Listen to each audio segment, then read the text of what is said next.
Chapter 31. Once more unto the breach, dear friends, once more. Or, close the wall up with our English dead. And you, good yeomen, whose limbs were made in England, show us here the mettle of your pasture, let us swear that you are worth your breeding. King Henry V. Cedric, although not greatly confident in Ulrica's message, omitted not to communicate her promise to the Black Knight and Locksley. They were well pleased to find they had a friend within the place, who might, in the moment of need, be able to facilitate their entrance, and readily agreed with the Saxon that a storm, under whatever disadvantages, ought to be attempted, as the only means of liberating the prisoners now in the hands of the cruel Front de Bœuf. The royal blood of Alfred is endangered, said Cedric. The honor of a noble lady is in peril, said the Black Knight. And, by the Saint Christopher at my baldric, said the good yeoman, were there no other cause than the safety of that poor faithful knave, Wamba, I would jeopard a joint ere a hair of his head were hurt. And so would I, said the friar. What, sirs? I trust well that a fool, d'ye see me, sirs, a fool that is free of his guild and master of his craft, and can give as much relish and flavour to a cup of wine as ever a flitch of bacon can, I say, brethren. Such a fool shall never want a wise clerk to pray for or fight for him at a strait, while I can say a mass or flourish a partisan. And with that he made his heavy halberd to play around his head as a shepherd boy flourishes his light crook. True, holy clerk, said the Black Knight, true as if Saint Dunstan himself had said it. And now, good Locksley, were it not well that noble Cedric should assume the direction of this assault? Not a jot I, returned Cedric. I have never been wont to study either how to take or how to hold out those abodes of tyrannic power, which the Normans have erected in this groaning land. I will fight among the foremost. But my honest neighbors well know I am not a trained soldier in the discipline of wars, or the attack of strongholds. Since it stands thus with noble Cedric, said Locksley, I am most willing to take on me the direction of the archery. And ye shall hang me up on my own trysting tree, and the defenders be permitted to show themselves over the walls without being stuck with as many shafts as there are cloves in a gammon of bacon at Christmas. Well said, stout yeoman, answered the Black Knight. And if I be thought worthy to have a charge in these matters, and can find among these brave men as many as are willing to follow a true English knight, for so I may surely call myself, I am ready, with such skill as my experience has taught me, to lead them to the attack of these walls. The parts being thus distributed to the leaders, they commenced the first assault, of which the reader has already heard the issue. When the barbican was carried, the Sable Knight sent notice of the happy event to Locksley, requesting him at the same time to keep such a strict observation on the castle as might prevent the defenders from combining their force for a sudden sally, and recovering the outwork which they had lost. This the knight was chiefly desirous of avoiding, conscious that the men whom he led, being hasty and untrained volunteers, imperfectly armed and unaccustomed to discipline, must, upon any sudden attack, fight at great disadvantage with the veteran soldiers of the Norman knights, who were well provided with arms both defensive and offensive, and who, to match the zeal and high spirit of the besiegers, had all the confidence which arises from perfect discipline and the habitual use of weapons. The knight employed the interval in causing to be constructed a sort of floating bridge, or long raft, by means of which he hoped to cross the moat in despite of the resistance of the enemy. This was a work of some time, which the leaders the less regretted, as it gave Ulrica leisure to execute her plan of diversion in their favour, whatever that might be. When the raft was completed, the Black Knight addressed the besiegers, "It avails a not waiting here longer, my friends, the sun is descending to the west, and I have that upon my hands which will not permit me to tarry with you another day. Besides, it will be a marvel if the horsemen come not upon us from York, unless we speedily accomplish our purpose. Wherefore, one of ye go to Locksley, and bid him commence a discharge of arrows on the opposite side of the castle, and move forward as if about to assault it. And you, true English hearts, stand by me, and be ready to thrust the raft endlong over the moat whenever the postern on our side is thrown open. Follow me boldly across, and aid me to burst yon sallyport in the main wall of the castle. As many of you as like not this service, or are but ill-armed to meet it, do you man the top of the outwork, draw your bowstrings to your ears, and mind you quell with your shot whatever shall appear to man the rampart, noble Cedric. Wilt thou take the direction of those which remain? Not so, by the soul of Hereward, said the Saxon, lead I cannot. But may posterity curse me in my grave, if I follow not with the foremost wherever thou shalt point the way. The quarrel is mine, and well it becomes me to be in the van of the battle. Yet, bethink thee, noble Saxon, said the knight, thou hast neither hauberk, nor corslet, nor aught but that light helmet, target, and sword. The better, answered Cedric, I shall be the lighter to climb these walls. And, forgive the boast, Sir Knight, thou shalt this day see the naked breast of a Saxon as boldly presented to the battle as ever ye beheld the steel corslet of a Norman. In the name of God, then, said the knight, fling open the door, and launch the floating bridge. The portal, which led from the inner wall of the barbican to the moat, and which corresponded with a sallyport in the main wall of the castle, was now suddenly opened. The temporary bridge was then thrust forward, and soon flashed in the waters, extending its length between the castle and outwork, and forming a slippery and precarious passage for 2 men abreast to cross the moat. Well aware of the importance of taking the foe by surprise, the Black Knight, closely followed by Cedric, threw himself upon the bridge, and reached the opposite side. Here he began to thunder with his axe upon the gate of the castle, protected in part from the shot and stones cast by the defenders by the ruins of the former drawbridge, which the Templar had demolished in his retreat from the barbican, leaving the counterpoise still attached to the upper part of the portal. The followers of the knight had no such shelter, 2 were instantly shot with crossbow bolts, and 2 more fell into the moat, the others retreated back into the barbican.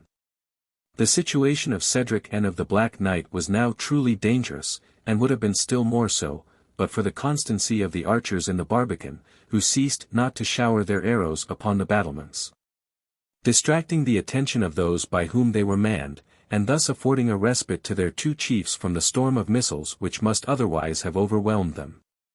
But their situation was eminently perilous, and was becoming more so with every moment.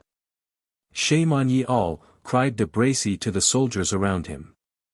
D'ye call yourselves crossbowmen, and let these 2 dogs keep their station under the walls of the castle, heave over the coping stones from the battlements, and better may not be, get pickaxe and levers, and down with that huge pinnacle, pointing to a heavy piece of stone-carved work that projected from the parapet.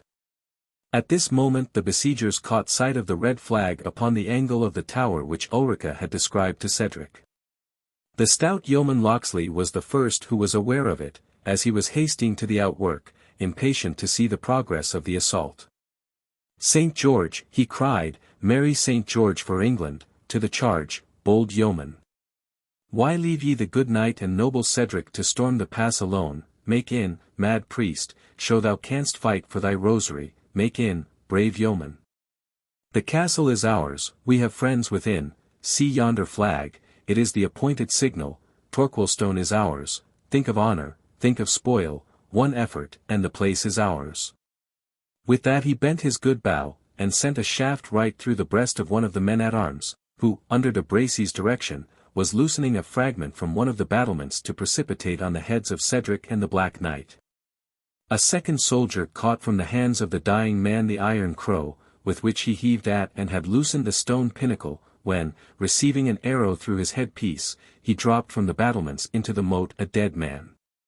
The men-at-arms were daunted, for no armor seemed proof against the shot of this tremendous archer. Do you give ground, base knaves, said de Bracy, Mountjoy St. Denis. Give me the lever. And, snatching it up, he again assailed the loosened pinnacle, which was of weight enough, if thrown down, not only to have destroyed the remnant of the drawbridge, which sheltered the 2 foremost assailants, but also to have sunk the rude float of planks over which they had crossed. All saw the danger, and the boldest, even the stout friar himself, avoided setting foot on the raft. Thrice did Locksley bend his shaft against de Bracy, and thrice did his arrow bound back from the knight's armor of proof. Curse on thy Spanish steel coat, said Locksley, had English smith forged it, these arrows had gone through, and as if it had been silk or sandal. He then began to call out, "Comrades! Friends! Noble Cedric! Bear back, and let the ruin fall." His warning voice was unheard, for the din which the knight himself occasioned by his strokes upon the postern would have drowned 20 war-trumpets.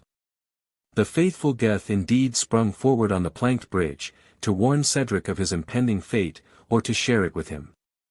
But his warning would have come too late.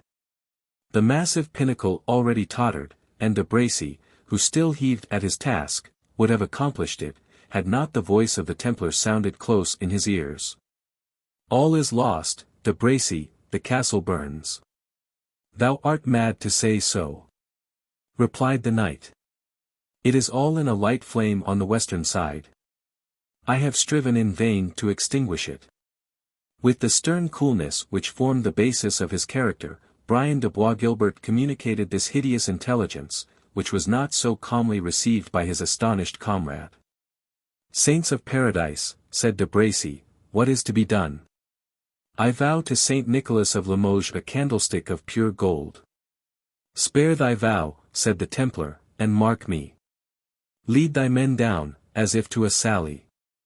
Throw the postern gate open, there are but 2 men who occupy the float, fling them into the moat, and push across for the barbican.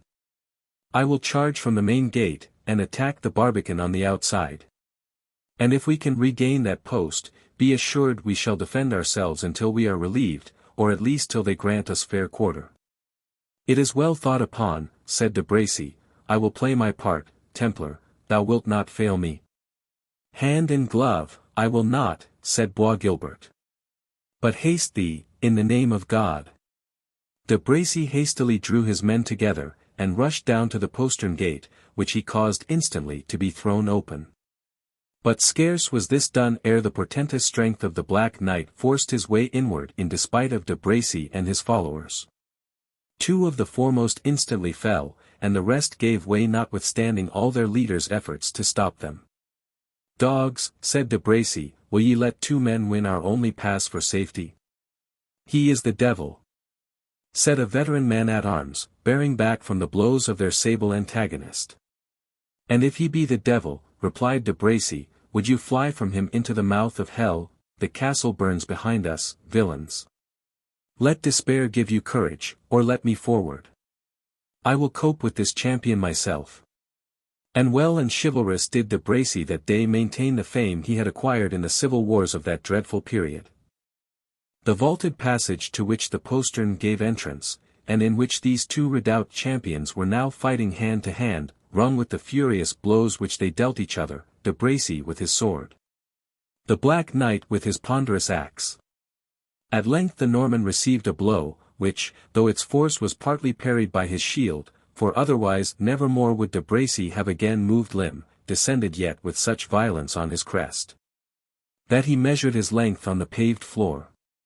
"Yield thee, de Bracy," said the Black Champion, stooping over him, and holding against the bars of his helmet the fatal poniard with which the knights dispatched their enemies, and which was called the Dagger of Mercy. "Yield thee.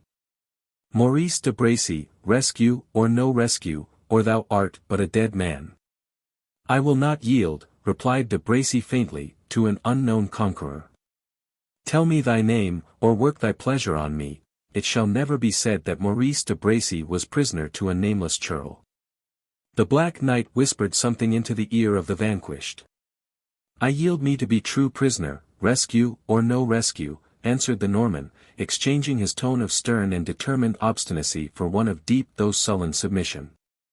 "Go to the barbican," said the victor, in a tone of authority, "and there wait my further orders." "Yet first, let me say," said de Bracy, "what it imports thee to know. Wilfred of Ivanhoe is wounded and a prisoner, and will perish in the burning castle without present help." "Wilfred of Ivanhoe," exclaimed the Black Knight, "prisoner, and perish. The life of every man in the castle shall answer it if a hair of his head be singed. Show me his chamber." "Ascend yonder winding stair," said de Bracy, "it leads to his apartment. Wilt thou not accept my guidance?" he added, in a submissive voice. "No. To the barbican, and there wait my orders." "I trust thee not, de Bracy." During this combat and the brief conversation which ensued, Cedric, at the head of a body of men, among whom the friar was conspicuous, had pushed across the bridge as soon as they saw the postern open, and drove back the dispirited and despairing followers of de Bracy, of whom some asked quarter, some offered vain resistance, and the greater part fled towards the courtyard. De Bracy himself arose from the ground, and cast a sorrowful glance after his conqueror. "He trusts me not," he repeated, "but have I deserved his trust?" He then lifted his sword from the floor, took off his helmet in token of submission, and, going to the barbican, gave up his sword to Locksley, whom he met by the way. As the fire augmented, symptoms of it became soon apparent in the chamber, where Ivanhoe was watched and tended by the Jewess Rebecca. He had been awakened from his brief slumber by the noise of the battle. And his attendant, who had, at his anxious desire, again placed herself at the window to watch and report to him the fate of the attack, was for some time prevented from observing either, by the increase of the smouldering and stifling vapor. At length the volumes of smoke which rolled into the apartment, the cries for water, which were heard even above the din of the battle made them sensible of the progress of this new danger. "The castle burns," said Rebecca, "it burns. What can we do to save ourselves?" "Fly, Rebecca, and save thine own life," said Ivanhoe, "for no human aid can avail me." "I will not fly," answered Rebecca, "we will be saved or perish together, and yet, great God! My father, what will be his fate?" At this moment the door of the apartment flew open, and the Templar presented himself, a ghastly figure, for his gilded armor was broken and bloody, and the plume was partly shorn away, partly burnt from his casque. "I have found thee," said he to Rebecca, "thou shalt prove I will keep my word to share weal and woe with thee, there is but one path to safety, I have cut my way through 50 dangers to point it to thee, up, and instantly follow me." "Alone," answered Rebecca, "I will not follow thee. If thou wert born of woman, if thou hast but a touch of human charity in thee, if thy heart be not hard as thy breastplate, save my aged father, save this wounded knight." "A knight," answered the Templar, with his characteristic calmness, "a knight, Rebecca, must encounter his fate, whether it meet him in the shape of sword or flame, and who recks how or where a Jew meets with his?" "Savage warrior," said Rebecca, "rather will I perish in the flames than accept safety from thee." "Thou shalt not choose, Rebecca, once didst thou foil me, but never mortal did so twice." So saying, he seized on the terrified maiden, who filled the air with her shrieks, and bore her out of the room in his arms in spite of her cries, and without regarding the menaces and defiance which Ivanhoe thundered against him. "Hound of the Temple, stain to thine order, set free the damsel." "Traitor of Bois Guilbert, it is Ivanhoe commands thee, villain, I will have thy heart's blood." "I had not found thee, Wilfred," said the Black Knight, who at that instant entered the apartment, "but for thy shouts." "If thou be'st true knight," said Wilfred, "think not of me, pursue yon ravisher, save the Lady Rowena, look to the noble Cedric." "In their turn," answered he of the Fetterlock, "but thine is first." And seizing upon Ivanhoe, he bore him off with as much ease as the Templar had carried off Rebecca, rushed with him to the postern, and having there delivered his burden to the care of 2 yeomen, he again entered the castle to assist in the rescue of the other prisoners. One turret was now in bright flames, which flashed out furiously from window and shot-hole. But in other parts, the great thickness of the walls and the vaulted roofs of the apartments, resisted the progress of the flames, and there the rage of man still triumphed, as the scarce more dreadful element held mastery elsewhere. For the besiegers pursued the defenders of the castle from chamber to chamber, and satiated in their blood the vengeance which had long animated them against the soldiers of the tyrant Front de Bœuf. Most of the garrison resisted to the uttermost, few of them asked quarter, none received it. The air was filled with groans and clashing of arms, the floors were slippery with the blood of despairing and expiring wretches. Through this scene of confusion, Cedric rushed in quest of Rowena, while the faithful Geth, following him closely through the mêlée, neglected his own safety while he strove to avert the blows that were aimed at his master. The noble Saxon was so fortunate as to reach his ward's apartment just as she had abandoned all hope of safety, and, with a crucifix clasped in agony to her bosom, sat in expectation of instant death. He committed her to the charge of Geth, to be conducted in safety to the Barbican, the road to which was now cleared of the enemy, and not yet interrupted by the flames. This accomplished, the loyal Cedric hastened in quest of his friend Athelstane, determined, at every risk to himself, to save that last scion of Saxon royalty. But ere Cedric penetrated as far as the old hall in which he had himself been a prisoner, the inventive genius of Wamba had procured liberation for himself and his companion in adversity. When the noise of the conflict announced that it was at the hottest, the jester began to shout, with the utmost power of his lungs, "St. George and the Dragon, bonny St. George for merry England, the castle is won." And these sounds he rendered yet more fearful, by banging against each other 2 or 3 pieces of rusty armor which lay scattered around the hall. A guard, which had been stationed in the outer, or anteroom, and whose spirits were already in a state of alarm, took fright at Wamba's clamor, and, leaving the door open behind them, ran to tell the Templar that foemen had entered the old hall. Meantime the prisoners found no difficulty in making their escape into the anteroom, and from thence into the court of the castle, which was now the last scene of contest. Here sat the fierce Templar, mounted on horseback, surrounded by several of the garrison both on horse and foot, who had united their strength to that of this renowned leader, in order to secure the last chance of safety and retreat which remained to them. The drawbridge had been lowered by his orders, but the passage was beset. For the archers, who had hitherto only annoyed the castle on that side by their missiles, no sooner saw the flames breaking out, and the bridge lowered, than they thronged to the entrance, as well to prevent the escape of the garrison, as to secure their own share of booty ere the castle should be burnt down. On the other hand, a party of the besiegers who had entered by the postern were now issuing out into the courtyard, and attacking with fury the remnant of the defenders who were thus assaulted on both sides at once. Animated, however, by despair, and supported by the example of their indomitable leader, the remaining soldiers of the castle fought with the utmost valor, and, being well armed, succeeded more than once in driving back the assailants, though much inferior in numbers. Rebecca, placed on horseback before one of the Templar's Saracen slaves, was in the midst of the little party. And Bois Guilbert, notwithstanding the confusion of the bloody fray, showed every attention to her safety.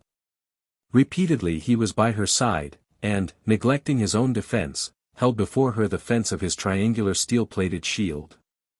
And anon starting from his position by her, he cried his war cry, dashed forward, struck to earth the most forward of the assailants, and was on the same instant once more at her bridle rein. Athelstane, who, as the reader knows, was slothful, but not cowardly, beheld the female form whom the Templar protected thus sedulously, and doubted not that it was Rowena whom the knight was carrying off, in despite of all resistance which could be offered. "By the soul of Saint Edward," he said, "I will rescue her from yonder overproud knight, and he shall die by my hand." "Think what you do," cried Wamba. "Hasty hand catches frog for fish, by my bauble, yonder is none of my lady Rowena, see but her long dark locks. Nay, and ye will not know black from white, ye may be leader, but I will be no follower, no bones of mine shall be broken unless I know for whom. And you without armor too, bethink you, silk bonnet never kept out steel blade.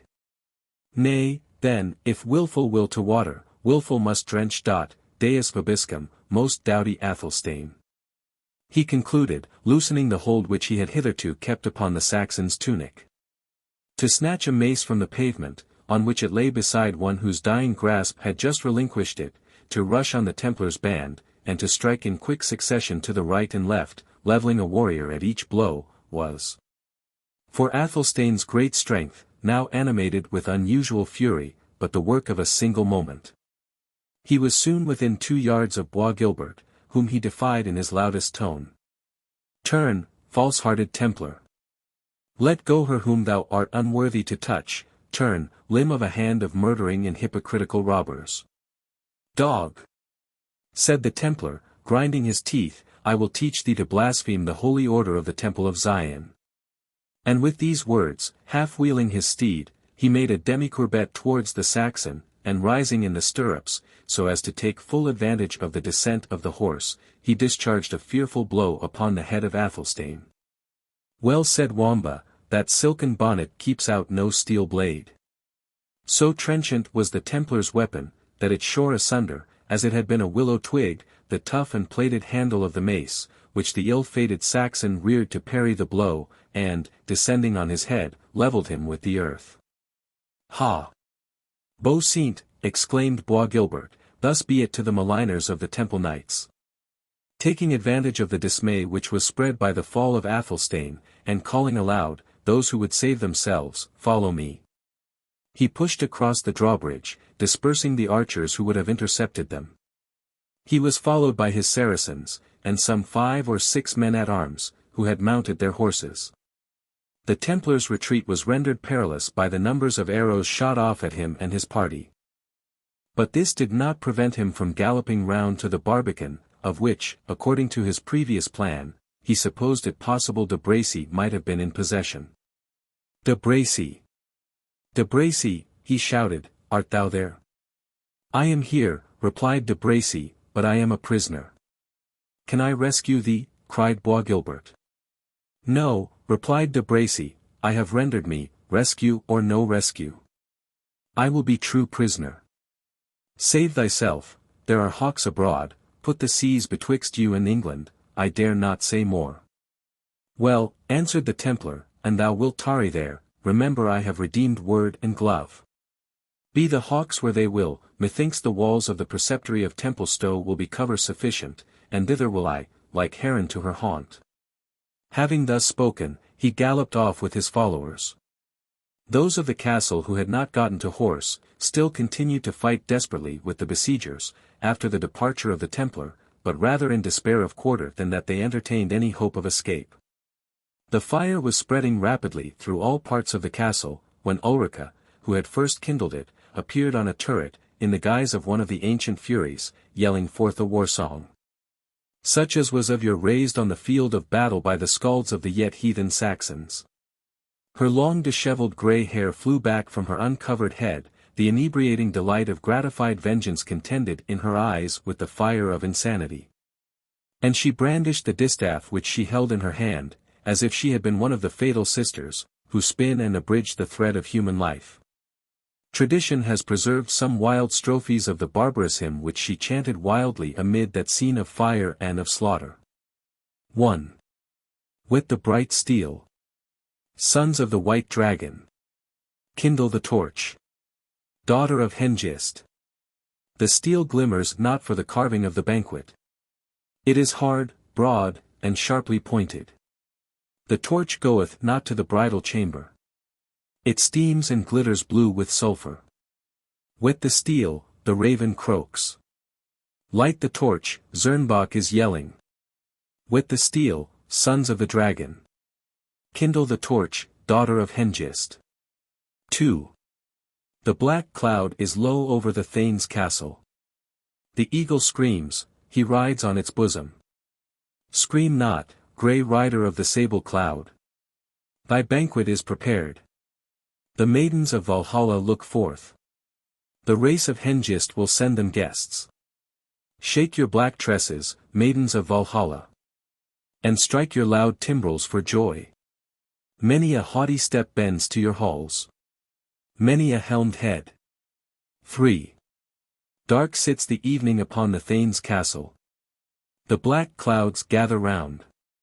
Soon shall they be red as the blood of the valiant. The destroyer of forests shall shake his red crest against them. He, the bright consumer of palaces. Broad waves he his blazing banner. Red, wide and dusky. Over the strife of the valiant. His joy is in the clashing swords and broken bucklers. He loves to lick the hissing blood as it bursts warm from the wound. 4. All must perish. The sword cleaveth the helmet. The strong armor is pierced by the lance. Fire devoureth the dwelling of princes. Engines break down the fences of the battle. All must perish. The race of Hengist is gone. The name of Horsa is no more. Shrink not then from your doom, sons of the sword. Let your blades drink blood like wine. Feast ye in the banquet of slaughter. By the light of the blazing halls. Strong be your swords while your blood is warm. And spare neither for pity nor fear. For vengeance hath but an hour.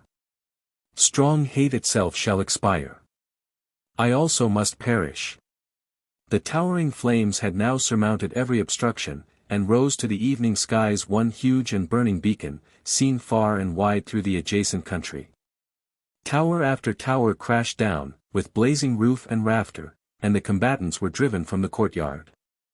The vanquished, of whom very few remained, scattered and escaped into the neighboring wood. The victors, assembling in large bands, gazed with wonder, not unmixed with fear, upon the flames, in which their own ranks and arms glanced dusky red. The maniac figure of the Saxon Ulrica was for a long time visible on the lofty stand she had chosen, tossing her arms abroad with wild exultation, as if she reigned empress of the conflagration which she had raised. At length, with a terrific crash, the whole turret gave way, and she perished in the flames which had consumed her tyrant. An awful pause of horror silenced each murmur of the armed spectators, who, for the space of several minutes, stirred not a finger, save to sign the cross. The voice of Locksley was then heard, "Shout, yeomen, the den of tyrants is no more. Let each bring his spoil to our chosen place of rendezvous at the trysting tree in the Harthill Walk, for there at break of day will we make just partition among our own bands, together with our worthy allies in this great deed of vengeance." Chapter 32. Trust me, each state must have its policies. Kingdoms have edicts, cities have their charters. Even the wild outlaw, in his forest walk, keeps yet some touch of civil discipline. For not since Adam wore his verdant apron, hath man with man in social union dwelt. But laws were made to draw that union closer. Old play. The daylight had dawned upon the glades of the oak forest. The green boughs glittered with all their pearls of dew. The hind led her fawn from the covert of high fern to the more open walks of the greenwood, and no huntsman was there to watch or intercept the stately hart, as he paced at the head of the antlered herd. The outlaws were all assembled around the trysting tree in the Harthill Walk, where they had spent the night in refreshing themselves after the fatigues of the siege, some with wine, some with slumber. Many with hearing and recounting the events of the day, and computing the heaps of plunder which their success had placed at the disposal of their chief. The spoils were indeed very large. For, notwithstanding that much was consumed, a great deal of plate, rich armor, and splendid clothing, had been secured by the exertions of the dauntless outlaws, who could be appalled by no danger when such rewards were in view. Yet so strict were the laws of their society, that no one ventured to appropriate any part of the booty, which was brought into one common mass, to be at the disposal of their leader. The place of rendezvous was an aged oak. Not however the same to which Locksley had conducted Geth and Wamba in the earlier part of the story, but one which was the centre of a sylvan amphitheatre, within half a mile of the demolished castle of Torquilstone. Here Locksley assumed his seat, a throne of turf erected under the twisted branches of the huge oak, and the sylvan followers were gathered around him. He assigned to the Black Knight a seat at his right hand, and to Cedric a place upon his left. "Pardon my freedom, noble sirs," he said, "but in these glades I am monarch, they are my kingdom, and these my wild subjects would reck but little of my power, were I, within my own dominions, to yield place to mortal man. Now, sirs, who hath seen our chaplain? Where is our curtal friar? A mass amongst Christian men best begins a busy morning. No one had seen the clerk of Copmanhurst. Over gods forbode. Said the outlaw chief, I trust the jolly priest hath but a bid den by the winepot a thought too late. Who saw him since the castle was ta'en? I, quoth the miller, marked him busy about the door of a cellar, swearing by each saint in the calendar he would taste the smack of Front-de-Bœuf's Gascoigne wine. Now, the saints, as many as there be of them, said the captain, forfend, lest he has drunk too deep of the wine-butts, and perished by the fall of the castle. Away, miller. Take with you enow of men, seek the place where you last saw him, throw water from the moat on the scorching ruins, I will have them removed stone by stone ere I lose my kirtle friar. The numbers who hastened to execute this duty, considering that an interesting division of spoil was about to take place, showed how much the troop had at heart the safety of their spiritual father. "Meanwhile, let us proceed," said Locksley. "For when this bold deed shall be sounded abroad, the bands of de Bracy, of Malvoisin, and other allies of Front de Bœuf, will be in motion against us, and it were well for our safety that we retreat from the vicinity. Noble Cedric," he said, turning to the Saxon, "that spoil is divided into 2 portions, do thou make choice of that which best suits thee, to recompense thy people who were partakers with us in this adventure." "Good yeoman," said Cedric, "my heart is oppressed with sadness. The noble Athelstane of Königsberg is no more, the last sprout of the sainted confessor. Hopes have perished with him which can never return. A sparkle hath been quenched by his blood, which no human breath can again rekindle. My people, save the few who are now with me, do but tarry my presence to transport his honoured remains to their last mansion. The Lady Rowena is desirous to return to Rotherwood, and must be escorted by a sufficient force. I should, therefore, ere now, have left this place, and I waited, not to share the booty, for, so help me God and Saint Withold. As neither I nor any of mine will touch the value of a liard, I waited but to render my thanks to thee and to thy bold yeoman, for the life and honour ye have saved." "Nay, but," said the chief outlaw, "we did but half the work at most, take of the spoil what may reward your own neighbours and followers." "I am rich enough to reward them from mine own wealth," answered Cedric. "And some," said Wamba, "have been wise enough to reward themselves, they do not march off empty-handed altogether. We do not all wear motley." "They are welcome," said Locksley, "our laws bind none but ourselves." "But, thou, my poor knave," said Cedric, turning about and embracing his jester, "how shall I reward thee, who feared not to give thy body to chains and death instead of mine, all forsook me, when the poor fool was faithful." A tear stood in the eye of the rough thane as he spoke, a mark of feeling which even the death of Athelstane had not extracted. But there was something in the half-instinctive attachment of his clown, that waked his nature more keenly than even grief itself. "Nay," said the jester, extricating himself from master's caress, "if you pay my service with the water of your eye, the jester must weep for company, and then what becomes of his vocation? But, uncle, if you would indeed pleasure me, I pray you to pardon my playfellow Geth, who stole a week from your service to bestow it on your son." "Pardon him," exclaimed Cedric, "I will both pardon and reward him. Kneel down, Geth." The swineherd was in an instant at his master's feet. "Thow and Esne art thou no longer," said Cedric, touching him with a wand, "folk-free and sackless art thou in town and from town, in the forest as in the field. A hide of land I give to thee in my steads of Walbrigam, from me and mine to thee and thine aye and for ever, and God's molly sun on his head who this gainsays." No longer a serf, but a freeman and a landholder, Geth sprung upon his feet, and twice bounded aloft to almost his own height from the ground. "A smith and a file," he cried, "to do away the collar from the neck of a freeman, noble master. Doubled is my strength by your gift, and doubly will I fight for you. There is a free spirit in my breast, I am a man changed to myself and all around. Ha, Fangs."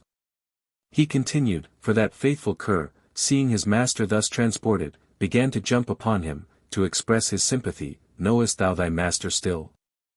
"Aye," said Wamba, "Fangs, and I still know thee, Geth, though we must needs abide by the collar. It is only thou art likely to forget both us and thyself." "I shall forget myself indeed ere I forget thee, true comrade," said Geth. "And were freedom fit for thee, Wamba, the master would not let thee want it." "Nay," said Wamba, "never think I envy thee, brother Geth. The serf sits by the hall fire when the freeman must forth to the field of battle, and what saith old Helm of Malmesbury, better a fool at a feast than a wise man at a fray." The tramp of horses was now heard, and the Lady Rowena appeared, surrounded by several riders, and a much stronger party of footmen, who joyfully shook their pikes and clashed their brown bills for joy of her freedom. She herself, richly attired, and mounted on a dark chestnut palfrey, had recovered all the dignity of her manner, and only an unwonted degree of paleness showed the sufferings she had undergone. Her lovely brow, though sorrowful, bore on it a cast of reviving hope for the future, as well as of grateful thankfulness for the past deliverance. She knew that Ivanhoe was safe, and she knew that Athelstane was dead. The former assurance filled her with the most sincere delight. And if she did not absolutely rejoice at the latter, she might be pardoned for feeling the full advantage of being freed from further persecution on the only subject in which she had ever been contradicted by her guardian Cedric. As Rowena bent her steed towards Locksley's seat, that bold yeoman, with all his followers, rose to receive her, as if by a general instinct of courtesy. The blood rose to her cheeks, as, courteously waving her hand, and bending so low that her beautiful and loose tresses were for an instant mixed with the flowing mane of her palfrey, she expressed in few but apt words her obligations and her gratitude to Locksley and her other deliverers. "God bless you, brave men," she concluded, "God and Our Lady bless you and requite you for gallantly perilling yourselves in the cause of the oppressed. If any of you should hunger, remember Rowena has food, if you should thirst, she has many a butt of wine and brown ale, and if the Normans drive ye from these walks, Rowena has forests of her own, where her gallant deliverers may range at full freedom, and never ranger ask whose arrow hath struck down the deer." "Thanks, gentle lady," said Locksley, "thanks from my company and myself. But, to have saved you requites itself. We who walk the greenwood do many a wild deed, and the Lady Rowena's deliverance may be received as an atonement." Again bowing from her palfrey, Rowena turned to depart, but pausing a moment, while Cedric, who was to attend her, was also taking his leave, she found herself unexpectedly close by the prisoner de Bracy. He stood under a tree in deep meditation, his arms crossed upon his breast, and Rowena was in hopes she might pass him unobserved. He looked up, however, and, when aware of her presence, a deep flush of shame suffused his handsome countenance. He stood a moment most irresolute, then, stepping forward, took her palfrey by the rein, and bent his knee before her. "Will the Lady Rowena deign to cast an eye, on a captive knight, on a dishonored soldier?" "Sir Knight," answered Rowena, "in enterprises such as yours, the real dishonor lies not in failure, but in success." "Conquest, lady, should soften the heart," answered de Bracy. "Let me but know that the Lady Rowena forgives the violence occasioned by an ill-fated passion, and she shall soon learn that de Bracy knows how to serve her in nobler ways." "I forgive you, Sir Knight," said Rowena, "as a Christian." "That means," said Wamba, "that she does not forgive him at all." "But I can never forgive the misery and desolation your madness has occasioned," continued Rowena. "Unloose your hold on the lady's rein," said Cedric, coming up. "By the bright sun above us, but it were shame, I would pin thee to the earth with my javelin, but be well assured, thou shalt smart, Maurice de Bracy, for thy share in this foul deed." "He threatens safely who threatens a prisoner," said de Bracy. "But when had a Saxon any touch of courtesy?" Then retiring 2 steps backward, he permitted the lady to move on.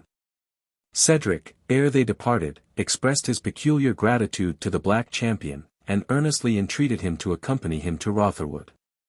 "I know," he said, "that ye errant knights desire to carry your fortunes on the point of your lance, and reck not of land or goods, but war is a changeful mistress, and a home is sometimes desirable even to the champion whose trade is wandering. Thou hast earned one in the halls of Rotherwood, noble knight. Cedric has wealth enough to repair the injuries of fortune, and all he has is his deliverers. Come, therefore, to Rotherwood, not as a guest, but as a son or brother." "Cedric has already made me rich," said the knight, "he has taught me the value of Saxon virtue. To Rotherwood will I come, brave Saxon, and that speedily, but, as now, pressing matters of moment detain me from your halls. Peradventure when I come hither, I will ask such a boon as will put even thy generosity to the test." "It is granted ere spoken out," said Cedric, striking his ready hand into the gauntlet palm of the Black Knight, "it is granted already, were it to affect half my fortune." "Gage not thy promise so lightly," said the Knight of the Fetterlock. "Yet well I hope to gain the boon I shall ask. Meanwhile, adieu." I have but to say, added the Saxon, that, during the funeral rites of the noble Athelstane, I shall be an inhabitant of the halls of his castle of Königsberg. They will be open to all who choose to partake of the funeral banqueting. And, I speak in name of the noble Edith, mother of the fallen prince, they will never be shut against him who laboured so bravely, though unsuccessfully, to save Athelstane from Norman chains and Norman steel. I, said Wamba, who had resumed his attendance on his master, rare feeding there will be, pity that the noble Athelstane cannot banquet at his own funeral. But he, continued the jester, lifting up his eyes gravely, is supping in paradise, and doubtless does honour to the cheer. Peace, and move on, said Cedric, his anger at this untimely jest being checked by the recollection of Wamba's recent services. Rowena waved a graceful adieu to him of the Fetterlock, the Saxon bade God speed him, and on they moved through a wide glade of the forest. They had scarce departed, ere a sudden procession moved from under the greenwood branches, swept slowly round the sylvan amphitheatre, and took the same direction with Rowena and her followers. The priests of a neighbouring convent, in expectation of the ample donation, or soulscat, which Cedric had propined, attended upon the car in which the body of Athelstane was laid. And sang hymns as it was sadly and slowly borne on the shoulders of his vassals to his castle of Königsberg, to be there deposited in the grave of Hengist, from whom the deceased derived his long descent. Many of his vassals had assembled at the news of his death, and followed the bier with all the external marks, at least, of dejection and sorrow. Again the outlaws arose, and paid the same rude and spontaneous homage to death, which they had so lately rendered to beauty. The slow chant and mournful step of the priests brought back to their remembrance such of their comrades as had fallen in the yesterday's array. But such recollections dwell not long with those who lead a life of danger and enterprise, and ere the sound of the death hymn had died on the wind, the outlaws were again busied in the distribution of their spoil. Valiant knight, said Locksley to the Black Champion, without whose good heart and mighty arm our enterprise must altogether have failed, will it please you to take from that mass of spoil whatever may best serve to pleasure you? And to remind you of this my trysting tree? I accept the offer, said the knight, as frankly as it is given, and I ask permission to dispose of Sir Maurice de Bracy at my own pleasure. He is thine already, said Locksley, and well for him. Else the tyrant had graced the highest bough of this oak, with as many of his free companions as we could gather, hanging thick as acorns around him. But he is thy prisoner, and he is safe, though he had slain my father. De Bracy, said the knight, thou art free, depart. He whose prisoner thou art scorns to take mean revenge for what is past. But beware of the future, lest a worse thing befall thee. Maurice de Bracy, I say beware. De Bracy bowed low and in silence, and was about to withdraw, when the yeoman burst at once into a shout of execration and derision. The proud knight instantly stopped, turned back, folded his arms, drew up his form to its full height, and exclaimed, Peace, ye yelping curs! Who open upon a cry which ye followed not when the stag was at bay. De Bracy scorns your censure as he would disdain your applause. To your brakes and caves, ye outlawed thieves! And be silent when aught knightly or noble is but spoken within a league of your fox-earths. This ill-timed defiance might have procured for De Bracy a volley of arrows, but for the hasty and imperative interference of the outlaw chief. Meanwhile the knight caught a horse by the rein, for several which had been taken in the stables of Front-de-Bœuf stood accoutred around, and were a valuable part of the booty. He threw himself upon the saddle, and galloped off through the wood. When the bustle occasioned by this incident was somewhat composed, the chief outlaw took from his neck the rich horn and baldric which he had recently gained at the strife of archery near Ashby. Noble knight, he said to him of the Fetterlock, if you disdain not to grace by your acceptance a bugle which an English yeoman has once worn, this I will pray you to keep as a memorial of your gallant bearing, and if ye have aught to do, and as happeneth oft to a gallant knight, ye chance to be hard bested in any forest between Trent and Tees, wind 3 mows upon the horn thus, Wasehoa. And it may well chance ye shall find helpers and rescue. He then gave breath to the bugle, and winded once and again the call which he described, until the knight had caught the notes. Gramercy for the gift, bold yeoman, said the knight. And better help than thine and thy rangers would I never seek, were it at my utmost need. And then in his turn he winded the call till all the greenwood rang. Well blown and clearly, said the yeoman. Beshrew me, and thou knowest not as much of woodcraft as of war. Thou hast been a striker of deer in thy day, I warrant. Comrades, mark these three mows, it is the call of the Knight of the Fetterlock. And he who hears it, and hastens not to serve him at his need, I will have him scourged out of our band with his own bowstring. Long live our leader, shouted the yeoman, and long live the Black Knight of the Fetterlock. May he soon use our service, to prove how readily it will be paid. Locksley now proceeded to the distribution of the spoil, which he performed with the most laudable impartiality. A 10th part of the whole was set apart for the church, and for pious uses, a portion was next allotted to a sort of public treasury. A part was assigned to the widows and children of those who had fallen, or to be expended in masses for the souls of such as had left no surviving family.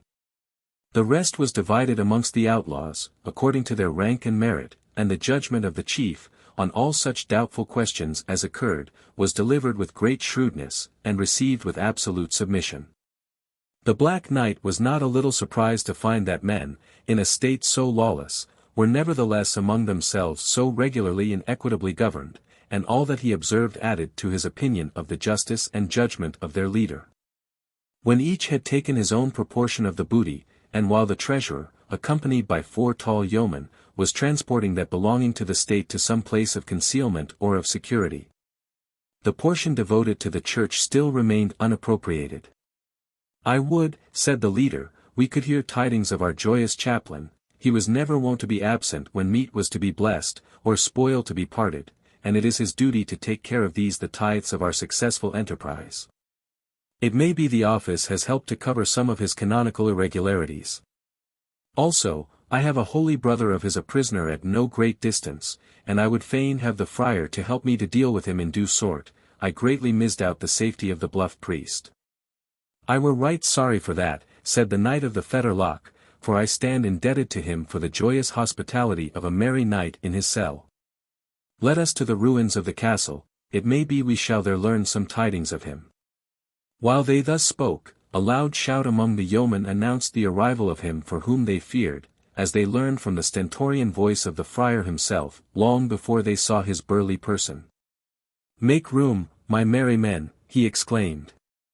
Room for your godly father and his prisoner, cry welcome once more. I come, noble leader, like an eagle with my prey in my clutch. And making his way through the ring, amidst the laughter of all around, he appeared in majestic triumph, his huge partisan in one hand, and in the other a halter, one end of which was fastened to the neck of the unfortunate Isaac of York, who, bent down by sorrow and terror, was dragged on by the victorious priest, who shouted aloud, Where is Alanadale, to chronicle me in a ballad, or if it were but a lay? By Saint Hermangild, the jingling crowder is ever out of the way where there is an apt theme for exalting valor. Curtal priest, said the captain, thou hast been at a wet mass this morning, as early as it is. In the name of Saint Nicholas, whom hast thou got here? A captive to my sword and to my lance, noble captain, replied the clerk of Copmanhurst, to my bow and to my halberd, I should rather say. And yet I have redeemed him by my divinity from a worse captivity. Speak, Jew, have I not ransomed thee from Sathanas, have I not taught thee thy credo, thy pater, and thine Ave Maria? Did I not spend the whole night in drinking to thee, and in expounding of mysteries? For the love of God, ejaculated the poor Jew, will no one take me out of the keeping of this I mean this holy man? How's this, Jew? Said the friar, with a menacing aspect, dost thou recant, Jew? Bethink thee, if thou dost relapse into thine infidelity, though thou art not so tender as a suckling pig, I would I had one to break my fast upon, thou art not too tough to be roasted. Be conformable, Isaac, and repeat the words after me. Ave Maria. Nay, we will have no profanation, mad priest, said Locksley, let us rather hear where you found this prisoner of thine. By Saint Dunstan, said the friar, I found him where I sought for better wear. I did step into the cellarage to see what might be rescued there. For though a cup of burnt wine, with spice, be an evening's draught for an emperor, it were waste, methought, to let so much good liquor be mulled at once. And I had caught up one runlet of sack, and was coming to call more aid among these lazy knaves, who are ever to seek when a good deed is to be done, when I was avist of a strong door. Aha! Thought I, here is the choicest juice of all in this secret crypt. And the knave butler, being disturbed in his vocation, hath left the key in the door, in therefore I went, and found just naught besides a commodity of rusted chains and this dog of a Jew, who presently rendered himself my prisoner. Rescue or no rescue? I did but refresh myself after the fatigue of the action, with the unbeliever, with one humming cup of sack, and was proceeding to lead forth my captive, when, crash after crash, as with wild thunder dint and levin fire, down toppled the masonry of an outer tower, Mary beshrew their hands that built it not the firmer, and blocked up the passage. The roar of one falling tower followed another. I gave up thought of life, and deeming it a dishonour to one of my profession to pass out of this world in company with a Jew, I heaved up my halberd to beat his brains out. But I took pity on his grey hairs, and judged it better to lay down the partisan, and take up my spiritual weapon for his conversion. And truly, by the blessing of Saint Dunstan, the seed has been sown in good soil. Only that, with speaking to him of mysteries through the whole night, and being in a manner fasting, for the few draughts of sack which I sharpened my wits with were not worth marking, my head is well nigh dizzied, I trow. But I was clean exhausted. Gilbert and Wibbled know in what state they found me, quite and clean exhausted. We can bear witness, said Gilbert. For when we had cleared away the ruin, and by Saint Dunstan's help lighted upon the dungeon stair, we found the runlet of sack half empty, the Jew half dead, and the friar more than half, exhausted, as he calls it. Ye be knaves. Ye lie. Retorted the offended friar, it was you and your gormandizing companions that drank up the sack, and called it your morning draught. I am a pagan, and I kept it not for the captain's own throat. But what recks it? The Jew is converted, and understands all I have told him, very nearly, if not altogether, as well as myself. Jew, said the captain, is this true? Hast thou renounced thine unbelief? May I so find mercy in your eyes, said the Jew, as I know not one word which the reverend prelate spake to me all this fearful night. Alas! I was so distraught with agony, and fear, and grief, that had our holy father Abraham come to preach to me, he had found but a deaf listener. Thou liest, Jew, and thou knowest thou dost, said the friar. I will remind thee of but one word of our conference. Thou didst promise to give all thy substance to our holy order. So help me the promise, fair sirs, said Isaac, even more alarmed than before, as no such sounds ever crossed my lips. Alas! I am an aged beggared man, I fear me a childless, have ruth on me, and let me go. Nay, said the friar, if thou dost retract vows made in favour of Holy Church, thou must do penance. Accordingly, he raised his halberd, and would have laid the staff of it lustily on the Jew's shoulders, had not the Black Knight stopped the blow, and thereby transferred the holy clerk's resentment to himself.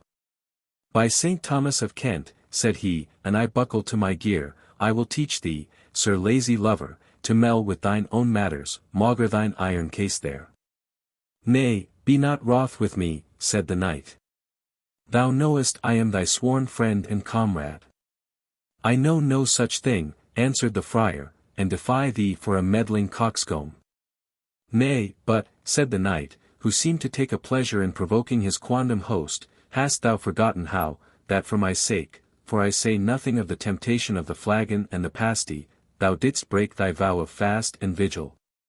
Truly, friend, said the friar, clenching his huge fist, I will bestow a buffet on thee. I accept of no such presents, said the knight. I am content to take thy cuff as a loan, but I will repay thee with usury as deep as ever thy prisoner there exacted in his traffic. I will prove that presently, said the friar. Hola, cried the captain, what art thou after, mad friar? Brawling beneath our trysting tree? No brawling, said the knight, it is but a friendly interchange of courtesy. Friar, strike an thou darest, I will stand thy blow, if thou wilt stand mine. Thou hast the advantage with that iron pot on thy head, said the churchman, but have it thee, down thou goest, and thou wert Goliath of Gath in his brazen helmet. The friar bared his brawny arm up to the elbow, and putting his full strength to the blow, gave the knight a buffet that might have felled an ox. But his adversary stood firm as a rock. A loud shout was uttered by all the yeomen around. For the clerk's cuff was proverbial amongst them, and there were few who, in jest or earnest, had not had the occasion to know its vigor. Now, priest, said the knight, pulling off his gauntlet, if I had vantage on my head, I will have none on my hand, stand fast as a true man. Gina meme dedi vapulatori, I have given my cheek to the smiter, said the priest. And thou canst stir me from the spot, fellow, I will freely bestow on thee the Jew's ransom. So spoke the burly priest, assuming, on his part, high defiance. But who may resist his fate? The buffet of the knight was given with such strength and goodwill, that the friar rolled head over heels upon the plain, to the great amazement of all the spectators. But he arose neither angry nor crestfallen. Brother, said he to the knight, thou shouldst have used thy strength with more discretion. I had mumbled but a lame mass and thou hadst broken my jaw, for the piper plays ill that wants the nether chops. Nevertheless, there is my hand, in friendly witness, that I will exchange no more cuffs with thee, having been a loser by the barter. End now all unkindness. Let us put the Jew to ransom, since the leopard will not change his spots, and a Jew he will continue to be. The priest, said Clement, is not half so confident of the Jew's conversion, since he received that buffet on the ear. Go to, knave, what pratest thou of conversions? What, is there no respect, all masters and no men? I tell thee, fellow, I was somewhat toddy when I received the good knight's blow, or I had kept my ground under it. But an thou gibest more of it, thou shalt learn I can give as well as take. Peace all, said the captain. And thou, Jew, think of thy ransom. Thou needest not to be told that thy race are held to be accursed in all Christian communities, and trust me that we cannot endure thy presence among us. Think, therefore, of an offer, while I examine a prisoner of another caste. Were many of Front de Boeuf's men taken? Demanded the Black Knight. None of note enough to be put to ransom, answered the captain. A set of hilding fellows there were, whom we dismissed to find them a new master, enough had been done for revenge and profit, the bunch of them were not worth a cardicu. The prisoner I speak of is better booty, a jolly monk riding to visit his leman, and I may judge by his horse gear and wearing apparel that, here cometh the worthy prelate, as pert as a pyet. And, between two yeomen, was brought before the sylvan throne of the outlaw chief, our old friend, Prior Aymer of Jorvolks. Chapter 33. Flower of Warriors. How is't with Titus Lartius? Martius. As with a man busied about decrees, condemning some to death and some to exile, ransoming him or pitying, threatening the other. Coriolanus. The captive abbot's features and manners exhibited a whimsical mixture of offended pride, and deranged foppery and bodily terror. Why, how now, my masters, said he, with a voice in which all three emotions were blended. What order is this among ye? Be ye Turks or Christians, that handle a churchman, know ye what it is, manus imponere in servos domini? Ye have plundered my mails, torn my cope of curious cut lace, which might have served a cardinal. Another in my place would have been at his excommunicabo vas.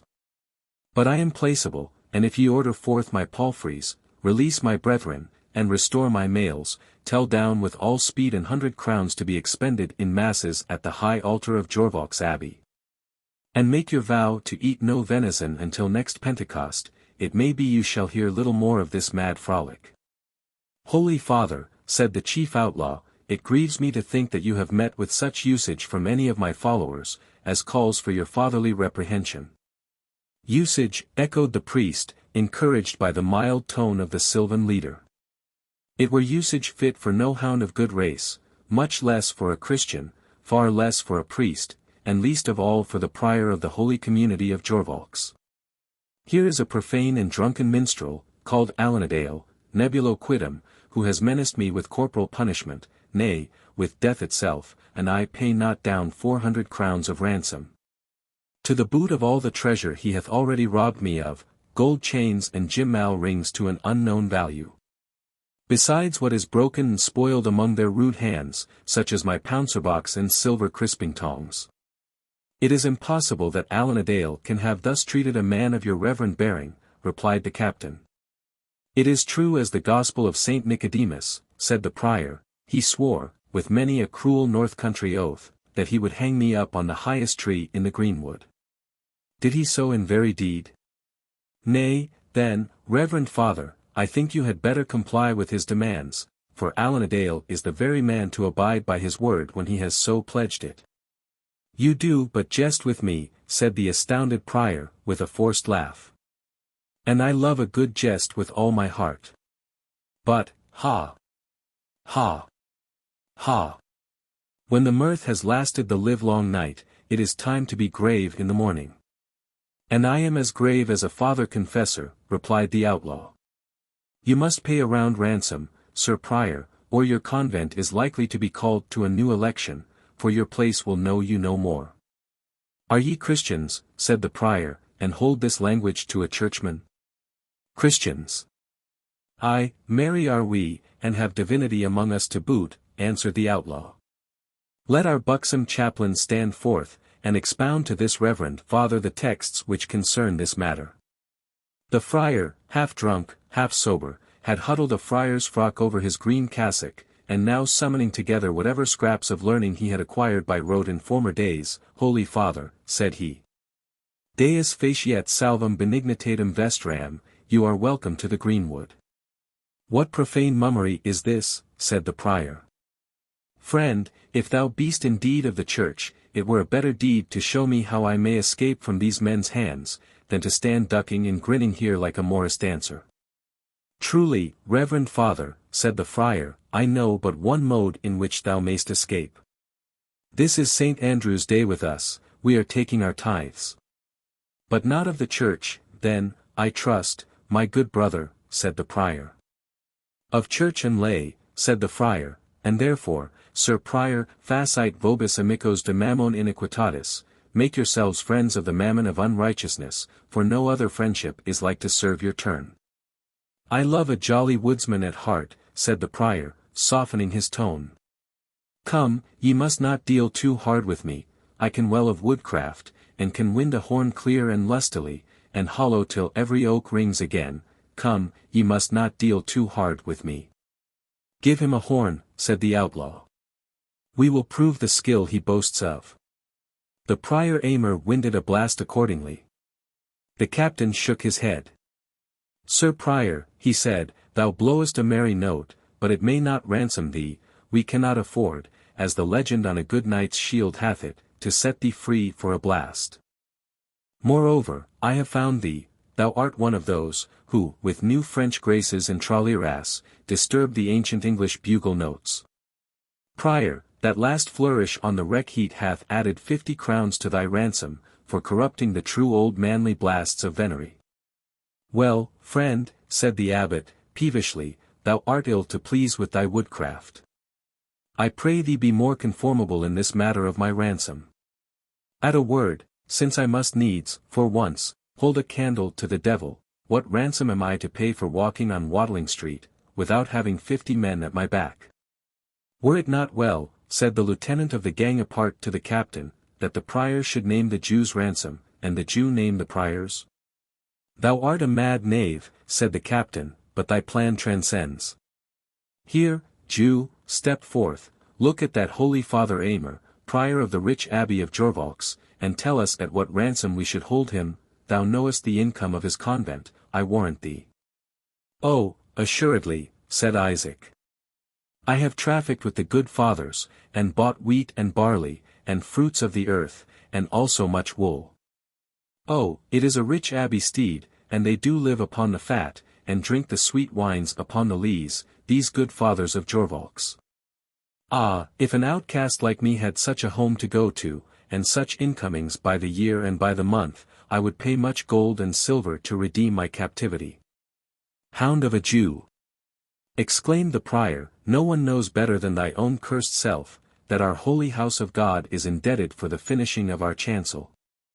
And for the storing of your cellars in the last season with the due allowance of Gascon wine. Interrupted the Jew. But that is small matters. Hear the infidel dog, said the churchman, he jangles as if our holy community did come under debts for the wines we have a license to drink, propter necessitatem, ad frigus depellendum. The circumcised villain blasphemeth the holy church, and Christian men listen and rebuke him not. All this helps nothing, said the leader.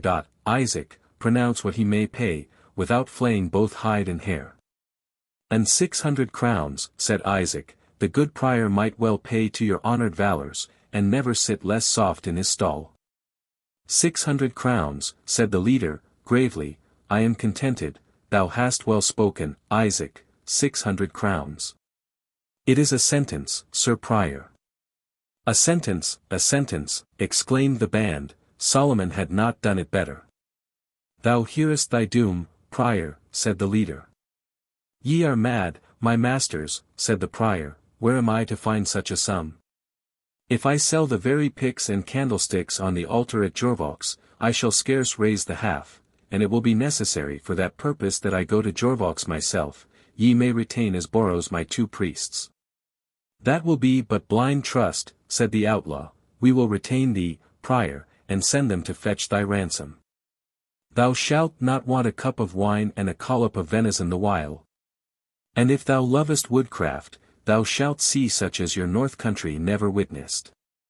Or, if so please you, said Isaac, willing to curry favor with the outlaws, I can send to York for the 600 crowns, out of certain moneys in my hands, if so be that the most reverend prior present will grant me acquittance. He shall grant thee whatever thou dost list, Isaac, said the captain, and thou shalt lay down the redemption money for Prior Aymer as well as for thyself. For myself. Ah, courageous sirs, said the Jew, I am a broken and impoverished man. A beggar's staff must be my portion through life, supposing I were to pay you 50 crowns. The prior shall judge of that matter, replied the captain. How say you, Father Aymer? Can the Jew afford a good ransom? Can he afford a ransom? Answered the prior, is he not Isaac of York, rich enough to redeem the captivity of the 10 tribes of Israel, who were led into Assyrian bondage? I have seen but little of him myself, but our cellarer and treasurer have dealt largely with him, and report says that his house at York is so full of gold and silver as is a shame in any Christian land. Marvel it is to all living Christian hearts that such gnawing adders should be suffered to eat into the bowels of the state, and even of the Holy Church herself, with foul usuries and extortions. Hold, Father, said the Jew, mitigate and assuage your choler. I pray of your reverence to remember that I force my moneys upon no one. But when churchman and layman, prince and prior, knight and priest, come knocking to Isaac's door, they borrow not his shekels with these uncivil terms. It is then, friend Isaac, will you pleasure us in this matter, and our day shall be truly kept, so God say to me, and kind Isaac, if ever you serve man, show yourself a friend in this need. And when the day comes, and I ask my own, then what hear I but damned Jew, and the curse of Egypt on your tribe, and all that may stir up the rude and uncivil populace against poor strangers. Prior, said the captain, Jew though he be, he hath in this spoken well. Do thou, therefore, name his ransom, as he named thine, without farther rude terms. None but latro famosus, the interpretation whereof, said the prior, will I give at some other time and tide, would place a Christian prelate and an unbaptized Jew upon the same bench. But since ye require me to put a price upon this caitiff, I tell you openly that ye will wrong yourselves if you take from him a penny under 1,000 crowns. A sentence, exclaimed the chief outlaw. A sentence, shouted his assessors, the Christian has shown his good nurture, and dealt with us more generously than the Jew. The God of my fathers help me, said the Jew, will ye bear to the ground an impoverished creature? I am this day childless, and will ye deprive me of the means of livelihood? Thou wilt have the less to provide for, Jew, if thou art childless, said Aymer. Alas! My lord, said Isaac, your law permits you not to know how the child of our bosom is entwined with the strings of our heart, O Rebekah. Laughter of my beloved Rachel. Were each leaf on that tree a zecchin, and each zecchin mine own, all that mass of wealth would I give to know whether thou art alive, and escaped the hands of the Nazarene. Was not thy daughter dark-haired, said one of the outlaws. And wore she not a veil of twisted sandal, broidered with silver? She did, said the old man, trembling with eagerness, as formerly with fear. The blessing of Jacob be upon thee. Canst thou tell me aught of her safety? It was she, then, said the yeoman, who was carried off by the proud Templar, when he broke through our ranks on yestereven. I had drawn my bow to send a shaft after him, but spared him even for the sake of the damsel, who I feared might take harm from the arrow. Oh, answered the Jew, I would to God thou hadst shot, though the arrow had pierced her bosom.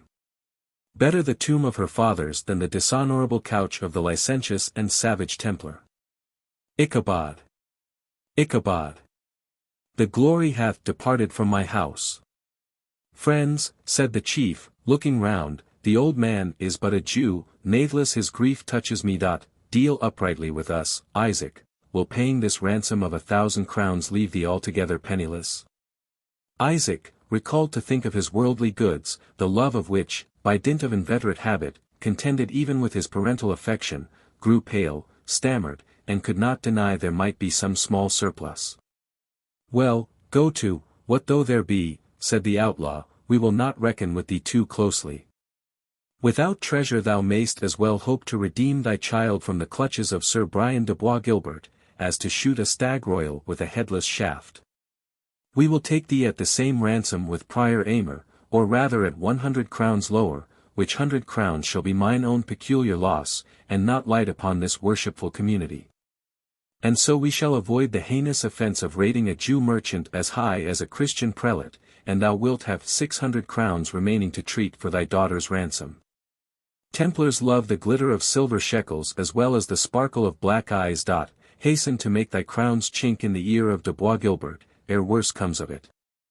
Thou wilt find him, as our scouts have brought notice, at the next preceptory house of his order. Said I well, my merry mates? The yeomen expressed their wonted acquiescence in their leader's opinion. And Isaac, relieved of one half of his apprehensions, by learning that his daughter lived, and might possibly be ransomed, threw himself at the feet of the generous outlaw, and, rubbing his beard against his buskins, sought to kiss the hem of his green cassock. The captain drew himself back, and extricated himself from the Jew's grasp, not without some marks of contempt. Nay, beshrew thee, man, up with thee. I am English born, and love no such Eastern prostrations, kneel to God, and not to a poor sinner, like me. I, Jew, said Prior Aymer. Kneel to God, as represented in the servant of his altar, and who knows, with thy sincere repentance and due gifts to the shrine of Saint Robert, what grace thou mayst acquire for thyself and thy daughter Rebekah. I grieve for the maiden, for she is of fair and comely countenance, I beheld her in the lists of Ashby. Also Brian de Bois Guilbert is one with whom I may do much, bethink thee how thou mayst deserve my good word with him. Alas! Alas! Said the Jew, on every hand the spoilers arise against me, I am given as a prey unto the Assyrian, and a prey unto him of Egypt. And what else should be the lot of thy accursed race, answered the prior. For what saith Holy Writ, verbum Domini progesserunt, e sapientia est nulla in eis, they have cast forth the word of the Lord, and there is no wisdom in them. Propteria debo muliers eram exteris, I will give their women to strangers, that is to the Templar, as in the present matter, eti thesauros eram heredibus alienis, and their treasures to others, as in the present case to these honest gentlemen. Isaac groaned deeply, and began to wring his hands, and to relapse into his state of desolation and despair. But the leader of the yeomen led him aside. Advise thee well, Isaac, said Locksley, what thou wilt do in this matter. My counsel to thee is to make a friend of this churchman. He is vain, Isaac, and he is covetous, at least he needs money to supply his profusion. Thou canst easily gratify his greed, for think not that I am blinded by thy pretexts of poverty.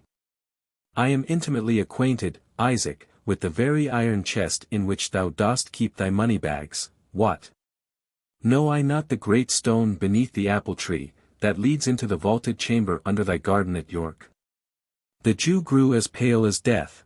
But fear nothing from me, continued the yeoman, for we are of old acquainted. Dost thou not remember the sick yeoman whom thy fair daughter Rebecca redeemed from the gyves at York, and kept him in thy house till his health was restored, when thou didst dismiss him recovered, and with a piece of money? Usurer as thou art, thou didst never place coin at better interest than that poor silver mark, for it has this day saved thee 500 crowns. And thou art he whom we called Dickon Bend the Bow, said Isaac. I thought ever I knew the accent of thy voice. I am Bend the Bow, said the captain, and Locksley, and have a good name besides all these. But thou art mistaken, good Bend the Bow, concerning that same vaulted apartment. So help me heaven, as there is not in it but some merchandises which I will gladly part with to you, 100 yards of Lincoln green to make doublets to thy men, and 100 staves of Spanish yew to make bows, and 100 silken bowstrings. Tough, round, and sound, these will I send thee for thy goodwill, honest Dickon, and thou wilt keep silence about the vault, my good Dickon. Silent as a dormouse, said the outlaw, and never trust me but I am grieved for thy daughter. But I may not help it, the Templars' lances are too strong for my archery in the open field, they would scatter us like dust. Had I but known it was Rebecca when she was borne off, something might have been done, but now thou must needs proceed by policy. Come, shall I treat for thee with the prior? In God's name, Dickon, and thou canst, aid me to recover the child of my bosom. Do not thou interrupt me with thine ill-timed avarice, said the outlaw, and I will deal with him in thy behalf. He then turned from the Jew, who followed him, however, as closely as his shadow. Prior Aymer, said the captain, come apart with me under this tree. Men say thou dost love wine, and a lady's smile, better than beseems thy order, Sir Priest. But with that I have naught to do. I have heard, too, thou dost love a brace of good dogs and a fleet horse, and it may well be that, loving things which are costly to come by, thou hatest not a purse of gold. But I have never heard that thou didst love oppression or cruelty. Now, here is Isaac willing to give thee the means of pleasure and pastime in a bag containing 100 marks of silver, if thy intercession with thine ally the Templar shall avail to procure the freedom of his daughter. In safety and honor, as when taken from me, said the Jew, otherwise it is no bargain. Peace, Isaac, said the outlaw, or I give up thine interest. What say you to this my purpose, Prior Aymer? The matter, quoth the prior, is of a mixed condition, for, if I do a good deal on the one hand, yet, on the other, it goeth to the vantage of a Jew, and in so much is against my conscience. Yet, if the Israelite will advantage the church by giving me somewhat over to the building of our dortour, I will take it on my conscience to aid him in the matter of his daughter.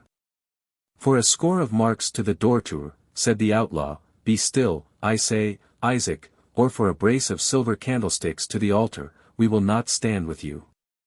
Nay, but, good Dickon Bend the Bow, said Isaac, endeavoring to interpose. Good Jew, good beast, good earthworm, said the yeoman, losing patience. And thou dost go on to put thy filthy lucre in the balance with thy daughter's life and honor, by heaven, I will strip thee of every maravedi thou hast in the world, before 3 days are out. Isaac shrunk together, and was silent. And what pledge am I to have for all this, said the prior. When Isaac returns successful through your mediation, said the outlaw, I swear by Saint Hubert, I will see that he pays thee the money in good silver, or I will reckon with him for it in such sort, he had better have paid 20 such sums. Well then, Jew, said Aymer, since I must needs meddle in this matter, let me have the use of thy writing tablets, though, hold, rather than use thy pen, I would fast for 24 hours, and where shall I find one? If your holy scruples can dispense with using the Jew's tablets, for the pen I can find a remedy, said the yeoman. And, bending his bow, he aimed his shaft at a wild goose which was soaring over their heads, the advanced guard of a phalanx of his tribe, which were winging their way to the distant and solitary fens of Holderness. The bird came fluttering down, transfixed with the arrow. "There, prior," said the captain, "are quills enow to supply all the monks of Jorvaulx for the next 100 years, and they take not to writing chronicles." The prior sat down, and at great leisure indited an epistle to Brian de Bois Guilbert, and having carefully sealed up the tablets, delivered them to the Jew, saying, "This will be thy safe conduct to the preceptory of Templestowe, and, as I think, is most likely to accomplish the delivery of thy daughter, if it be well backed with proffers of advantage and commodity at thine own hand.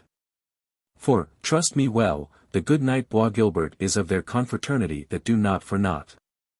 "Well, prior," said the outlaw, "I will detain thee no longer here than to give the Jew a quittance for the 600 crowns at which thy ransom is fixed, I accept of him for my paymaster. And if I hear that ye boggle at allowing him in his accompts the sums so paid by him, Saint Mary refuse me, and I burn not the abbey over thine head, though I hang 10 years the sooner."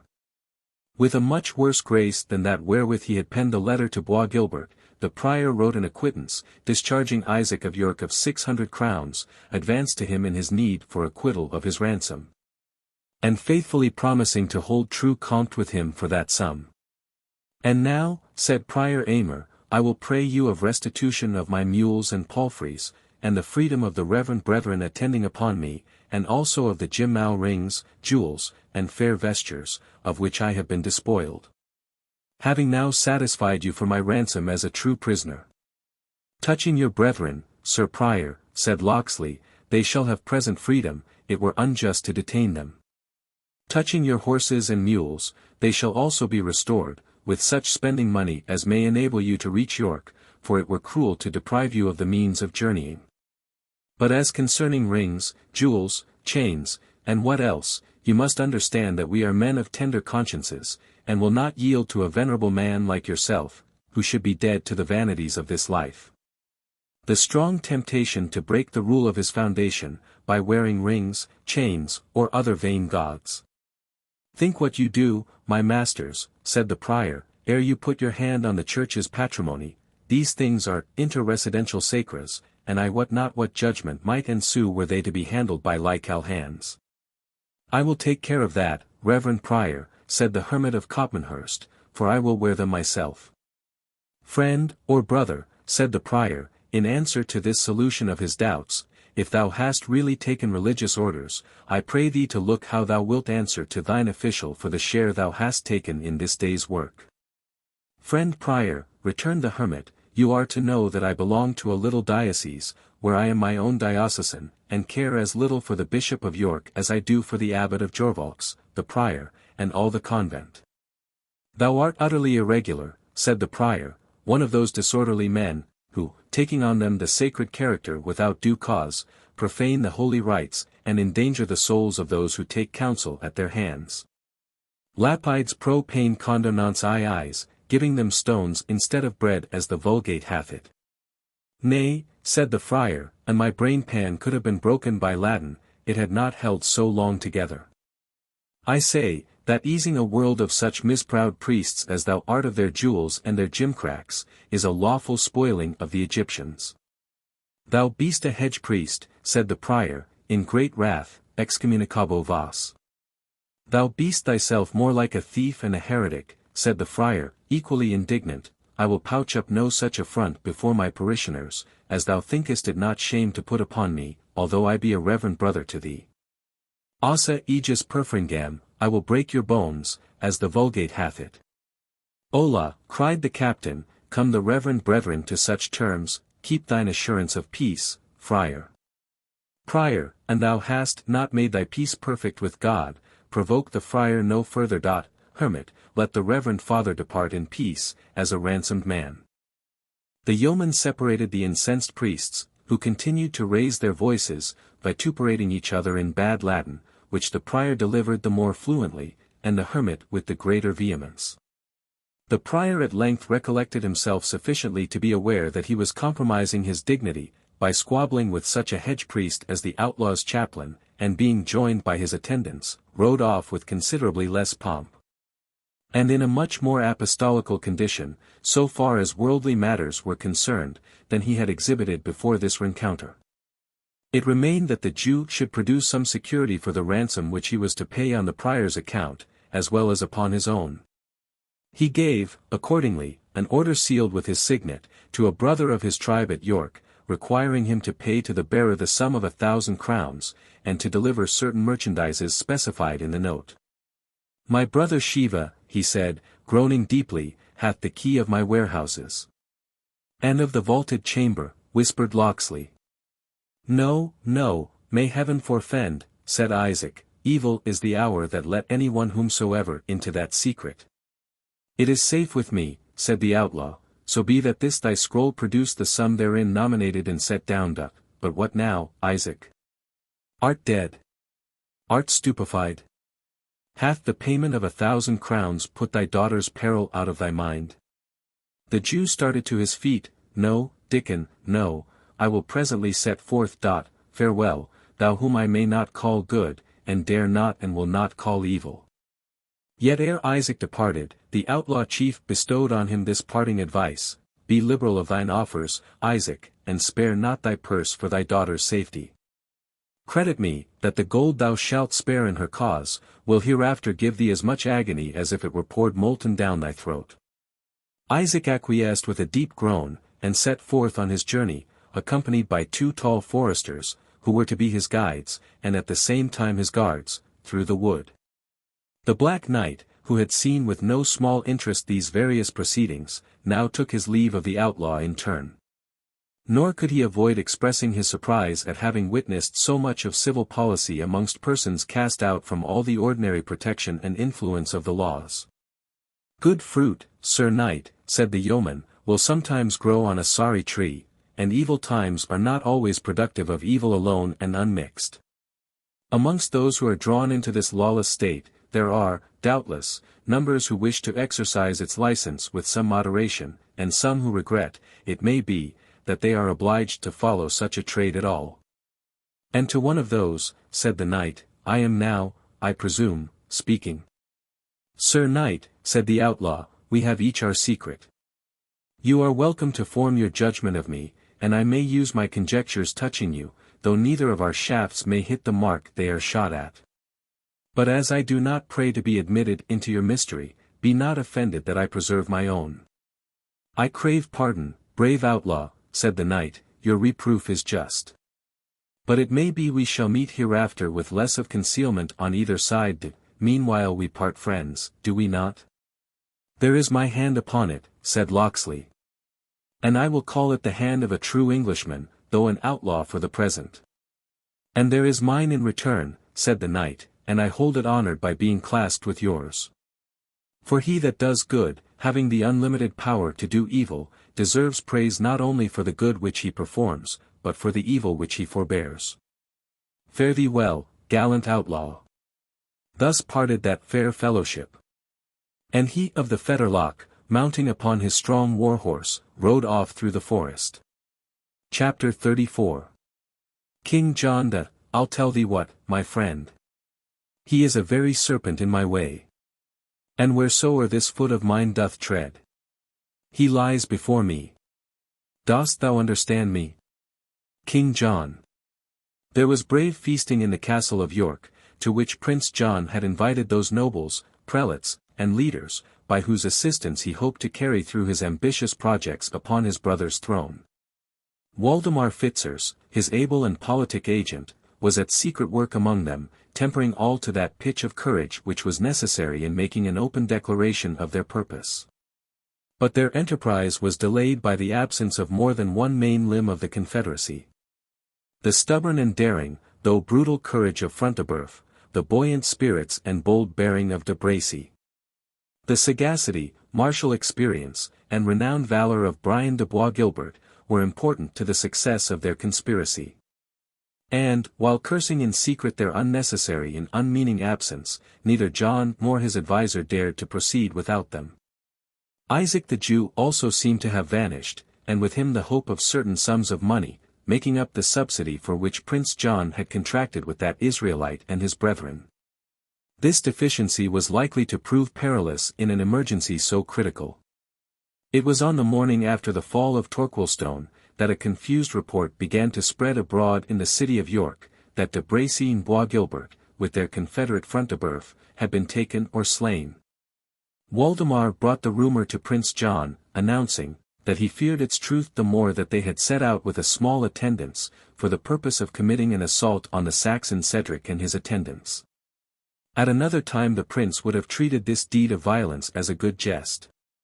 But now, that it interfered with and impeded his own plans, he exclaimed against the perpetrators, and spoke of the broken laws, and the infringement of public order and of private property, in a tone which might have become King Alfred. The unprincipled marauders, he said, were I ever to become monarch of England, I would hang such transgressors over the drawbridges of their own castles. But to become monarch of England, said his Ahithophel coolly, it is necessary not only that your grace should endure the transgressions of these unprincipled marauders, but that you should afford them your protection. Notwithstanding your laudable zeal for the laws they are in the habit of infringing. We shall be finely helped, if the churl Saxons should have realized your grace's vision, of converting feudal drawbridges into gibbets, and yonder bold-spirited Cedric seemeth one to whom such an imagination might occur.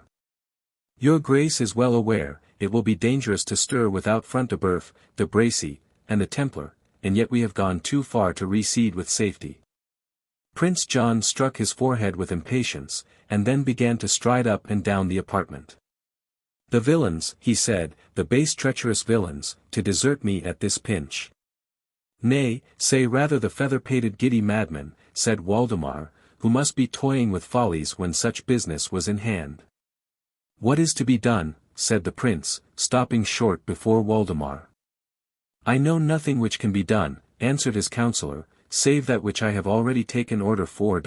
I came not to bewail this evil chance with your grace, until I had done my best to remedy it. Thou art ever my better angel, Waldemar, said the prince, and when I have such a chancellor to advise withal, the reign of John will be renowned in our annals.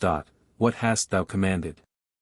I have ordered Louis Winkelbrand, de Bracy's lieutenant, to cause his trumpet sound to horse, and to display his banner, and to set presently forth towards the castle of Front-de-Bœuf, to do what yet may be done for the succour of our friends. Prince John's face flushed with the pride of a spoilt child, who has undergone what it conceives to be an insult. By the face of God, he said, Waldemar Fitzurse, much hast thou taken upon thee. And over malapert thou wert to cause trumpet to blow, or banner to be raised, in a town where ourselves were in presence, without our express command. I crave your grace's pardon, said Fitzurse, internally cursing the idle vanity of his patron. But when time pressed, and even the loss of minutes might be fatal, I judged it best to take this much burden upon me, in a matter of such importance to your grace's interest.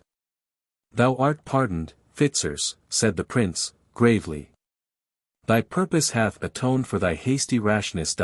But whom have we here? De Bracy himself, by the rood, and in strange guise doth he come before us. It was indeed de Bracy, bloody with spurring, fiery red with speed.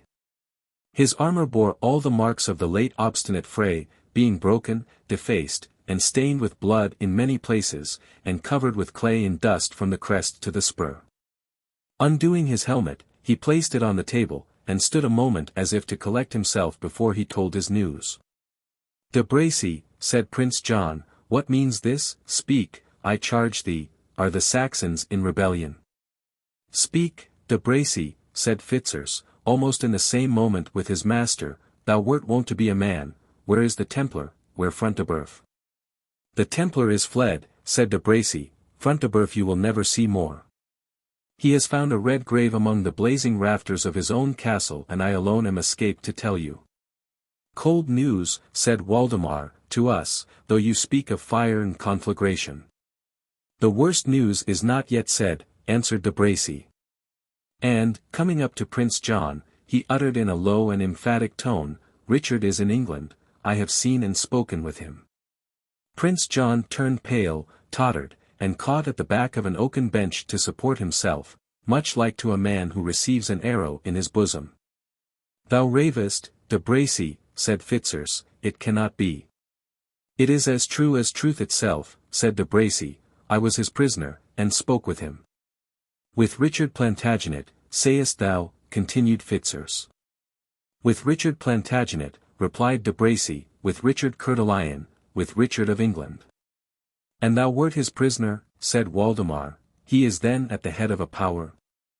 No, only a few outlawed yeomen were around him, and to these his person is unknown. I heard him say he was about to depart from them. He joined them only to assist at the storming of Torquilstone. Ay, said Fitzurse, such is indeed the fashion of Richard, a true knight-errant he, and will wander in wild adventure, trusting the prowess of his single arm, like any Sir Guy or Sir Bevis, while the weighty affairs of his kingdom slumber. And his own safety is endangered. What dost thou propose to do, de Bracy?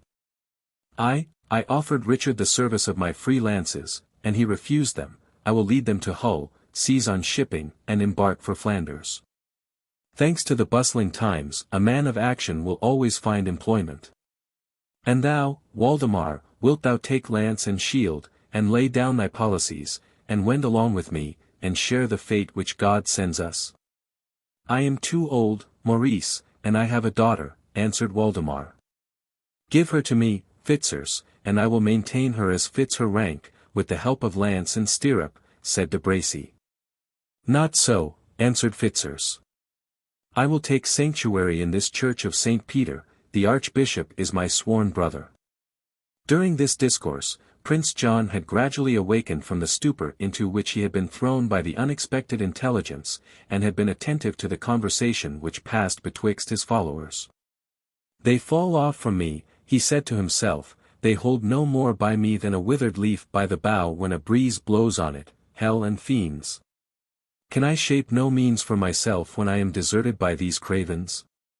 He paused, and there was an expression of diabolical passion in the constrained laugh with which he at length broke in on their conversation. Ha, ha, ha. My good lords, by the light of Our Lady's brow, I held ye sage men, bold men, ready-witted men, yet ye throw down wealth, honor, pleasure, all that our noble game promised you, at the moment it might be won by one bold cast. I understand you not, said de Bracy. As soon as Richard's return is blown abroad, he will be at the head of an army, and all is then over with us. I would counsel you, my lord, either to fly to France or take the protection of the Queen Mother. I seek no safety for myself, said Prince John, haughtily, that I could secure by a word spoken to my brother.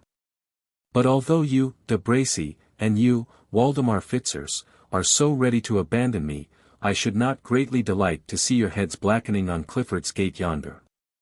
Thinkest thou, Waldemar, that the wily Archbishop will not suffer thee to be taken from the very horns of the altar, would it make his peace with King Richard?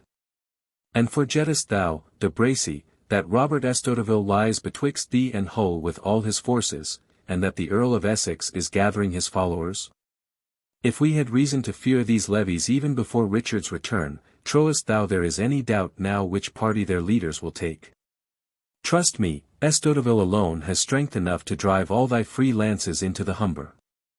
Waldemar Fitzurse and de Bracy looked in each other's faces with blank dismay. There is but one road to safety, continued the prince, and his brow grew black as midnight, this object of our terror journeys alone, he must be met withal. Not by me, said de Bracy, hastily, I was his prisoner, and he took me to mercy. I will not harm a feather in his crest. Who spoke of harming him, said Prince John, with a hardened laugh.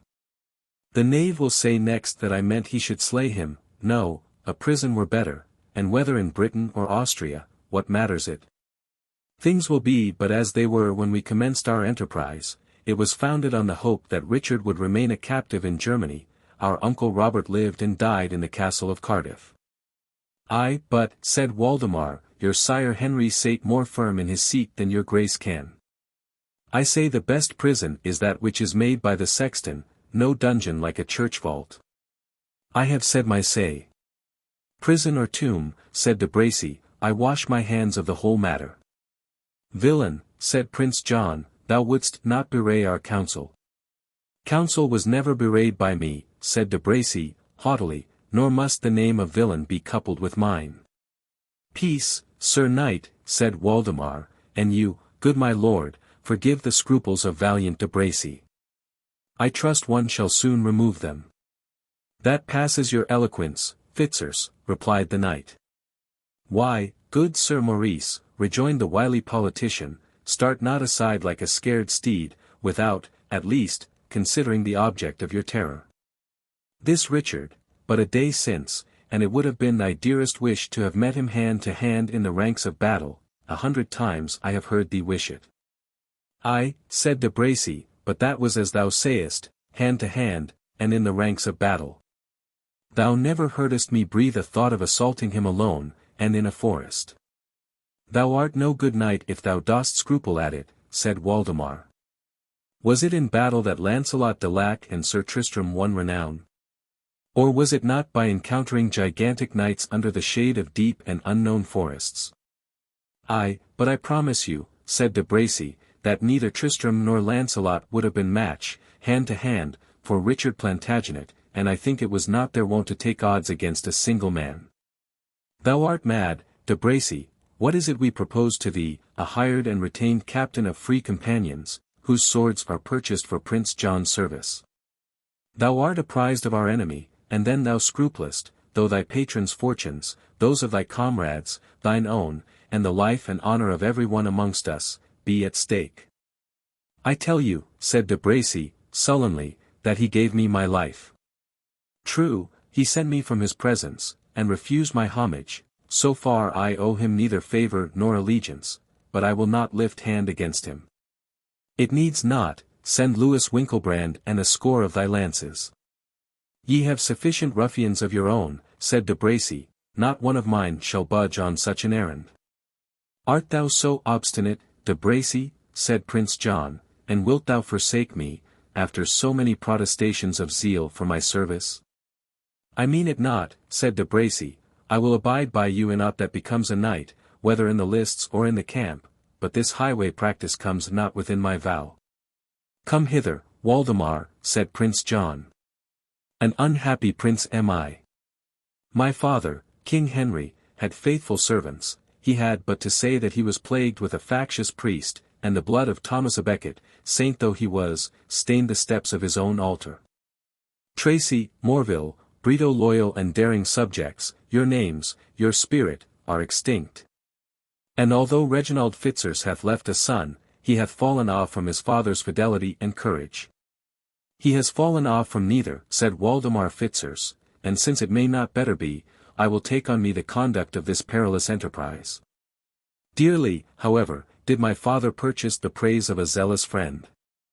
And yet did his proof of loyalty to Henry fall far short of what I am about to afford, for rather would I assail a whole calendar of saints, than put spear in rest against Coeur de Lion.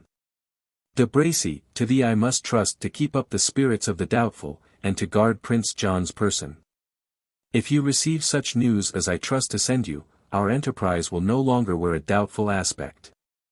Page, he said, hie to my lodgings, and tell my armourer to be there in readiness, and bid Stephen Wetherell, Broad Thoresby, and the 3 spears of Spyinghow, come to me instantly, and let the scoutmaster, Hugh Bardon, attend me also. Adieu, my prince, till better times. Thus speaking, he left the apartment. He goes to make my brother prisoner, said Prince John to de Bracy, with as little touch of compunction, as if it but concerned the liberty of a Saxon franklin. I trust he will observe our orders, and use our dear Richard's person with all due respect. De Bracy only answered by a smile. By the light of Our Lady's brow, said Prince John, our orders to him were most precise, though it may be you heard them not, as we stood together in the oriel window, most clear and positive was our charge that Richard's safety should be cared for. And woe to Waldemar's head if he transgress it. I had better pass to his lodgings, said de Bracy, and make him fully aware of your grace's pleasure, for, as it quite escaped my ear, it may not perchance have reached that of Waldemar. Nay, nay, said Prince John, impatiently, I promise thee he heard me, and, besides, I have farther occupation for thee. Maurice, come hither, let me lean on thy shoulder.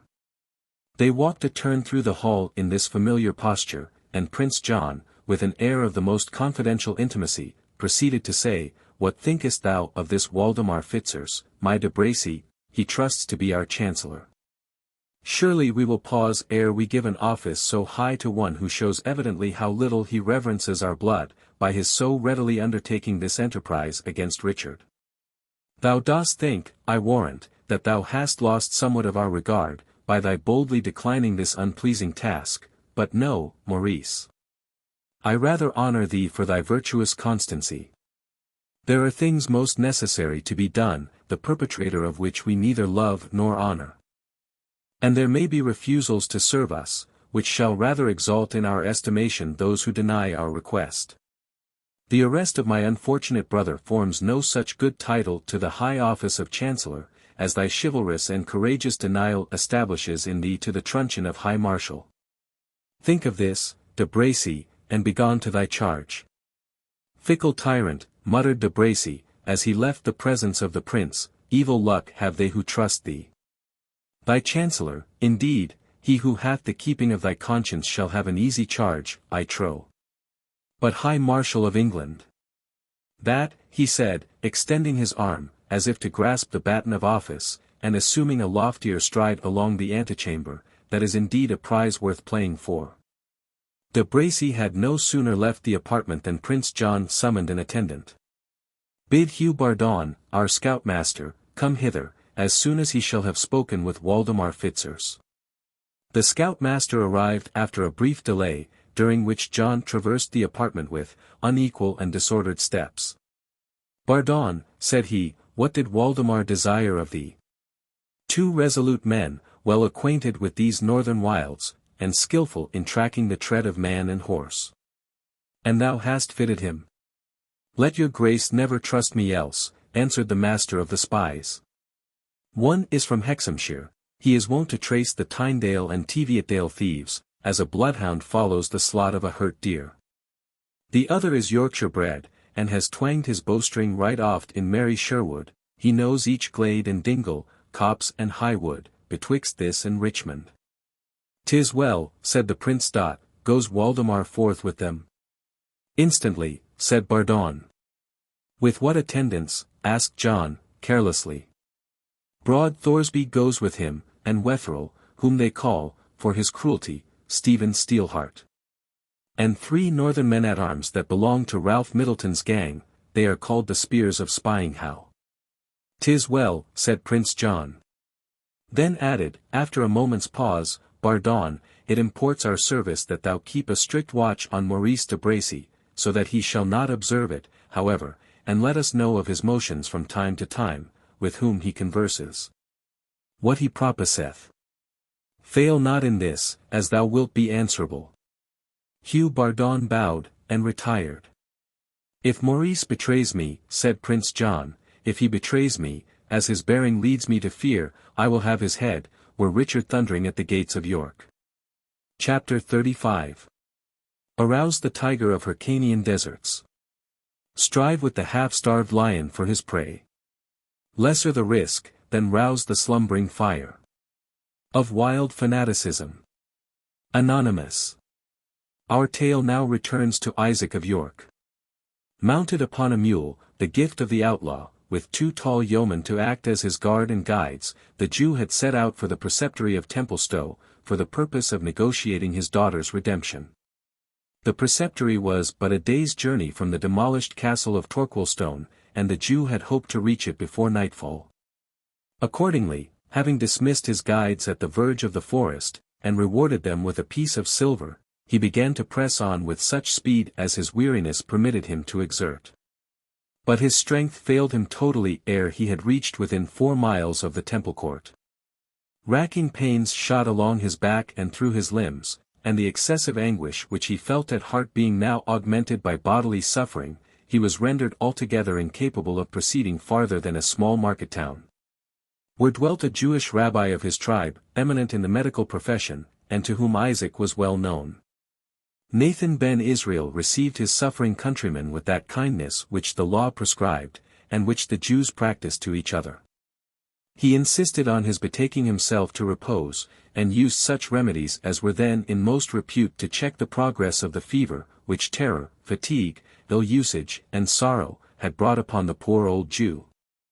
On the morrow, when Isaac proposed to arise and pursue his journey, Nathan remonstrated against his purpose, both as his host and as his physician. It might cost him, he said, his life. But Isaac replied, that more than life and death depended upon his going that morning to Templestowe. To Templestowe, said his host with surprise, again felt his pulse, and then muttered to himself, his fever is abated, yet seems his mind somewhat alienated and disturbed. And why not to Templestowe? Answered his patient. I grant thee, Nathan, that it is a dwelling of those to whom the despised children of the promise are a stumbling block and an abomination. Yet thou knowest that pressing affairs of traffic sometimes carry us among these bloodthirsty Nazarene soldiers, and that we visit the preceptories of the Templars, as well as the commanderies of the Knights Hospitallers, as they are called. I know it well, said Nathan, but wottest thou that Lucas de Beaumanoir, the chief of their order, and whom they term Grand Master, is now himself at Templestowe? I know it not, said Isaac. Our last letters from our brethren at Paris advised us that he was at that city, beseeching Philip for aid against the Sultan Saladin. He hath since come to England, unexpected by his brethren, said Ben Israel. And he cometh among them with a strong and outstretched arm to correct and to punish. His countenance is kindled in anger against those who have departed from the vow which they have made, and great is the fear of those sons of Belial. Thou must have heard of his name. It is well known unto me, said Isaac, the Gentiles deliver this Lucas Beaumanoir as a man zealous to slaying for every point of the Nazarene law. And our brethren have termed him a fierce destroyer of the Saracens, and a cruel tyrant to the children of the promise. And truly have they termed him, said Nathan the physician. Other Templars may be moved from the purpose of their heart by pleasure, or bribed by promise of gold and silver. But Beaumanoir is of a different stamp, hating sensuality, despising treasure, and pressing forward to that which they call the crown of martyrdom. The God of Jacob speedily send it unto him, and unto them all. Specially hath this proud man extended his glove over the children of Judah, as holy David over Edom, holding the murder of a Jew to be an offering of as sweet savour as the death of a Saracen. Impious and false things has he said even of the virtues of our medicines, as if they were the devices of Satan. The Lord rebuke him. Nevertheless, said Isaac, I must present myself at Templestowe, though he hath made his face like unto a fiery furnace 7 times heated. He then explained to Nathan the pressing cause of his journey. The rabbi listened with interest, and testified his sympathy after the fashion of his people, rending his clothes, and saying, Ah, my daughter, alas! For the beauty of Zion, alas! For the captivity of Israel. Thou sayest, said Isaac, how it stands with me, and that I may not tarry. Peradventure, the presence of this Lucas Beaumanoir, being the chief man over them, may turn Brian de Bois Guilbert from the ill which he doth meditate, and that he may deliver to me my beloved daughter Rebecca. Go thou, said Nathan ben Israel, and be wise, for wisdom availed Daniel in the den of lions into which he was cast, and may it go well with thee, even as thine heart wisheth.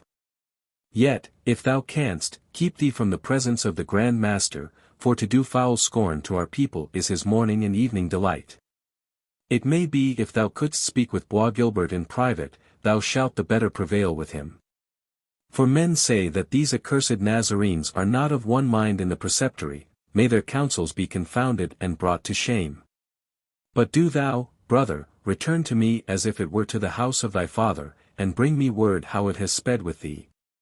And well do I hope thou wilt bring with thee Rebecca, even the scholar of the wise Miriam, whose cures the Gentiles slandered as if they had been wrought by necromancy. Isaac accordingly bade his friend farewell, and about an hour's riding brought him before the preceptory of Templestowe. This establishment of the Templars was seated amidst fair meadows and pastures, which the devotion of the former preceptor had bestowed upon their order. It was strong and well fortified, a point never neglected by these knights, and which the disordered state of England rendered peculiarly necessary. 2 halberdiers, clad in black, guarded the drawbridge, and others, in the same sad livery, glided to and fro upon the walls with a funereal pace, resembling spectres more than soldiers. The inferior officers of the order were thus dressed, ever since their use of white garments, similar to those of the knights and esquires, had given rise to a combination of certain false brethren in the mountains of Palestine, terming themselves Templars, and bringing great dishonor on the order. A knight was now and then seen to cross the court in his long white cloak, his head depressed on his breast, and his arms folded. They passed each other, if they chanced to meet, with a slow, solemn, and mute greeting. For such was the rule of their order, quoting thereupon the holy texts, in many words thou shalt not avoid sin, and life and death are in the power of the tongue. In a word, the stern ascetic rigor of the temple discipline, which had been so long exchanged for prodigal and licentious indulgence, seemed at once to have revived at Templestowe under the severe eye of Lucas Beaumanoir. Isaac paused at the gate, to consider how he might seek entrance in the manner most likely to bespeak favour. For he was well aware, that to his unhappy race the reviving fanaticism of the order was not less dangerous than their unprincipled licentiousness.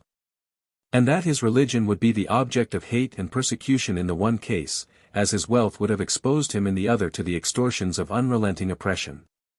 Meantime Lucas Beaumanoir walked in a small garden belonging to the preceptory, included within the precincts of its exterior fortification, and held sad and confidential communication with a brother of his order, who had come in his company from Palestine. The Grand Master was a man advanced in age, as was testified by his long grey beard, and the shaggy grey eyebrows overhanging eyes, of which, however, years had been unable to quench the fire. A formidable warrior, his thin and severe features retained the soldier's fierceness of expression. An ascetic bigot, they were no less marked by the emaciation of abstinence, and the spiritual pride of the self-satisfied devotee. Yet with these severer traits of physiognomy, there was mixed somewhat striking and noble, arising, doubtless, from the great part which his high office called upon him to act among monarchs and princes, and from the habitual exercise of supreme authority over the valiant and high-born knights, who were united by the rules of the order. His stature was tall, and his gait, undepressed by age and toil, was erect and stately. His white mantle was shaped with severe regularity, according to the rule of Saint Bernard himself, being composed of what was then called beryl cloth, exactly fitted to the size of the wearer, and bearing on the left shoulder the octangular cross peculiar to the order, formed of red cloth. No vair or ermine decked this garment. But in respect of his age, the Grand Master, as permitted by the rules, wore his doublet lined and trimmed with the softest lambskin, dressed with the wool outwards, which was the nearest approach he could regularly make to the use of fur. Then the greatest luxury of dress. In his hand he bore that singular abacus, or staff of office, with which Templars are usually represented, having at the upper end a round plate, on which was engraved the cross of the order, inscribed within a circle or orle, as heralds term it. His companion, who attended on this great personage, had nearly the same dress in all respects, but his extreme deference towards his superior showed that no other equality subsisted between them. The preceptor, for such he was in rank, walked not in a line with the Grand Master, but just so far behind that Beaumanoir could speak to him without turning round his head. "Conrade," said the Grand Master, "dear companion of my battles and my toils, to thy faithful bosom alone I can confide my sorrows. To thee alone can I tell how oft, since I came to this kingdom, I have desired to be dissolved and to be with the just. Not one object in England hath met mine eye which it could rest upon with pleasure, save the tombs of our brethren, beneath the massive roof of our temple church in yonder proud capital. Oh, valiant Robert de Ros!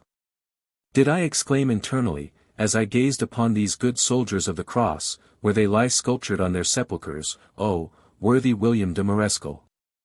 Open your marble cells, and take to your repose a weary brother, who would rather strive with 100,000 pagans than witness the decay of our holy order." "It is but true," answered Conrade Montfichet, "it is but too true. And the irregularities of our brethren in England are even more gross than those in France." "Because they are more wealthy," answered the Grand Master. "Bear with me, brother, although I should something vaunt myself. Thou knowest the life I have led, keeping each point of my order, striving with devils embodied and disembodied, striking down the roaring lion, who goeth about seeking whom he may devour, like a good knight and devout priest. Wheresoever I met with him, even as blessed Saint Bernard hath prescribed to us in the 45th capital of our rule, ut Leo semper feriator. But by the holy temple, the zeal which hath devoured my substance and my life, yea, the very nerves and marrow of my bones. By that very holy temple I swear to thee, that save thyself and some few that still retain the ancient severity of our order, I look upon no brethren whom I can bring my soul to embrace under that holy name. What say our statutes, and how do our brethren observe them? They should wear no vain or worldly ornament, no crest upon their helmet, no gold upon stirrup or bridle bit. Yet who now go pranked out so proudly and so gaily as the poor soldiers of the temple? They are forbidden by our statutes to take one bird by means of another, to shoot beasts with bow or arblast, to halloo to a hunting horn, or to spur the horse after game. But now, at hunting and hawking, and each idle sport of wood and river, who so prompt as the Templars in all these fond vanities? They are forbidden to read, save what their superior permitted, or listen to what is read, save such holy things as may be recited aloud during the hours of refaction. But lo! Their ears are at the command of idle minstrels, and their eyes study empty romance. They were commanded to extirpate magic and heresy. Lo!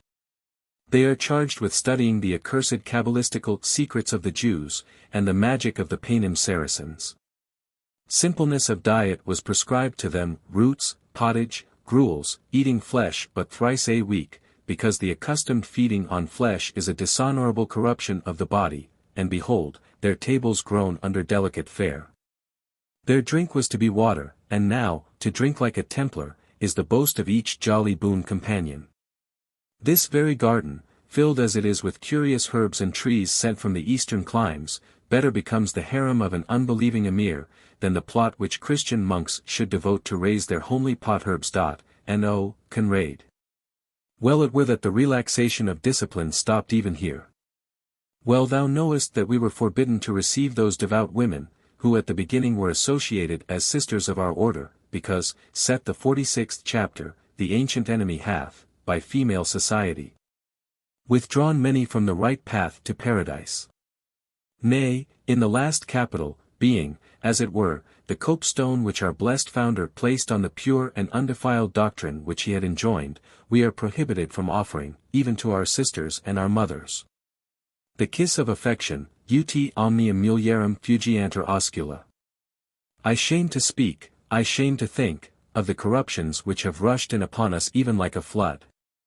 The souls of our pure founders, the spirits of Hugh de Payen and Godfrey de Saint Omer, and of the blessed seven who first joined in dedicating their lives to the service of the temple, are disturbed even in the enjoyment of paradise itself. I have seen them, Conrade, in the visions of the night, their sainted eyes shed tears for the sins and follies of their brethren, and for the foul and shameful luxury in which they wallow. Beaumanoir, they say, thou slumberest, awake. There is a stain in the fabric of the temple, deep and foul as that left by the streaks of leprosy on the walls of the infected houses of old. The soldiers of the cross, who should shun the glance of a woman as the eye of a basilisk, live in open sin, not with the females of their own race only, but with the daughters of the accursed heathen, and more accursed Jew. Beaumanoir, thou sleepest, up, and avenge our cause, slay the sinners, male and female, take to thee the brand of Phineas. The vision fled, Conrade, but as I awaked I could still hear the clank of their mail, and see the waving of their white mantles.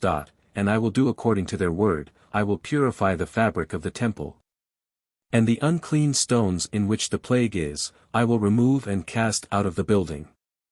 Yet bethink thee, reverend father, said Montfichet, the stain hath become ingrained by time and consuetude. Let thy reformation be cautious, as it is just and wise. No, Montfichet, answered the stern old man, it must be sharp and sudden, the order is on the crisis of its fate. The sobriety, self-devotion, and piety of our predecessors, made us powerful friends, our presumption, our wealth, our luxury, have raised up against us mighty enemies. We must cast away these riches, which are a temptation to princes, we must lay down that presumption, which is an offense to them, we must reform that license of manners, which is a scandal to the whole Christian world. Or, mark my words, the order of the temple will be utterly demolished, and the place thereof shall no more be known among the nations. Now may God avert such a calamity, said the preceptor. Amen, said the Grand Master, with solemnity, but we must deserve his aid. I tell thee, Conrade, that neither the powers in heaven, nor the powers on earth, will longer endure the wickedness of this generation. My intelligence is sure, the ground on which our fabric is reared is already undermined. And each addition we make to the structure of our greatness will only sink it the sooner in the abyss. We must retrace our steps, and show ourselves the faithful champions of the cross, sacrificing to our calling, not alone our blood and our lives, not alone our lusts and our vices, but our ease, our comforts, and our natural affections. And act as men convinced that many a pleasure which may be lawful to others, is forbidden to the vowed soldier of the temple.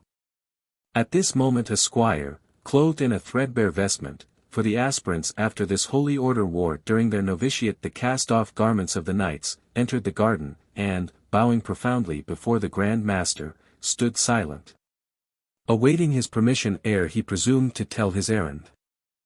Is it not more seemly, said the Grand Master, to see this Damien, clothed in the garments of Christian humility, thus appear with reverend silence before his superior, than but 2 days since, when the fond fool was decked in a painted coat, and jangling as pert and as proud as any popinjay?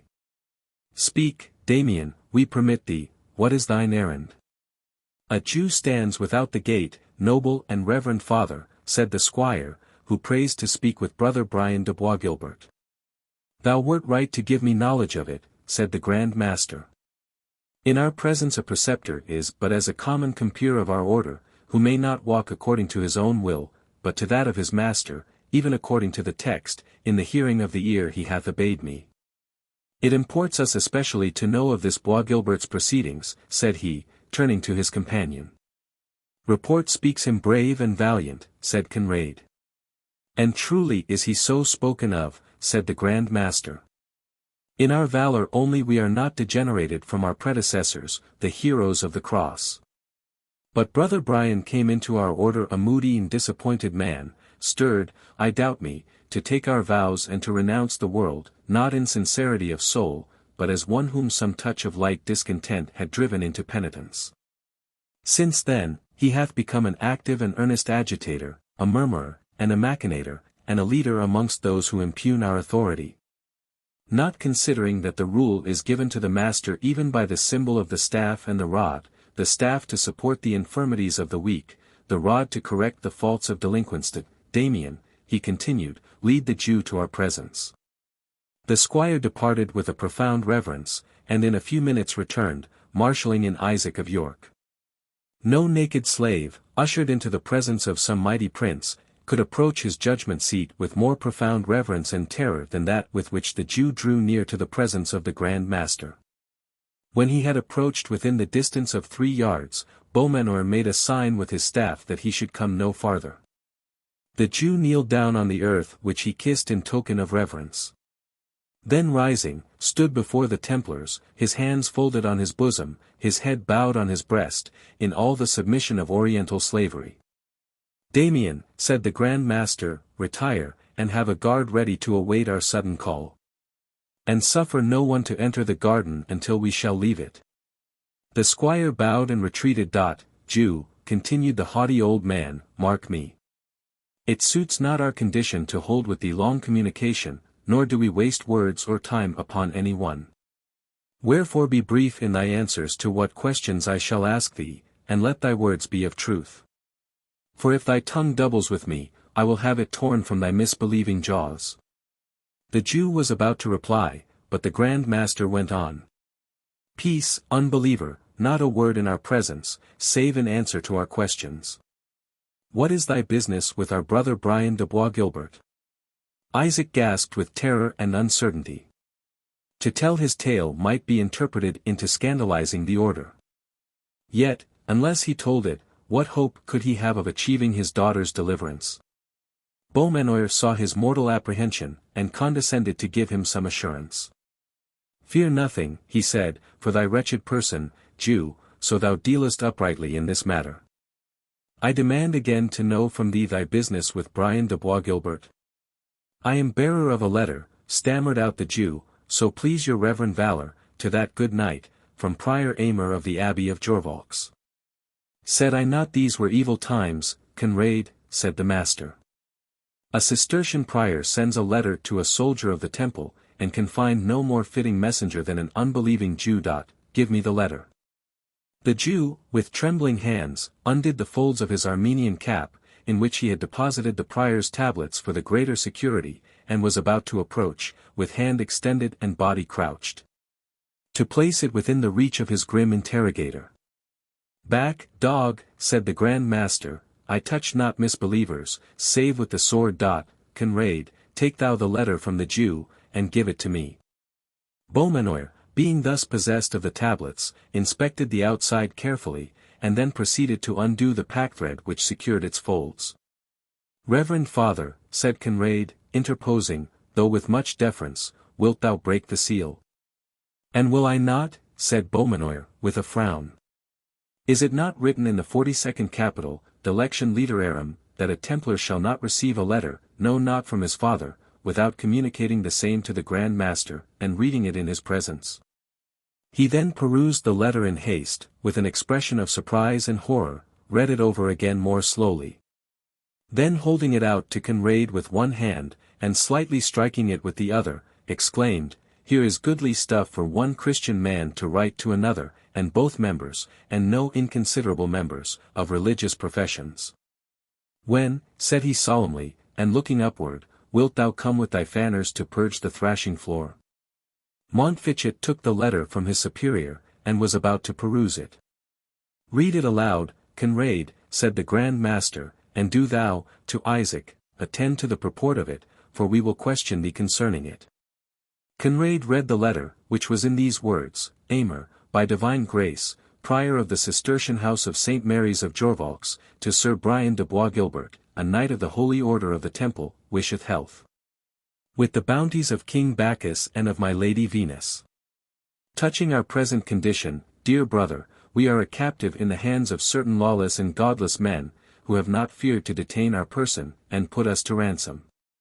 Whereby we have also learned of Front-de-Boeuf's misfortune, and that thou hast escaped with that fair Jewish sorceress, whose black eyes have bewitched thee. We are heartily rejoiced of thy safety. Nevertheless, we pray thee to be on thy guard in the matter of this second witch of Ender. For we are privately assured that your great master, who careth not a bean for cherry cheeks and black eyes, comes from Normandy to diminish your mirth, and amend your misdoings. Wherefore we pray you heartily to beware, and to be found watching, even as the holy text hath it, invenientur vigilantes. And the wealthy Jew her father, Isaac of York, having prayed of me letters in his behalf, I gave him these, earnestly advising, and in a sort entreating, that you do hold the damsel to ransom. Seeing he will pay you from his bags as much as may find 50 damsels upon safer terms, whereof I trust to have my part when we make merry together, as true brothers, not forgetting the wine-cup. For what saith the text, vinum laetificat cor homines, and again, rex delectabiter pulchritudine tua. Till which merry meeting, we wish you farewell. Given from this den of thieves, about the hour of matins. Aymer Prs. M. Jorvolciensis. Postscriptum. Truly your golden chain hath not long abid den with me, and will now sustain, around the neck of an outlaw deer-stealer, the whistle wherewith he calleth on his hounds. What sayest thou to this, Conrade?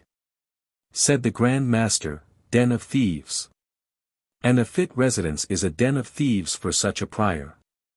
No wonder that the hand of God is upon us, and that in the Holy Land we lose place by place, foot by foot, before the infidels, when we have such churchmen as this Aymer. And what meaneth he, I trow, by this second witch of Ender? Said he to his confidant, something apart. Conrade was better acquainted, perhaps by practice, with the jargon of gallantry, than was his superior. And he expounded the passage which embarrassed the Grand Master, to be a sort of language used by worldly men towards those whom they loved, par amours, but the explanation did not satisfy the bigoted Beaumanoir. There is more in it than thou dost guess, Conrade, thy simplicity is no match for this deep abyss of wickedness. This Rebecca of York was a pupil of that Miriam of whom thou hast heard. Thou shalt hear the Jew own it even now. Then turning to Isaac, he said aloud, Thy daughter, then, is prisoner with Brian de Bois Guilbert. Ay, reverend valorous sir, stammered poor Isaac, and whatsoever ransom a poor man may pay for her deliverance, dash. Peace, said the Grand Master. This thy daughter hath practised the art of healing, hath she not? Ay, gracious sir, answered the Jew, with more confidence, and knight and yeoman, squire and vassal, may bless the goodly gift which heaven hath assigned to her. Many a one can testify that she hath recovered them by her art, when every other human aid hath proved vain, but the blessing of the God of Jacob was upon her. Beaumanoir turned to Montfichet with a grim smile. See, brother, he said, the deceptions of the devouring enemy. Behold the baits with which he fishes for souls, giving a poor space of earthly life in exchange for eternal happiness hereafter. Well said our blessed rule, semper percutiator Leo vorans. Up on the lion. Down with the destroyer. Said he, shaking aloft his mystic abacus, as if in defiance of the powers of darkness, thy daughter worketh the cures, I doubt not. Thus he went on to address the Jew, by words and sighs, and periapts, and other cabalistical mysteries. Nay, reverend and brave knight, answered Isaac, but in chief measure by a balsam of marvellous virtue. Where had she that secret? Said Beaumanoir. It was delivered to her, answered Isaac, reluctantly, by Miriam, a sage matron of our tribe. Ah, false Jew, said the Grand Master, was it not from that same which Miriam, the abomination of whose enchantments have been heard of throughout every Christian land, exclaimed the Grand Master, crossing himself. Her body was burnt at a stake, and her ashes were scattered to the four winds, and so be it with me and mine order, if I do not as much to her pupil, and more also. I will teach her to throw spell and incantation over the soldiers of the blessed temple. There, Damien, spurn this Jew from the gate, shoot him dead if he oppose or turn again. With his daughter we will deal as the Christian law and our own high office warrant. Poor Isaac was hurried off accordingly, and expelled from the preceptory, all his entreaties, and even his offers, unheard and disregarded. He could do not better than return to the house of the rabbi, and endeavor, through his means, to learn how his daughter was to be disposed of. He had hitherto feared for her honor, he was now to tremble for her life. Meanwhile, the Grand Master ordered to his presence the preceptor of Templestowe. Chapter 36. Say not my art is fraud, all live by seeming. The beggar begs with it, and the gay courtier gains land and title, rank and rule, by seeming. The clergy scorn it not, and the bold soldier will eke with it his service. All admit it. All practice it, and he who is content with showing what he is, shall have small credit. In church, or camp, or state, so wags the world. Old Play. Albert Malvoisin, President, or, in the language of the order, Preceptor of the establishment of Templestowe, was brother to that Philip Malvoisin who has been already occasionally mentioned in this history, and was, like that baron, in close league with Brian de Bois Guilbert. Amongst dissolute and unprincipled men, of whom the Temple order included but too many, Albert of Templestowe might be distinguished. But with this difference from the audacious Bois Guilbert, that he knew how to throw over his vices and his ambition the veil of hypocrisy, and to assume in his exterior the fanaticism which he internally despised. Had not the arrival of the Grand Master been so unexpectedly sudden, he would have seen nothing at Templestowe which might have appeared to argue any relaxation of discipline. And, even although surprised, and, to a certain extent, detected, Albert Malvoisin listened with such respect and apparent contrition to the rebuke of his superior, and made such haste to reform the particulars he censured, succeeded, in fine, so well in giving an air of ascetic devotion to a family which had been lately devoted to license and pleasure, that Lucas Beaumanoir began to entertain a higher opinion of the preceptor's morals than the first appearance of the establishment had inclined him to adopt. But these favorable sentiments on the part of the Grand Master were greatly shaken by the intelligence that Albert had received within a house of religion the Jewish captive, and, as was to be feared, the paramour of a brother of the order. And when Albert appeared before him, he was regarded with unwonted sternness. "There is in this mansion, dedicated to the purposes of the Holy Order of the Temple," said the Grand Master, in a severe tone, "a Jewish woman, brought hither by a brother of religion, by your connivance, Sir Preceptor." Albert Malvoisin was overwhelmed with confusion, for the unfortunate Rebecca had been confined in a remote and secret part of the building, and every precaution used to prevent her residence there from being known. He read in the looks of Beaumanoir ruin to Bois Guilbert and to himself, unless he should be able to avert the impending storm. "Why are you mute?" continued the Grand Master. "Is it permitted to me to reply?" answered the Preceptor, in a tone of the deepest humility, although by the question he only meant to gain an instant's space for arranging his ideas. "Speak, you are permitted," said the Grand Master, "speak, and say, knowest thou the capital of our holy rule, the Camilitonibus Templi in Sancta Civitate, cum miserimus mulieribus versanter, propter oblectationem carnis?" "Surely, most reverend Father," answered the Preceptor, "I have not risen to this office in the order, being ignorant of one of its most important prohibitions." "How comes it, then, I demand of thee once more, that thou hast suffered a brother to bring a paramour, and that paramour a Jewish sorceress, into this holy place, to the stain and pollution thereof?" "A Jewish sorceress," echoed Albert Malvoisin. "Good angels guard us!" "Ay, brother, a Jewish sorceress," said the Grand Master, sternly. "I have said it. Darest thou deny that this Rebecca, the daughter of that wretched usurer Isaac of York, and the pupil of the foul witch Miriam, is now, shame to be thought or spoken, lodged within this thy preceptory?" "Your wisdom, reverend Father," answered the Preceptor, "hath rolled away the darkness from my understanding. Much did I wonder that so good a knight as Brian de Bois Guilbert seemed so fondly besotted on the charms of this female, whom I received into this house merely to place a bar betwixt their growing intimacy, which else might have been cemented at the expense of the fall of our valiant and religious brother. Hath nothing, then, as yet passed betwixt them in breach of his vow?" demanded the Grand Master. "What? Under this roof," said the Preceptor, crossing himself, "Saint Magdalene and the 10,000 virgins forbid, no.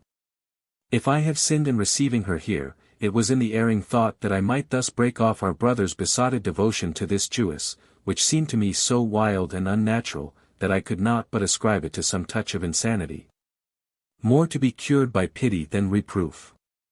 But since your reverend wisdom hath discovered this Jewish queen to be a sorceress, perchance it may account fully for his enamoured folly." It doth, said Beaumanoir. "See, brother Conrade, the peril of yielding to the first devices and blandishments of Satan. We look upon woman only to gratify the lust of the eye, and to take pleasure in what men call her beauty. And the ancient enemy, the devouring lion, obtains power over us, to complete, by talisman and spell, a work which was begun by idleness and folly. It may be that our brother Bois Guilbert does in this matter deserve rather pity than severe chastisement, rather the support of the staff, than the strokes of the rod. And that our admonitions and prayers may turn him from his folly, and restore him to his brethren. It were deep pity, said Conrade Montfichet, to lose to the order one of its best lances, when the holy community most requires the aid of its sons. 300 Saracens hath this Brian de Bois Guilbert slain with his own hand. The blood of these accursed dogs, said the Grand Master, shall be a sweet and acceptable offering to the saints and angels whom they despise and blaspheme. And with their aid will we counteract the spells and charms with which our brother is entwined as in a net. He shall burst the bands of this Delilah, as Samson burst the 2 new cords with which the Philistines had bound him, and shall slaughter the infidels, even heaps upon heaps. But concerning this foul witch, who hath flung her enchantments over a brother of the holy temple, assuredly she shall die the death. But the laws of England, said the Preceptor, who, though delighted that the Grand Master's resentment, thus fortunately averted from himself and Bois Guilbert, had taken another direction, began now to fear he was carrying it too far. The laws of England, interrupted Beaumanoir, permit and enjoin each judge to execute justice within his own jurisdiction. The most petty baron may arrest, try, and condemn a witch found within his own domain. And shall that power be denied to the Grand Master of the Temple within a preceptory of his order? No, we will judge and condemn. The witch shall be taken out of the land, and the wickedness thereof shall be forgiven. Prepare the castle hall for the trial of the sorceress. Albert Malvoisin bowed and retired, not to give directions for preparing the hall, but to seek out Brian de Bois Guilbert, and communicate to him how matters were likely to terminate. It was not long ere he found him, foaming with indignation at a repulse he had anew sustained from the fair Jewess. The unthinking, he said, the ungrateful, to scorn him who, amidst blood and flames, would have saved her life at the risk of his own. By heaven, Malvoisin! I abode until roof and rafters crackled and crashed around me. I was the butt of 100 arrows, they rattled on mine armor like hailstones against a latticed casement, and the only use I made of my shield was for her protection. This did I endure for her. And now the self-willed girl upbraids me that I did not leave her to perish, and refuses me not only the slightest proof of gratitude, but even the most distant hope that ever she will be brought to grant any. The devil, that possessed her race with obstinacy, has concentrated its full force in her single person. The devil, said the preceptor, I think, possessed you both. How oft have I preached to you caution, if not continence? Did I not tell you that there were enough willing Christian damsels to be met with, who would think it sin to refuse so brave a knight le don d'amour merci, and you must needs anchor your affection on a wilful, obstinate Jewess? By the mass, I think old Lucas Beaumanoir guesses right, when he maintains she hath cast a spell over you. Lucas Beaumanoir, said Bois Guilbert reproachfully, are these your precautions, Malvoisin? Hast thou suffered the dotard to learn that Rebecca is in the preceptory? How could I help it, said the preceptor. I neglected nothing that could keep secret your mystery. But it is betrayed, and whether by the devil or no, the devil only can tell. But I have turned the matter as I could, you are safe if you renounce Rebecca. You are pitted, the victim of magical delusion. She is a sorceress, and must suffer as such. She shall not, by heaven, said Bois Guilbert. By heaven, she must and will, said Malvoisin. Neither you nor any one else can save her. Lucas Beaumanoir hath settled that the death of a Jewess will be a sin offering sufficient to atone for all the amorous indulgences of the Knights Templars. And thou knowest he hath both the power and will to execute so reasonable and pious a purpose.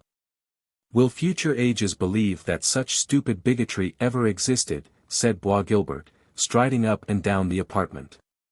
What they may believe, I know not, said Malvoisin, calmly, but I know well, that in this our day, clergy and laymen, take 99 to the 100, will cry Amen to the Grand Master's sentence. I have it, said Bois Guilbert. Albert, thou art my friend. Thou must connive at her escape, Malvoisin, and I will transport her to some place of greater security in secrecy. I cannot, if I would, replied the preceptor. The mansion is filled with the attendants of the Grand Master, and others who are devoted to him.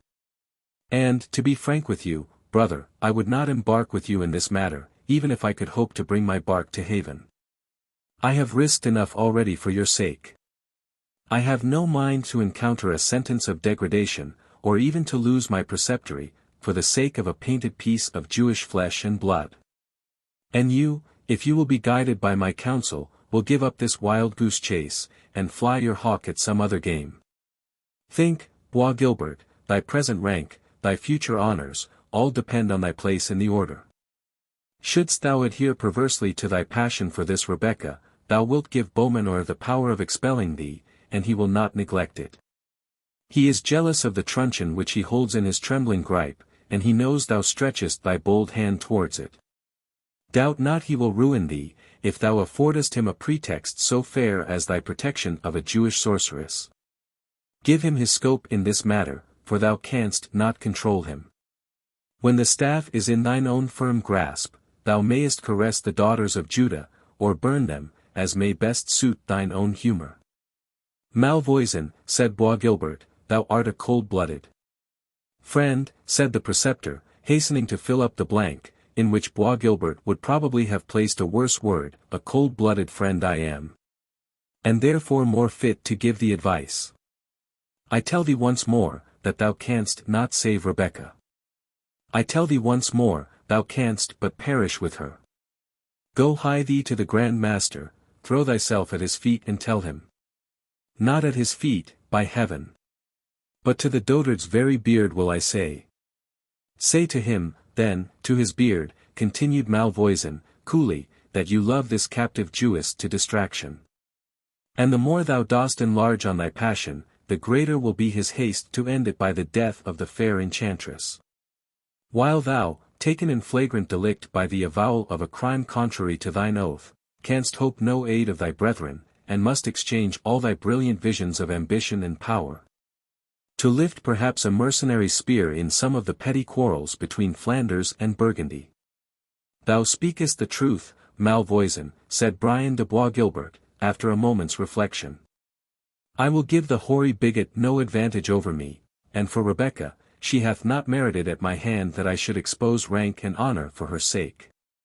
I will cast her off, yes, I will leave her to her fate, unless. Qualify not thy wise and necessary resolution, said Malvoisin, women are but the toys which amuse our lighter hours, ambition is the serious business of life. Perish 1,000 such frail baubles as this Jewess, before thy manly step pause in the brilliant career that lies stretched before thee. For the present we part, nor must we be seen to hold close conversation. I must order the hall for his judgment seat. What, said Bois Guilbert, so soon? Aye, replied the preceptor, trial moves rapidly on when the judge has determined the sentence beforehand. Rebecca, said Bois Guilbert, when he was left alone, thou art like to cost me dear. Why cannot I abandon thee to thy fate, as this calm hypocrite recommends? One effort will I make to save thee, but beware of ingratitude. For if I am again repulsed, my vengeance shall equal my love. The life and honor of Bois Guilbert must not be hazarded, where contempt and reproaches are his only reward.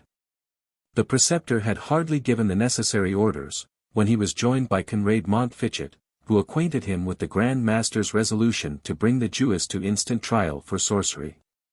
It is surely a dream, said the preceptor.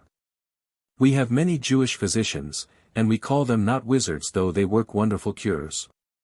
The Grand Master thinks otherwise, said Montfichet.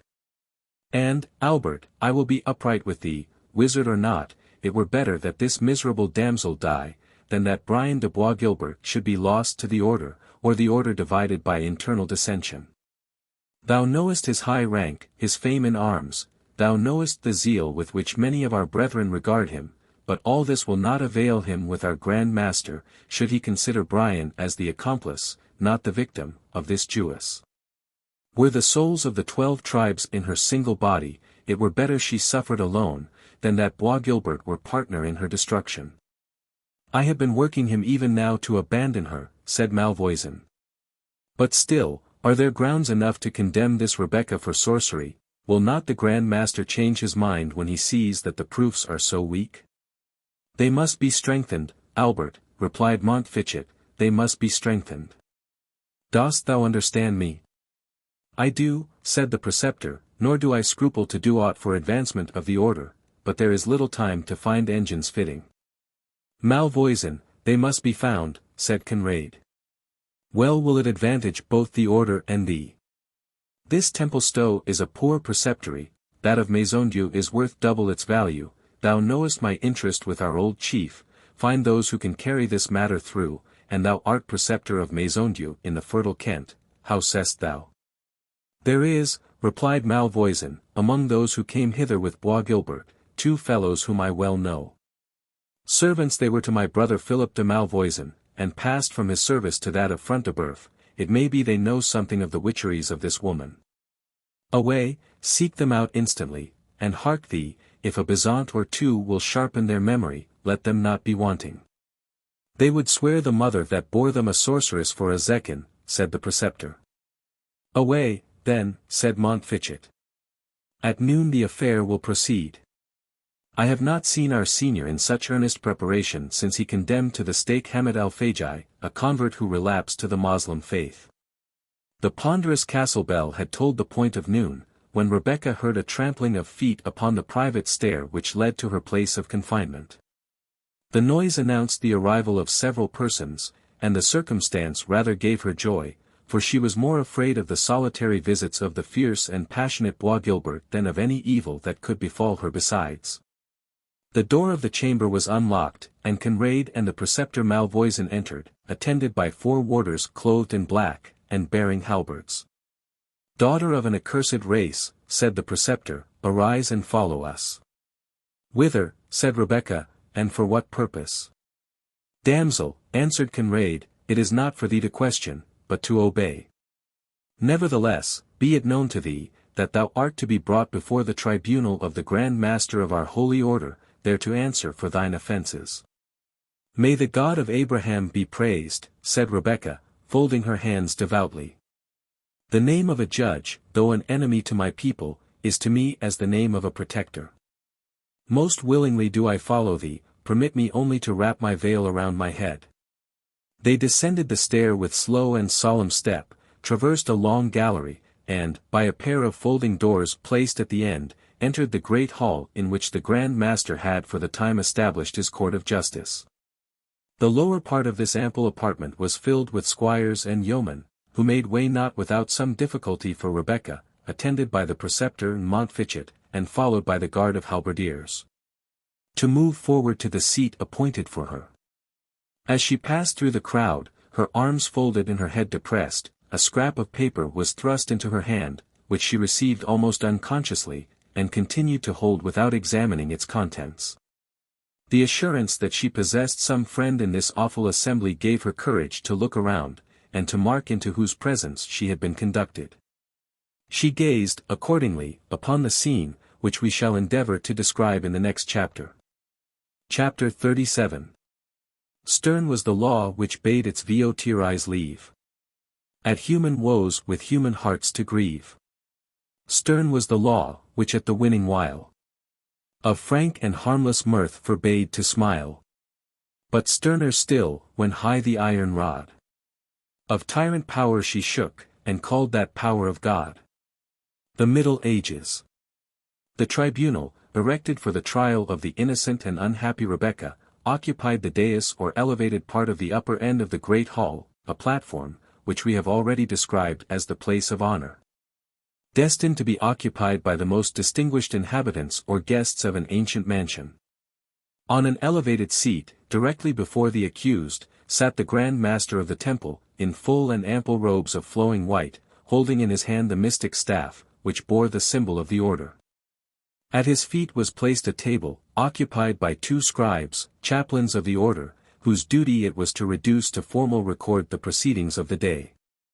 The black dresses, bare scalps, and demure looks of these churchmen, formed a strong contrast to the warlike appearance of the knights who attended, either as residing in the preceptory, or as come thither to attend upon their Grand Master.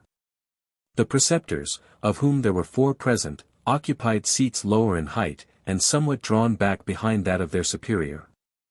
And the knights, who enjoyed no such rank in the order, were placed on benches still lower, and preserving the same distance from the preceptors as these from the Grand Master. Behind them, but still upon the dais or elevated portion of the hall, stood the esquires of the order, in white dresses of an inferior quality. The whole assembly wore an aspect of the most profound gravity. And in the faces of the knights might be perceived traces of military daring, united with the solemn carriage becoming men of a religious profession, and which, in the presence of their Grand Master, failed not to sit upon every brow. The remaining lower part of the hall was filled with guards, holding partisans, and with other attendants whom curiosity had drawn thither, to see at once a Grand Master and a Jewish sorceress.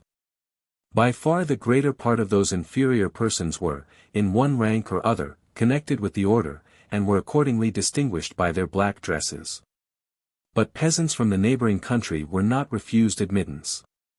For it was the pride of Beaumanoir to render the edifying spectacle of the justice which he administered as public as possible.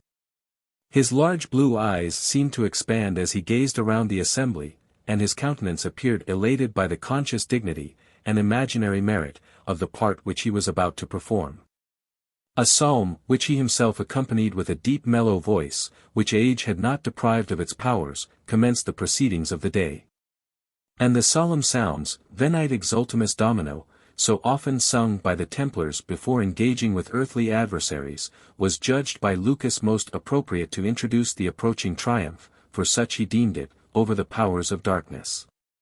The deep prolonged notes, raised by 100 masculine voices accustomed to combine in the choral chant, arose to the vaulted roof of the hall, and rolled on amongst its arches with the pleasing yet solemn sound of the rushing of mighty waters. When the sound ceased, the Grand Master glanced his eye slowly around the circle, and observed that the seat of one of the preceptors was vacant. Brian de Bois Guilbert, by whom it had been occupied, had left his place, and was now standing near the extreme corner of one of the benches occupied by the knights companions of the temple, one hand extending his long mantle, so as in some degree to hide his face, while the other held his cross-handled sword, with the point of which, sheathed as it was, he was slowly drawing lines upon the oaken floor. "Unhappy man," said the Grand Master, after favoring him with a glance of compassion. "Thou sayest, Conrade, how this holy work distresses him. To this can the light look of woman, aided by the prince of the powers of this world, bring a valiant and worthy knight, sayest thou he cannot look upon us, he cannot look upon her. And who knows by what impulse from his tormentor his hand forms these cabalistic lines upon the floor, it may be our life and safety are thus aimed at, but we spit at and defy the foul enemy. Semper Leo Percutiator." This was communicated apart to his confidential follower, Conrade Montfichet. The Grand Master then raised his voice, and addressed the assembly. "Reverend and valiant men, knights, preceptors, and companions of this holy order, my brethren and my children, you also, well-born and pious esquires, who aspire to wear this holy cross, and you also, Christian brethren, of every degree. Be it known to you, that it is not defect of power in us which hath occasioned the assembling of this congregation. For, however unworthy in our person, yet to us is committed, with this baton, full power to judge and to try all that regards the weal of this our holy order. Holy Saint Bernard, in the rule of our knightly and religious profession, hath said, in the 59th capital, that he would not that brethren be called together in council, save at the will and command of the Master. Leaving it free to us, as to those more worthy fathers who have preceded us in this our office, to judge, as well of the occasion as of the time and place in which a chapter of the whole order, or of any part thereof, may be convoked. Also, in all such chapters, it is our duty to hear the advice of our brethren, and to proceed according to our own pleasure.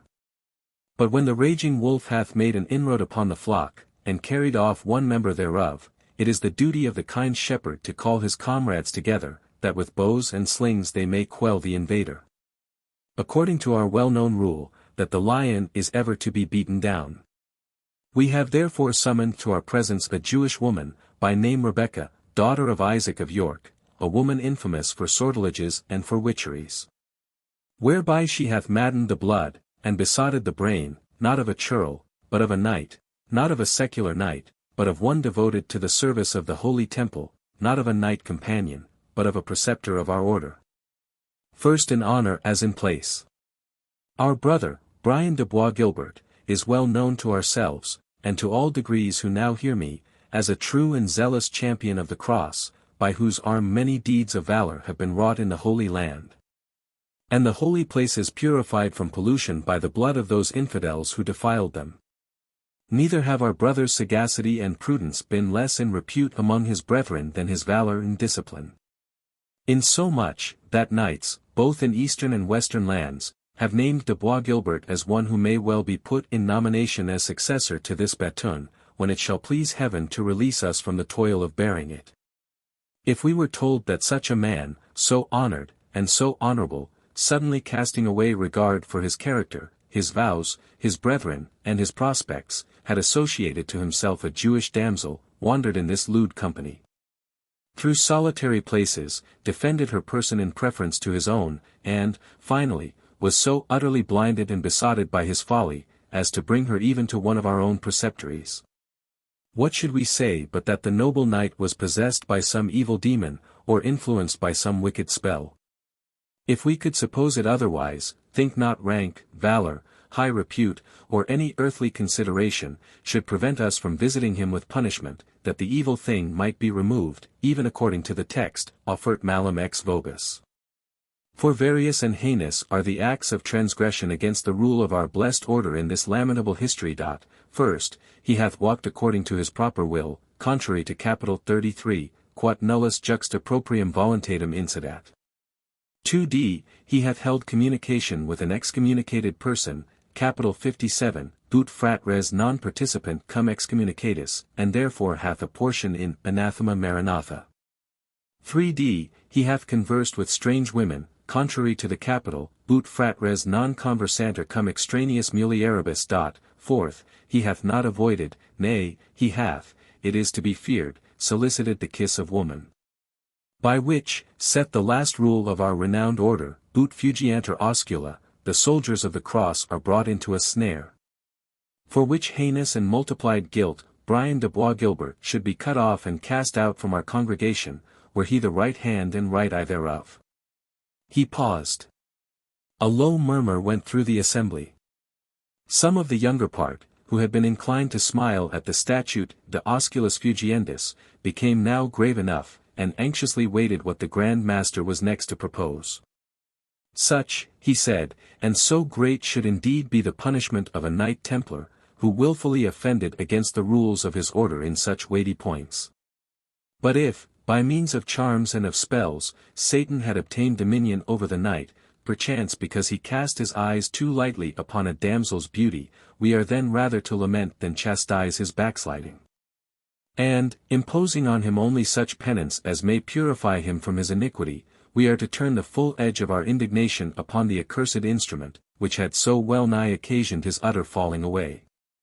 Stand forth, therefore, and bear witness, ye who have witnessed these unhappy doings, that we may judge of the sum and bearing thereof. And judge whether our justice may be satisfied with the punishment of this infidel woman, or if we must go on, with a bleeding heart, to the further proceeding against our brother. Several witnesses were called upon to prove the risks to which Bois Guilbert exposed himself in endeavoring to save Rebecca from the blazing castle, and his neglect of his personal defense in attending to her safety.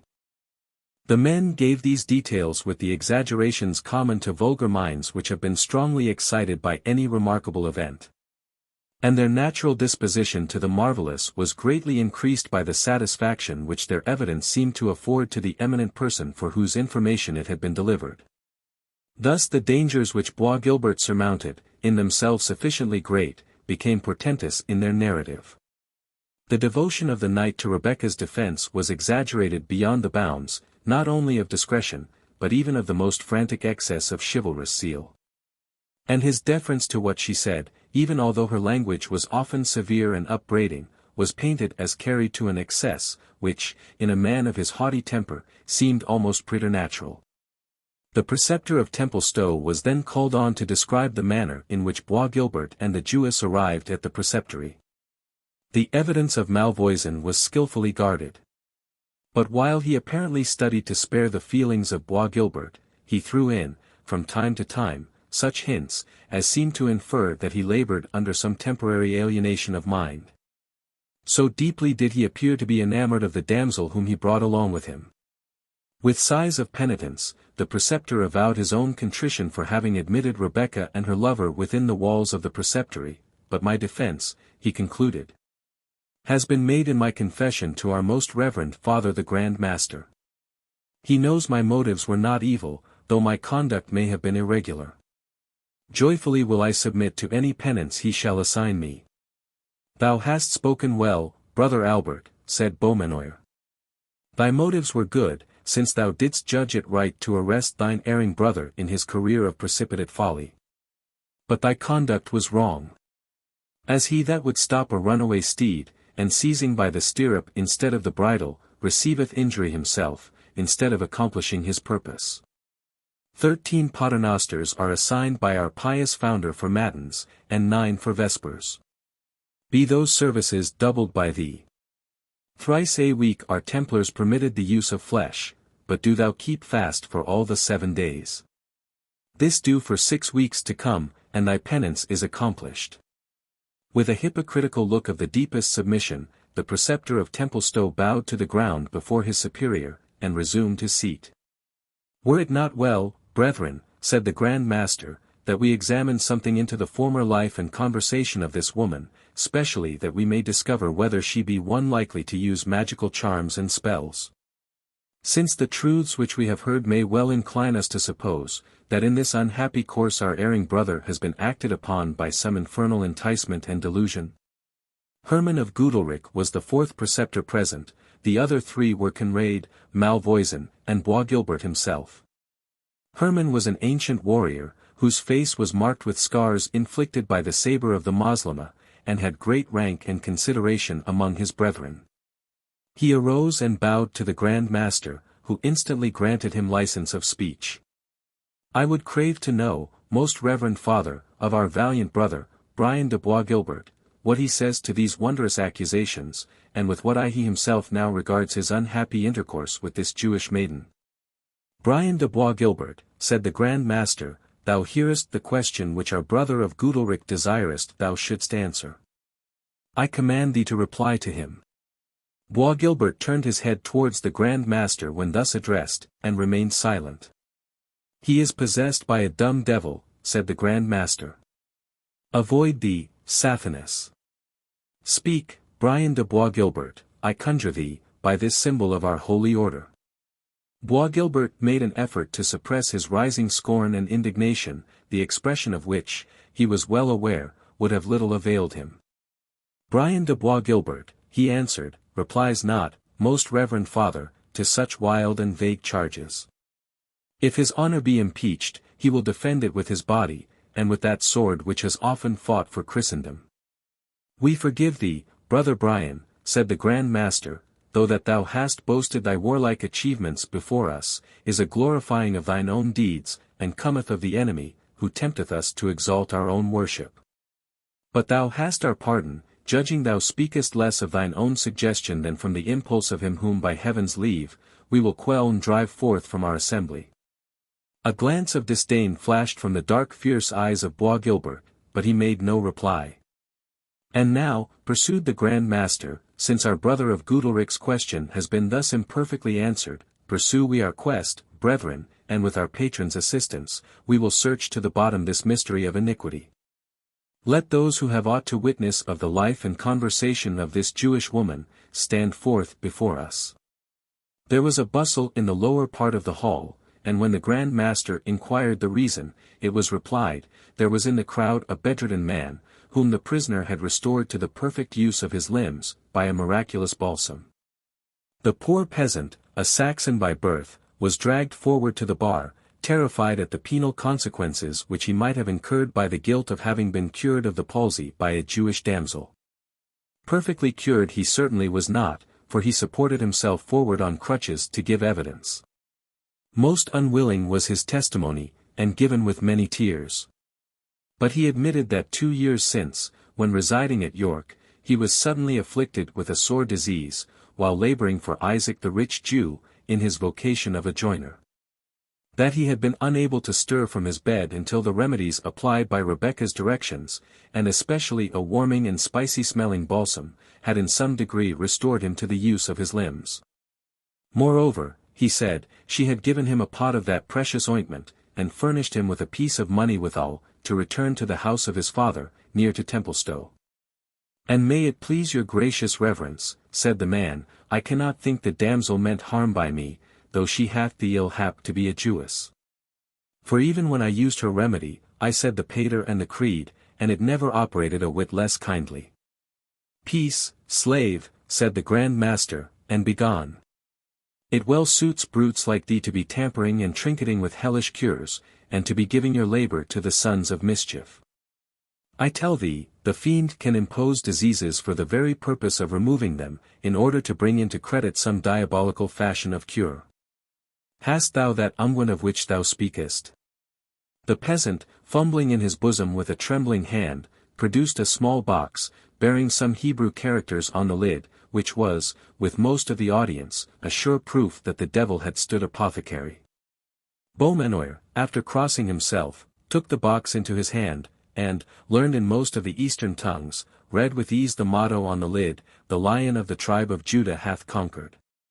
"Strange powers of Sathanas," said he, "which can convert Scripture into blasphemy, mingling poison with our necessary food. Is there no leech here who can tell us the ingredients of this mystic unguent?"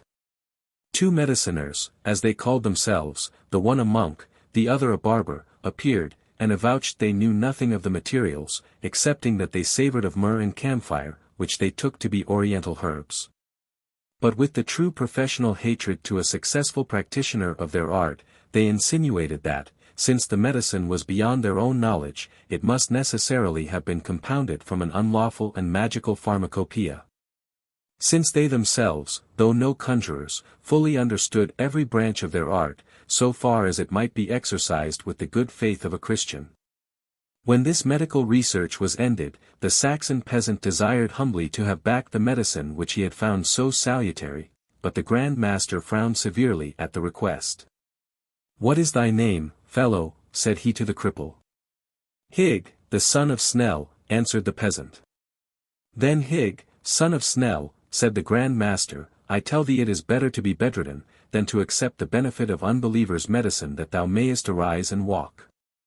Better to despoil infidels of their treasure by the strong hand, than to accept of them benevolent gifts, or do them service for wages.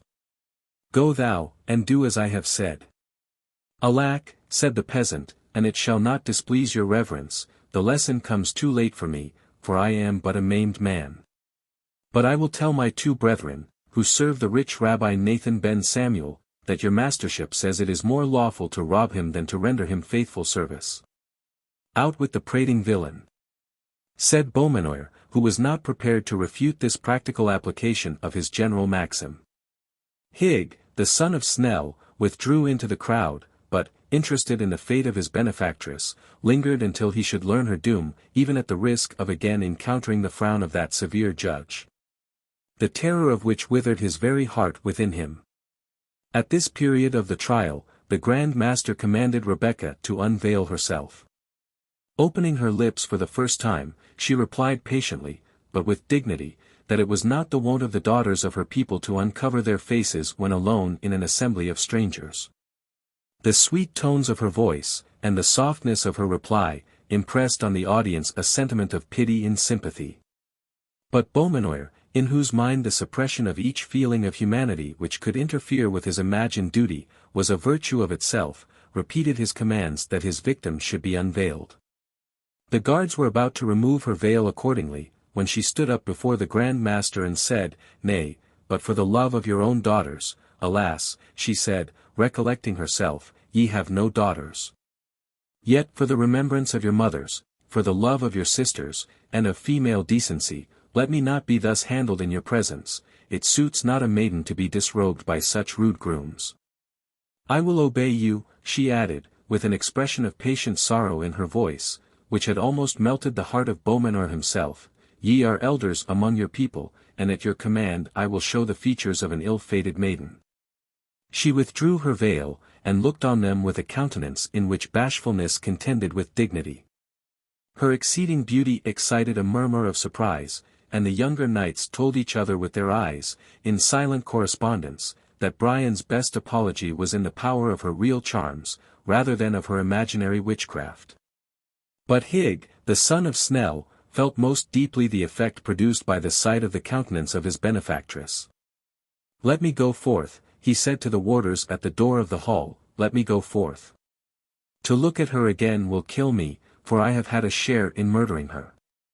"Peace, poor man," said Rebecca, when she heard his exclamation, "thou hast done me no harm by speaking the truth, thou canst not aid me by thy complaints or lamentations. Peace, I pray thee, go home and save thyself." Hig was about to be thrust out by the compassion of the warders, who were apprehensive lest his clamorous grief should draw upon them reprehension, and upon himself punishment.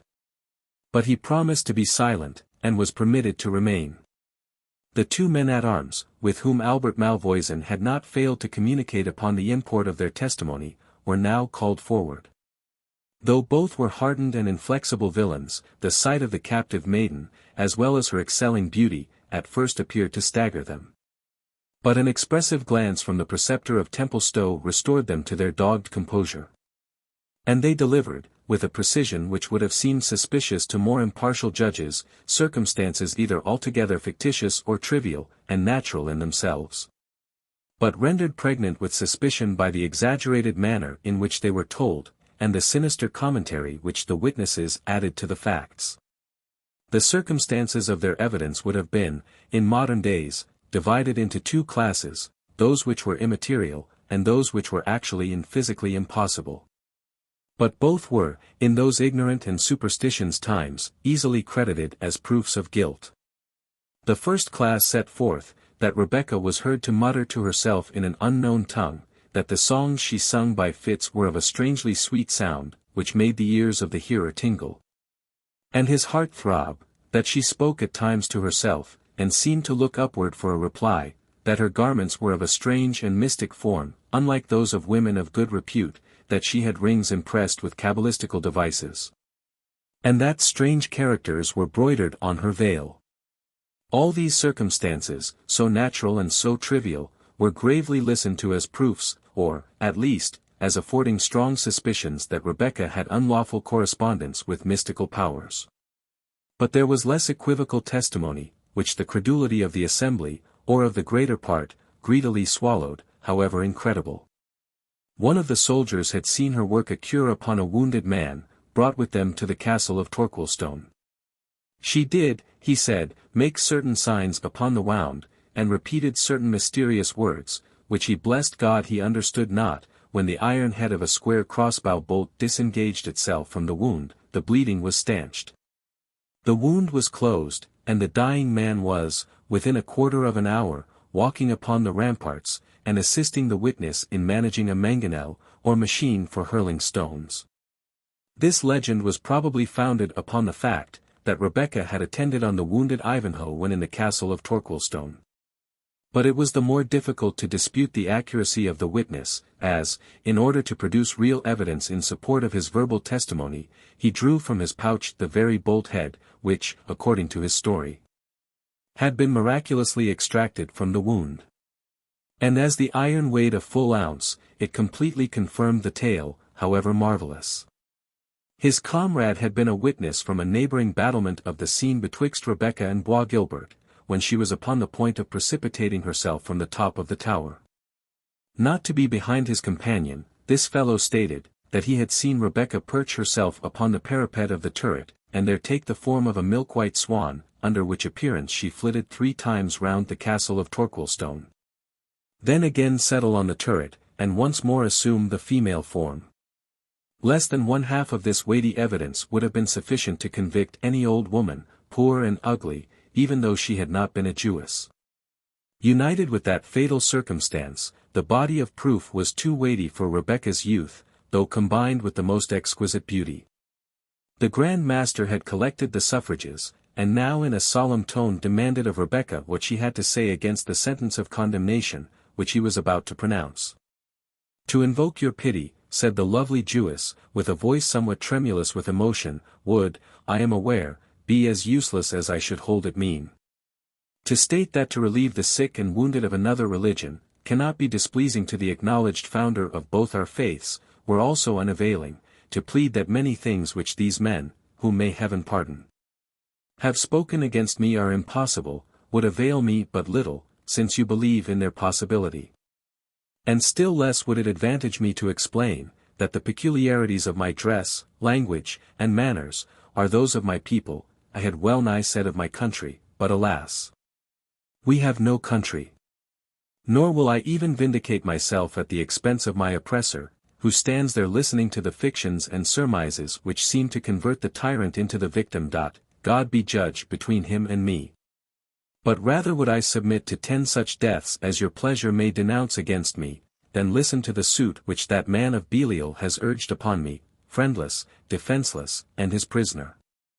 But he is of your own faith, and his lightest affirmance would weigh down the most solemn protestations of the distressed Jewess. I will not therefore return to himself the charge brought against me, but to himself, yes, Brian de Bois Guilbert, to thyself I appeal, whether these accusations are not false. As monstrous and calumnious as they are deadly. There was a pause. All eyes turned to Brian de Bois Guilbert. He was silent. Speak, she said, if thou art a man, if thou art a Christian, speak. I conjure thee, by the habit which thou dost wear, by the name thou dost inherit, by the knighthood thou dost vaunt, by the honour of thy mother, by the tomb and the bones of thy father, I conjure thee to say, are these things true? Answer her, brother, said the Grand Master, if the enemy with whom thou dost wrestle will give thee power. In fact, Bois Guilbert seemed agitated by contending passions, which almost convulsed his features, and it was with a constrained voice that at last he replied, looking to Rebecca, the scroll, the scroll. Ay, said Beaumanoir, this is indeed testimony. The victim of her witcheries can only name the fatal scroll, the spell inscribed on which is, doubtless, the cause of his silence. But Rebecca put another interpretation on the words extorted as it were from Bois Guilbert, and glancing her eye upon the slip of parchment which she continued to hold in her hand, she read written thereupon in the Arabian character. Demand a champion. The murmuring commentary which ran through the assembly at the strange reply of Bois Guilbert, gave Rebecca leisure to examine and instantly to destroy the scroll unobserved. When the whisper had ceased, the Grand Master spoke. Rebecca, thou canst derive no benefit from the evidence of this unhappy knight, for whom, as we well perceive, the enemy is yet too powerful. Hast thou aught else to say? There is yet one chance of life left to me, said Rebecca, even by your own fierce laws. Life has been miserable, at least, of late, but I will not cast away the gift of God, while he affords me the means of defending it. I deny this charge, I maintain my innocence, and I declare the falsehood of this accusation. I challenge the privilege of trial by combat, and will appear by my champion. And who, Rebecca, replied the Grand Master, will lay lance in rest for a sorceress? Who will be the champion of a Jewess? God will raise me up a champion, said Rebecca. It cannot be that in merry England, the hospitable, the generous, the free, where so many are ready to peril their lives for honour, there will not be found one to fight for justice. But it is enough that I challenge the trial by combat, there lies my gage. She took her embroidered glove from her hand, and flung it down before the Grand Master with an air of mingled simplicity and dignity, which excited universal surprise and admiration. Chapter 38. There I throw my gage. To prove it on thee to the extremest point. Of martial daring. Richard II. Even Lucas Beaumanoir himself was affected by the mien and appearance of Rebecca. He was not originally a cruel or even a severe man. But with passions by nature cold, and with a high, though mistaken, sense of duty, his heart had been gradually hardened by the ascetic life which he pursued, the supreme power which he enjoyed, and the supposed necessity of subduing infidelity and eradicating heresy, which he conceived peculiarly incumbent on him. His features relaxed in their usual severity as he gazed upon the beautiful creature before him, alone, unfriended, and defending herself with so much spirit and courage. He crossed himself twice, as doubting whence arose the unwonted softening of a heart, which on such occasions used to resemble in hardness the steel of his sword. At length he spoke. Damsel, he said, if the pity I feel for thee arise from any practice thine evil arts have made on me, great is thy guilt. But I rather judge it the kinder feelings of nature, which grieves that so goodly a form should be a vessel of perdition. Repent, my daughter, confess thy witchcrafts, turn thee from thine evil faith, embrace this holy emblem, and all shall yet be well with thee here and hereafter. In some sisterhood of the strictest order, shalt thou have time for prayer and fitting penance, and that repentance not to be repented of. This do and live. What has the law of Moses done for thee that thou shouldest die for it? It was the law of my fathers, said Rebecca, it was delivered in thunders and in storms upon the mountain of Sinai, in cloud and in fire. This, if ye are Christians, ye believe, it is, you say, recalled, but so my teachers have not taught me. Let our chaplain, said Beaumanoir, stand forth, and tell this obstinate infidel. Forgive the interruption, said Rebecca, meekly, I am a maiden, unskilled to dispute for my religion, but I can die for it, if it be God's will. Let me pray your answer to my demand of a champion. Give me her glove, said Beaumanoir. This is indeed, he continued, as he looked at the flimsy texture and slender fingers, a slight and frail gauge for a purpose so deadly. Sayest thou, Rebecca, as this thin and light glove of thine is to one of our heavy steel gauntlets, so is thy cause to that of the temple, for it is our order which thou hast defied.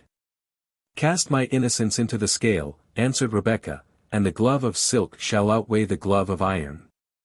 Then thou dost persist in thy refusal to confess thy guilt, and in that bold challenge which thou hast made? I do persist, noble sir, answered Rebecca. So be it then, in the name of heaven, said the Grand Master, and may God show the right. Amen, replied the preceptors around him, and the word was deeply echoed by the whole assembly. Brethren, said Beaumanoir, you are aware that we might well have refused to this woman the benefit of the trial by combat, but though a Jewess and an unbeliever, she is also a stranger and defenseless. And God forbid that she should ask the benefit of our mild laws, and that it should be refused to her. Moreover, we are knights and soldiers as well as men of religion, and shame it were to us upon any pretense, to refuse proffered combat. Thus, therefore, stands the case. Rebecca, the daughter of Isaac of York, is, by many frequent and suspicious circumstances, defamed of sorcery practiced on the person of a noble knight of our holy order, and hath challenged the combat in proof of her innocence. To whom, reverend brethren, is it your opinion that we should deliver the gage of battle, naming him, at the same time, to be our champion on the field? To Brian de Bois Guilbert, whom it chiefly concerns, said the preceptor of Goodalricke, and who, moreover, best knows how the truth stands in this matter.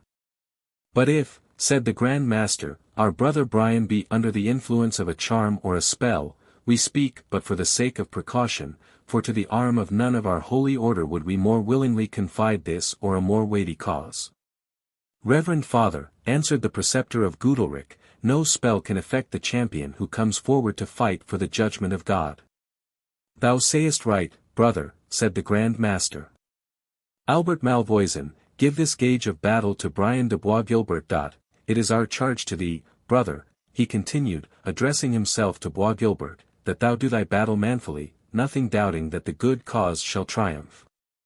And do thou, Rebecca, attend, that we assign thee the 3rd day from the present to find a champion.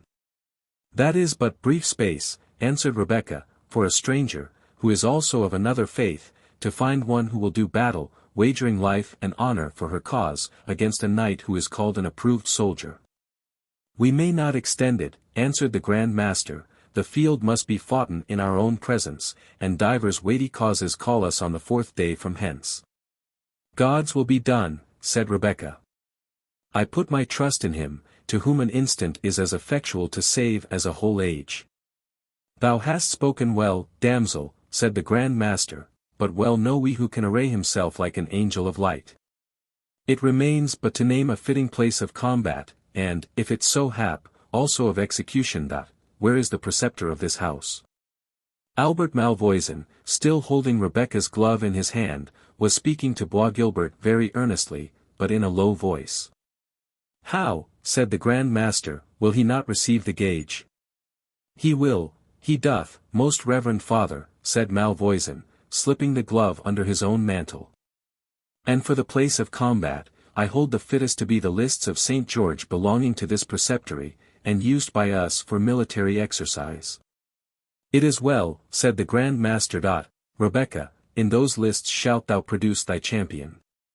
And if thou failest to do so, or if thy champion shall be discomfited by the judgment of God, thou shalt then die the death of a sorceress, according to doom. Let this our judgment be recorded, and the record read aloud, that no one may pretend ignorance. One of the chaplains, who acted as clerks to the chapter, immediately engrossed the order in a huge volume, which contained the proceedings of the Templar Knights when solemnly assembled on such occasions. And when he had finished writing, the other read aloud the sentence of the Grand Master, which, when translated from the Norman French in which it was couched, was expressed as follows. Rebecca, a Jewess, daughter of Isaac of York, being attainted of sorcery, seduction, and other damnable practices, practiced on a knight of the most holy order of the Temple of Zion, doth deny the same. And saith, that the testimony delivered against her this day is false, wicked, and disloyal. And that by lawful essoin of her body as being unable to combat in her own behalf, she doth offer, by a champion instead thereof, to avouch her case, he performing his loyal devoir, in all knightly sort. With such arms as to gauge of battle do fully appertain, and that at her peril and cost. And therewith she proffered her gage. And the gage having been delivered to the noble lord and knight, Brian de Bois Gilbert, of the Holy Order of the Temple of Zion, he was appointed to do this battle, in behalf of his order and himself. As injured and impaired by the practices of the appellant.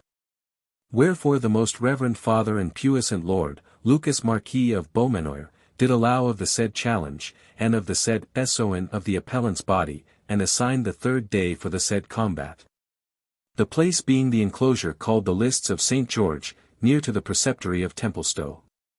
And the Grand Master appoints the appellant to appear there by her champion, on pain of doom, as a person convicted of sorcery or seduction.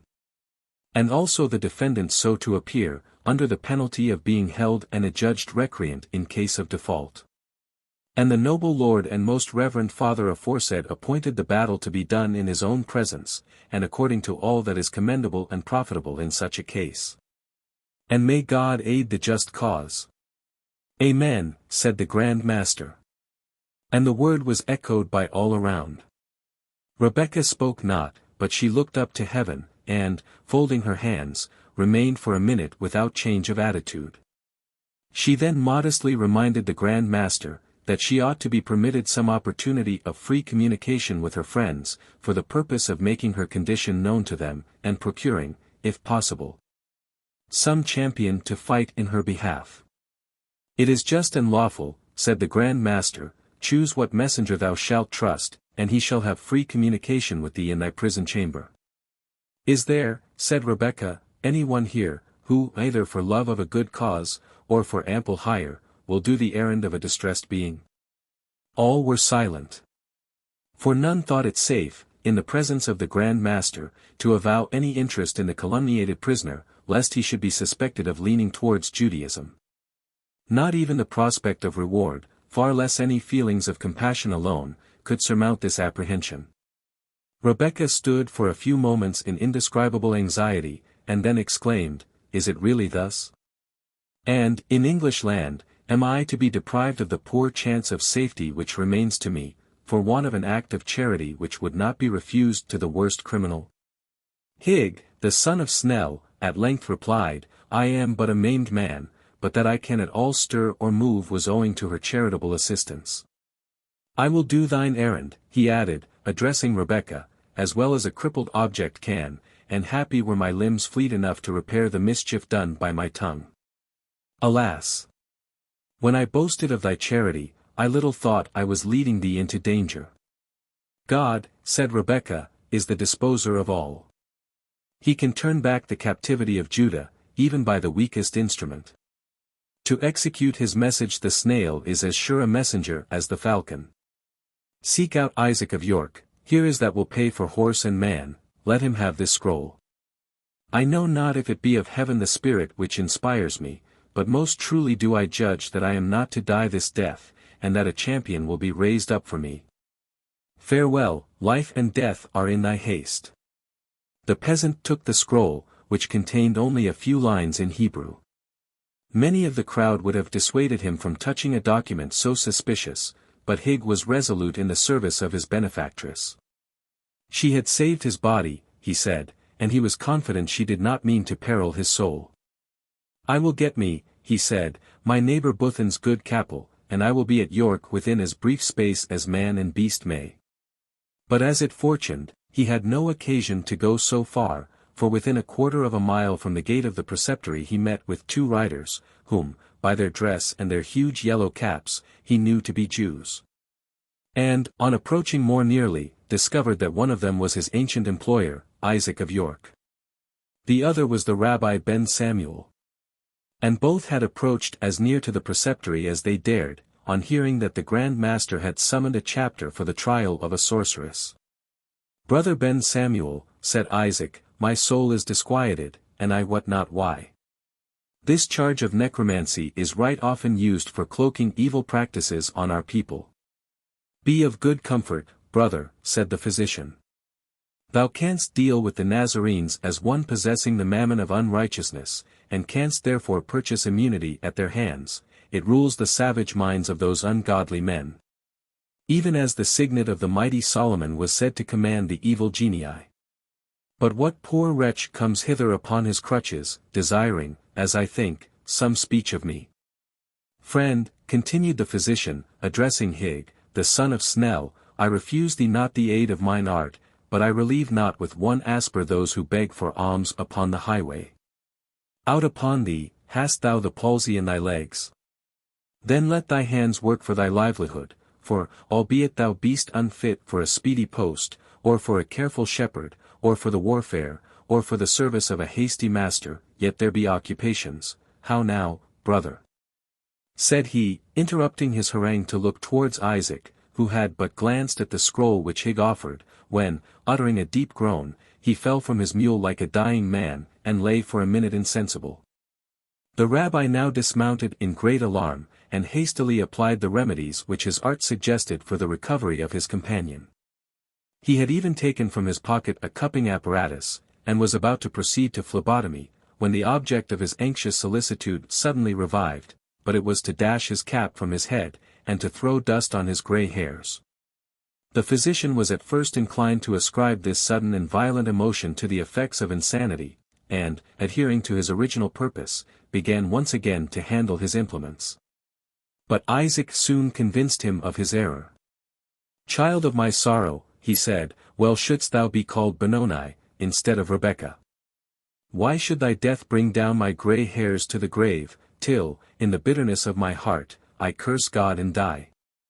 "Brother," said the rabbi, in great surprise, "art thou a father in Israel, and dost thou utter words like unto these? I trust that the child of thy house yet liveth."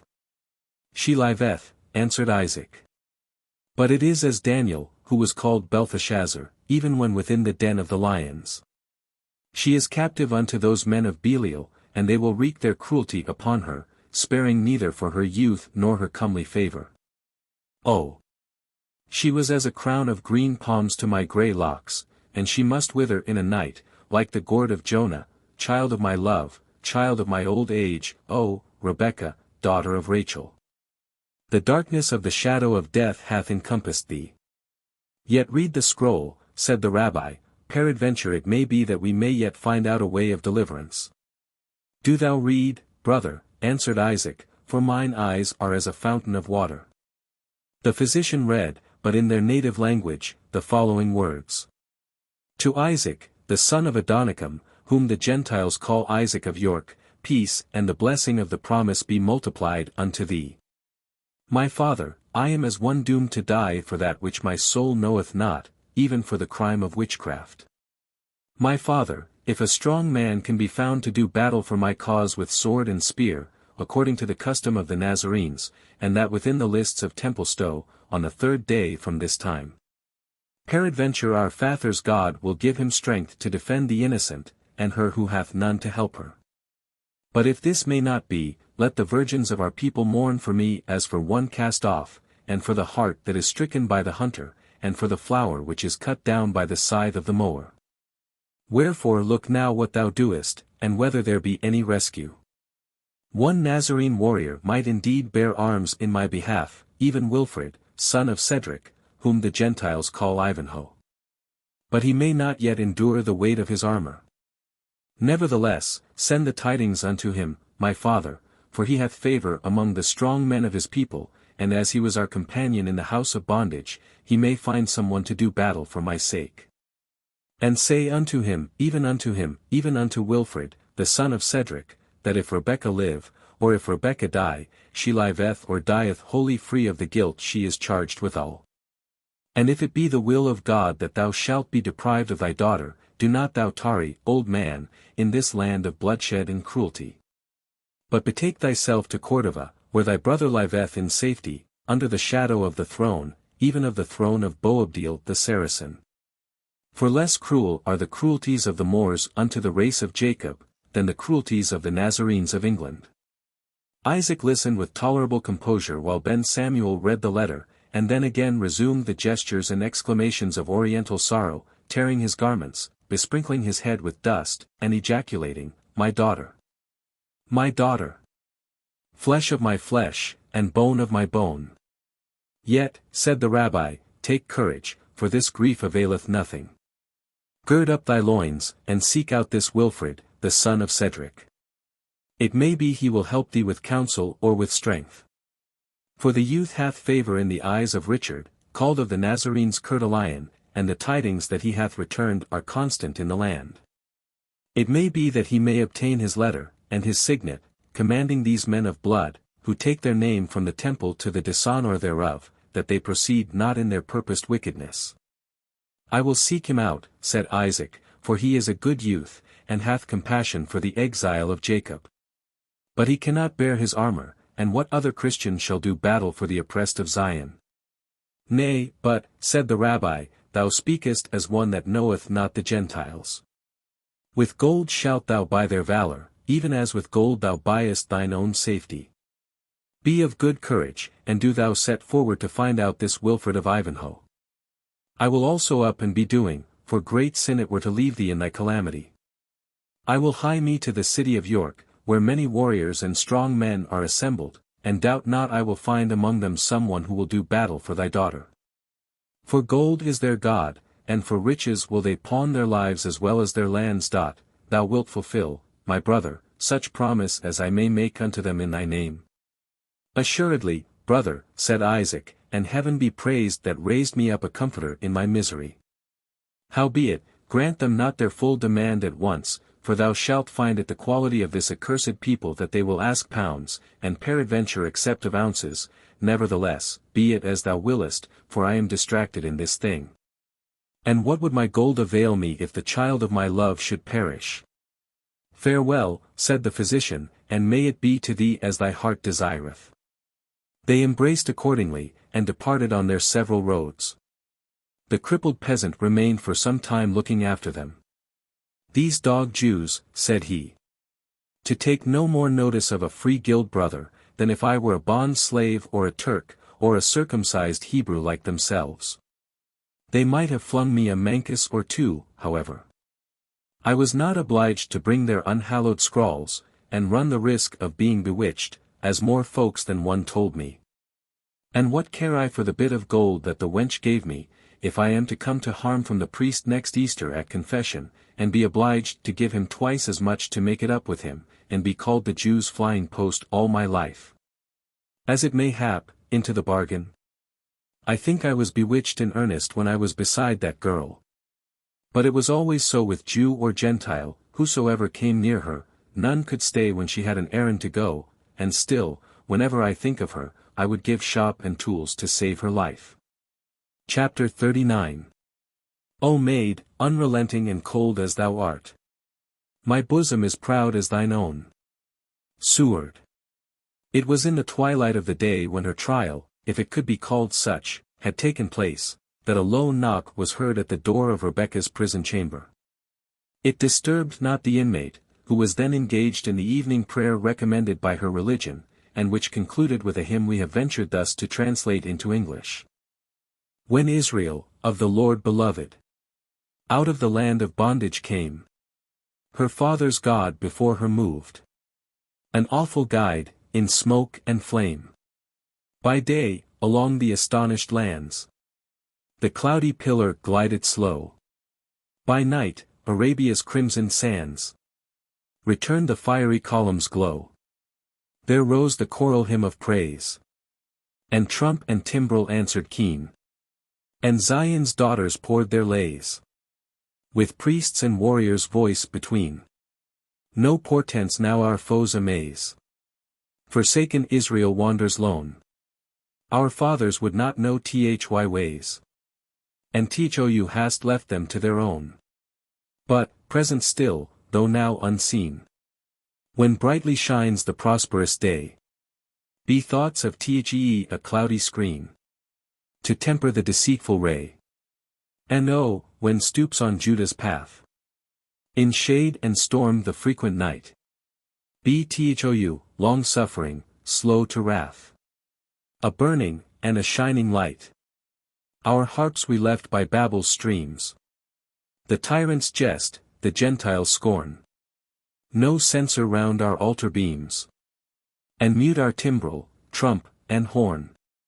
But thou hast said, the blood of goat. The flesh of rams, I will not prize. A contrite heart, and humble thought. Are mine accepted sacrifice. When the sounds of Rebecca's devotional hymn had died away in silence, the low knock at the door was again renewed. Enter, she said, if thou art a friend, and if a foe, I have not the means of refusing thy entrance. I am, said Brian de Bois Guilbert, entering the apartment, friend or foe, Rebecca, as the event of this interview shall make me. Alarmed at the sight of this man, whose licentious passion she considered as the root of her misfortunes, Rebecca drew backward with a cautious and alarmed, yet not a timorous demeanor, into the farthest corner of the apartment. As if determined to retreat as far as she could, but to stand her ground when retreat became no longer possible. She drew herself into an attitude not of defiance, but of resolution, as one that would avoid provoking assault, yet was resolute to repel it, being offered, to the utmost of her power. You have no reason to fear me, Rebecca, said the Templar. Or if I must so qualify my speech, you have at least now no reason to fear me. I fear you not, Sir Knight, replied Rebecca, although her short-drawn breath seemed to belie the heroism of her accents. My trust is strong, and I fear thee not. You have no cause, answered Bois Guilbert, gravely, my former frantic attempts you have not now to dread. Within your call are guards, over whom I have no authority. They are designed to conduct you to death, Rebecca, yet would not suffer you to be insulted by any one, even by me, were my frenzy, for frenzy it is, to urge me so far. May heaven be praised, said the Jewess. Death is the least of my apprehensions in this den of evil. I, replied the Templar, the idea of death is easily received by the courageous mind, when the road to it is sudden and open. A thrust with a lance, a stroke with a sword, were to me little, to you, a spring from a dizzy battlement, a stroke with a sharp poniard, has no terrors, compared with what either thinks disgrace. Mark me, I say this, perhaps mine own sentiments of honor are not less fantastic, Rebecca, than thine are, but we know alike how to die for them. Unhappy man, said the Jewess. And art thou condemned to expose thy life for principles, of which thy sober judgment does not acknowledge the solidity? Surely this is a parting with your treasure for that which is not bread, but deem not so of me. Thy resolution may fluctuate on the wild and changeful billows of human opinion, but mine is anchored on the rock of ages. Silence, maiden, answered the Templar, such discourse now avails but little. Thou art condemned to die not a sudden and easy death, such as misery chooses, and despair welcomes, but a slow, wretched, protracted course of torture, suited to what the diabolical bigotry of these men calls thy crime. And to whom, if such my fate, to whom do I owe this? Said Rebecca, surely only to him, who, for a most selfish and brutal cause, dragged me hither, and who now, for some unknown purpose of his own, strives to exaggerate the wretched fate to which he exposed me. Think not, said the Templar, that I have so exposed thee. I would have bucklered thee against such danger with my own bosom, as freely as ever I exposed it to the shafts which had otherwise reached thy life. Had thy purpose been the honorable protection of the innocent, said Rebecca, I had thanked thee for thy care. As it is, thou hast claimed merit for it so often, that I tell thee life is worth nothing to me. Preserved at the price which thou wouldst exact for it. Truce with thine upbraidings, Rebecca, said the Templar, I have my own cause of grief, and brook not that thy reproaches should add to it. What is thy purpose, then, Sir Knight, said the Jewess, speak it briefly. If thou hast aught to do, save to witness the misery thou hast caused, let me know it, and then, if so it please you, leave me to myself, the step between time and eternity is short but terrible, and I have few moments to prepare for it. I perceive, Rebecca, said Bois Guilbert, that thou dost continue to burden me with the charge of distresses, which most fain would I have prevented. Sir Knight, said Rebecca, I would avoid reproaches, but what is more certain than that I owe my death to thine unbridled passion? You err, said the Templar, hastily, if you impute what I could neither foresee nor prevent to my purpose or agency. Could I guess the unexpected arrival of yon dotard, whom some flashes of frantic valor, and the praises yielded by fools to the stupid self-torments of an ascetic, have raised for the present above his own merits, above common sense, above me, and above the hundreds of our order, who think and feel as men free from such silly and fantastic prejudices as are the grounds of his opinions and actions? Yet, said Rebecca, you say to judge upon me, innocent, most innocent, as you knew me to be, you concurred in my condemnation, and, if I aright understood, are yourself to appear in arms to assert my guilt and assure my punishment. Thy patience, maiden, replied the Templar. No race knows so well as thine own tribes how to submit to the time, and so to trim their bark as to make advantage even of an adverse wind. Lamented be the hour, said Rebecca, that has taught such art to the house of Israel. But adversity bends the heart as fire bends the stubborn steel, and those who are no longer their own governors, and the denizens of their own free independent state, must crouch before strangers. It is our curse, Sir Knight, deserved, doubtless, by our own misdeeds and those of our fathers. But you who boast your freedom as your birthright, how much deeper is your disgrace when you stoop to suit the prejudices of others, and that against your own conviction. Your words are bitter, Rebecca, said Bois Guilbert, pacing the apartment with impatience, but I came not hither to bandy reproaches with you. Know that Bois Guilbert yields not to created man, although circumstances may for a time induce him to alter his plan. His will is the mountain stream, which may indeed be turned for a little space aside by the rock, but fails not to find its course to the ocean. That scroll which warned thee to demand a champion, from whom couldst thou think it came, if not from Bois Guilbert? In whom else couldst thou have excited such interest? A brief respite from instant death, said Rebecca, which will little avail me, was this all thou couldst do for one, on whose head thou hast heaped sorrow, and whom thou hast brought near even to the verge of the tomb? No, maiden, said Bois Guilbert, this was not all that I purposed. Had it not been for the accursed interference of yon fanatical dotard, and the fool of Goodalric, who, being a Templar, affects to think and judge according to the ordinary rules of humanity, the office of the champion defender had devolved not on a preceptor, but on a companion of the order.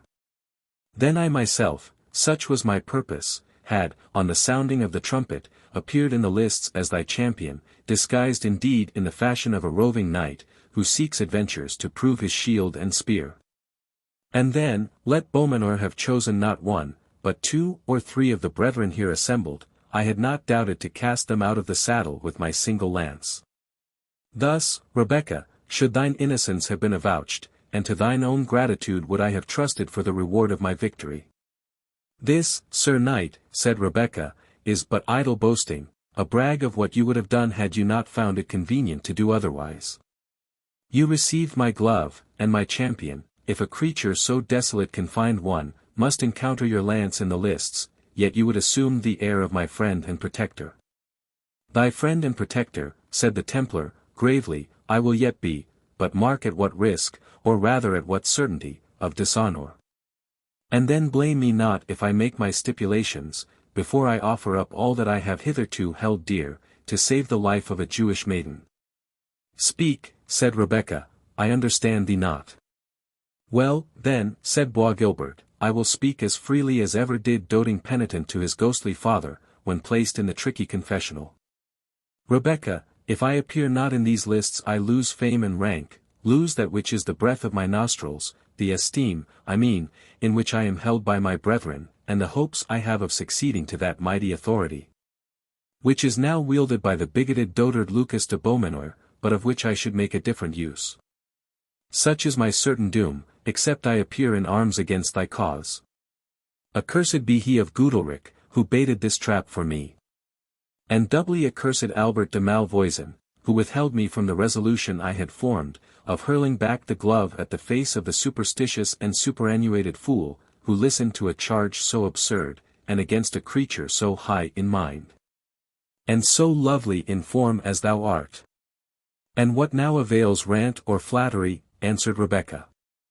Thou hast made thy choice between causing to be shed the blood of an innocent woman, or of endangering thine own earthly state and earthly hopes. What avails it to reckon together? Thy choice is made. No, Rebecca, said the knight, in a softer tone, and drawing nearer towards her, my choice is not made, nay, mark, it is thine to make the election. If I appear in the lists, I must maintain my name in arms. And if I do so, championed or unchampioned, thou deest by the stake and faggot, for there lives not the knight who hath coped with me in arms on equal issue, or on terms of vantage, save Richard Coeur de Lion, and his minion of Ivanhoe. Ivanhoe, as thou well knowest, is unable to bear his corslet, and Richard is in a foreign prison. If I appear, then thou deest, even although thy charms should instigate some hot-headed youth to enter the lists in thy defence. And what avails repeating this so often, said Rebecca. Much, replied the Templar, for thou must learn to look at thy fate on every side. Well, then, turn the tapestry, said the Jewess, and let me see the other side. If I appear, said Bois Guilbert, in the fatal lists, thou deest by a slow and cruel death, in pain such as they say is destined to the guilty hereafter. But if I appear not, then am I a degraded and dishonored knight, accused of witchcraft and of communion with infidels. The illustrious name which has grown yet more so under my wearing, becomes a hissing and a reproach. I lose fame, I lose honor, I lose the prospect of such greatness as scarce emperors attain to, I sacrifice mighty ambition, I destroy schemes built as high as the mountains with which heathens say their heaven was once nearly scaled, and yet. Rebecca, he added, throwing himself at her feet, this greatness will I sacrifice, this fame will I renounce, this power will I forego, even now when it is half within my grasp, if thou wilt say, Bois Guilbert, I receive thee for my lover. Think not of such foolishness, Sir Knight, answered Rebecca, but hasten to the Regent, the Queen Mother, and to Prince John. They cannot, in honour to the English crown, allow of the proceedings of your Grand Master. So shall you give me protection without sacrifice on your part, or the pretext of requiring any requital from me. With these I deal not, he continued, holding the train of her robe, it is the only I address. And what can counterbalance thy choice? Bethink thee, were I a fiend, yet death is a worse, and it is death who is my rival. I weigh not these evils, said Rebecca, afraid to provoke the wild knight, yet equally determined neither to endure his passion, nor even feign to endure it. Be a man, be a Christian. If indeed thy faith recommends that mercy which rather your tongues than your actions pretend, save me from this dreadful death, without seeking a requital which would change thy magnanimity into base barter. No, damsel, said the proud Templar, springing up, thou shalt not thus impose on me. If I renounce present fame and future ambition, I renounce it for thy sake, and we will escape in company. Listen to me, Rebecca, he said, again softening his tone. England, Europe, is not the world. There are spheres in which we may act, ample enough even for my ambition. We will go to Palestine, where Conrad, Marquis of Montserrat, is my friend, a friend free as myself from the doting scruples which fetter our free-born reason. Rather with Saladin will we league ourselves. Then endure the scorn of the bigots whom we contemn. I will form new paths to greatness, he continued, again traversing the room with hasty strides. Europe shall hear the loud step of him she has driven from her sons. Not the millions whom her crusaders send to slaughter, can do so much to defend Palestine, not the sabres of the thousands and 10,000s of Saracens can hew their way so deep into that land for which nations are striving. As the strength and policy of me in those brethren, who, in despite of yonder old bigot, will adhere to me in good and evil. Thou shalt be a queen, Rebecca, on Mount Carmel shall we pitch the throne which my valor will gain for you, and I will exchange my long-desired batoon for a scepter. A dream, said Rebecca. An empty vision of the night, which, were it a waking reality, affects me not. Enough, that the power which thou mightest acquire, I will never share. Nor hold I so light of country or religious faith, as to esteem him who is willing to barter these ties, and cast away the bonds of the order of which he is a sworn member, in order to gratify an unruly passion for the daughter of another people. Put not a price on my deliverance, Sir Knight, sell not a deed of generosity, protect the oppressed for the sake of charity, and not for a selfish advantage, go to the throne of England, Richard will listen to my appeal from these cruel men. Never, Rebecca, said the Templar, fiercely. If I renounce my order, for thee alone will I renounce it, ambition shall remain mine, if thou refuse my love, I will not be fooled on all hands. Stoop my crest to Richard. Ask a boon of that heart of pride, never, Rebecca, will I place the order of the temple at his feet in my person. I may forsake the order, I never will degrade or betray it. Now God be gracious to me, said Rebecca, for the succor of man is well nigh hopeless. It is indeed, said the Templar, for, proud as thou art, thou hast in me found thy match. If I enter the lists with my spear in rest, think not any human consideration shall prevent my putting forth my strength.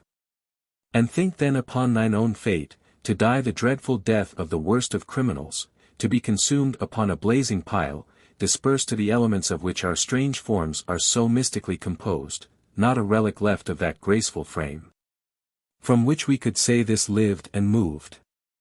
Rebecca, it is not in woman to sustain this prospect, thou wilt yield to my suit.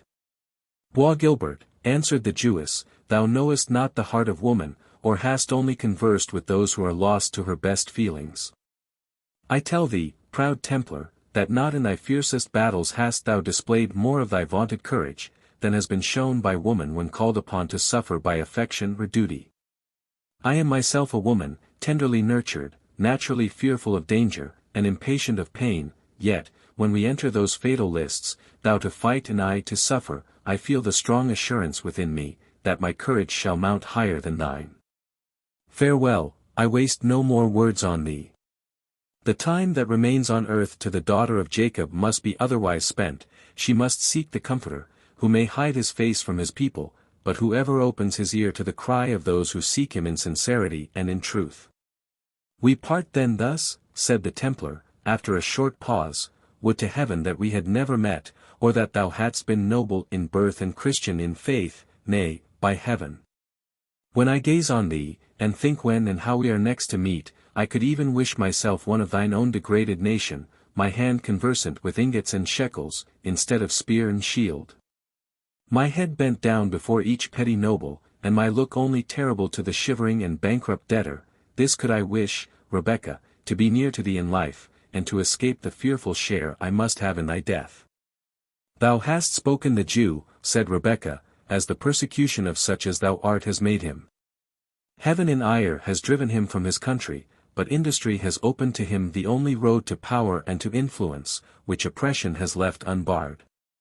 Read the ancient history of the people of God, and tell me if those, by whom Jehovah wrought such marvels among the nations, were then a people of misers and of usurers. And know, proud knight, we number names amongst us to which your boasted northern nobility is as the gourd compared with the cedar, names that ascend far back to those high times when the divine presence shook the mercy seat between the cherubim, and which derive their splendor from no earthly prince, but from the awful voice, which bade their fathers be nearest of the congregation to the vision, such were the princes of the house of Jacob. Rebecca's color rose as she boasted the ancient glories of her race, but faded as she added, with that sigh, such were the princes of Judah, now such no more, they are trampled down like the shorn grass, and mixed with the mire of the ways. Yet are there those among them who shame not such high descent, and of such shall be the daughter of Isaac the son of Adonicam. Farewell. I envy not thy blood-won honors, I envy not thy barbarous descent from northern heathens, I envy thee not thy faith, which is ever in thy mouth, but never in thy heart nor in thy practice. There is a spell on me, by heaven, said Bois Gilbert. I almost think yon besotted skeleton spoke truth, and that the reluctance with which I part from thee hath something in it more than is natural. Fair creature, he said, approaching near her, but with great respect, so young, so beautiful, so fearless of death. And yet doomed to die, and with infamy and agony. Who would not weep for thee? The tear, that has been a stranger to these eyelids for 20 years, moistens them as I gaze on thee. But it must be, nothing may now save thy life. Thou and I are but the blind instruments of some irresistible fatality, that hurries us along, like goodly vessels driving before the storm, which are dashed against each other, and so perish. Forgive me, then, and let us part, at least, as friends part. I have assailed thy resolution in vain, and mine own is fixed as the adamantine decrees of fate. Thus, said Rebecca, do men throw on fate the issue of their own wild passions. But I do forgive thee, Bois Guilbert, though the author of my early death. There are noble things which cross over thy powerful mind. But it is the garden of the sluggard, and the weeds have rushed up, and conspired to choke the fair and wholesome blossom. Yes, said the Templar, I am, Rebecca, as thou hast spoken me, untaught, untamed, and proud, that, amidst a shoal of empty fools and crafty bigots, I have retained the preeminent fortitude that places me above them. I have been a child of battle from my youth upward, high in my views, steady and inflexible in pursuing them. Such must I remain, proud, inflexible, and unchanging, and of this the world shall have proof. But thou forgivest me, Rebecca? As freely as ever victim forgave her executioner. Farewell, then, said the Templar, and left the apartment. The preceptor Albert waited impatiently in an adjacent chamber the return of Bois Guilbert. Thou hast tarried long, he said. I have been as if stretched on red-hot iron with very impatience. What if the Grand Master, or his spy Conrade, had come hither? I had paid dear for my complaisance. But what ails thee, brother? Thy step totters, thy brow is as black as night. Art thou well, Bois Guilbert? I, answered the Templar, as well as the wretch who is doomed to die within an hour. Nay, by the rood, not half so well, for there be those in such state, who can lay down life like a cast-off garment. By heaven, Malvoisin, yonder girl hath well nigh unmanned me. I am half resolved to go to the Grand Master, abjure the order to his very teeth, and refuse to act the brutality which his tyranny has imposed on me. Thou art mad, answered Malvoisin. Thou mayst thus indeed utterly ruin thyself, but canst not even find a chance thereby to save the life of this Jewess, which seems so precious in thine eyes. Beaumanoir will name another of the order to defend his judgment in thy place, and the accused will as assuredly perish as if thou hadst taken the duty imposed on thee. 'Tis false, I will myself take arms in her behalf, answered the Templar, haughtily, and, should I do so, I think, Malvoisin, that thou knowest not one of the order, who will keep his saddle before the point of my lance. Ay, but thou forgettest, said the wily adviser, thou wilt have neither leisure nor opportunity to execute this mad project. Go to Lucas Beaumanoir, and say thou hast renounced thy vow of obedience, and see how long the despotic old man will leave thee in personal freedom. The words shall scarce have left thy lips, ere thou wilt either be 100 feet underground, in the dungeon of the preceptory, to abide trial as a recreant knight. Or, if his opinion holds concerning thy possession, thou wilt be enjoying straw, darkness, and chains, in some distant convent cell, stunned with exorcisms, and drenched with holy water. To expel the foul fiend which hath obtained dominion over thee. Thou must to the lists, Brian, or thou art a lost and dishonored man.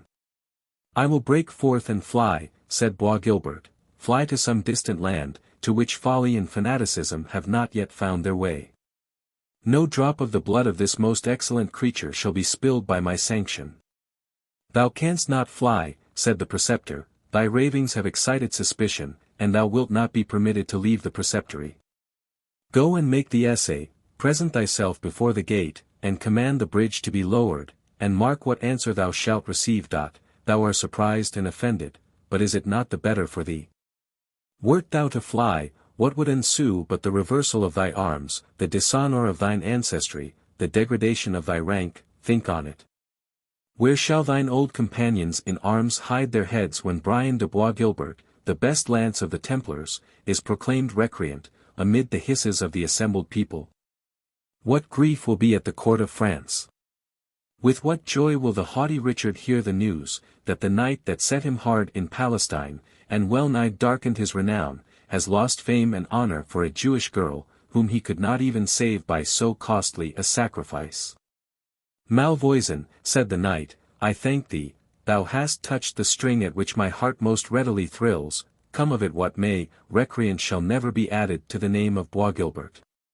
Would to God, Richard, or any of his vaunting minions of England, would appear in these lists.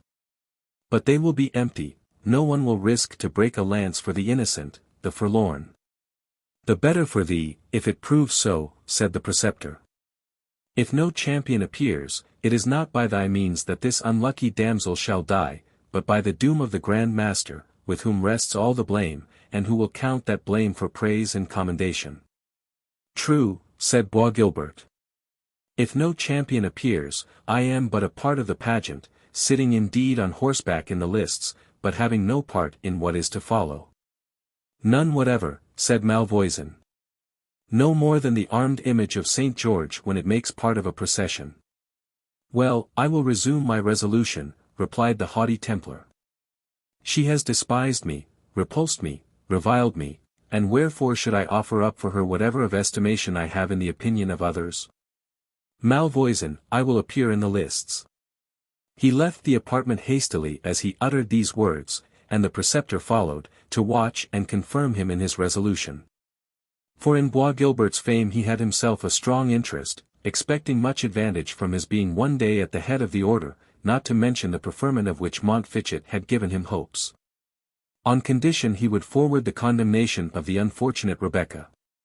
Yet although, in combating his friend's better feelings, he possessed all the advantage which a wily, composed, selfish disposition has over a man agitated by strong and contending passions. It required all Malvoisin's art to keep Bois Guilbert steady to the purpose he had prevailed on him to adopt. He was obliged to watch him closely to prevent his resuming his purpose of flight, to intercept his communication with the Grand Master, lest he should come to an open rupture with his superior, and to renew, from time to time, the various arguments by which he endeavored to show, that, in appearing as champion on this occasion, Bois Guilbert, without either accelerating or ensuring the fate of Rebecca, would follow the only course by which he could save himself from degradation and disgrace. Chapter 40. Shadows avant, Richard's himself again. Richard III. When the Black Knight, for it becomes necessary to resume the train of his adventures, left the trysting tree of the generous outlaw, he held his way straight to a neighboring religious house, of small extent and revenue, called the Priory of St. Botolph, to which the wounded Ivanhoe had been removed when the castle was taken, under the guidance of the faithful Geth, and the magnanimous Wamba.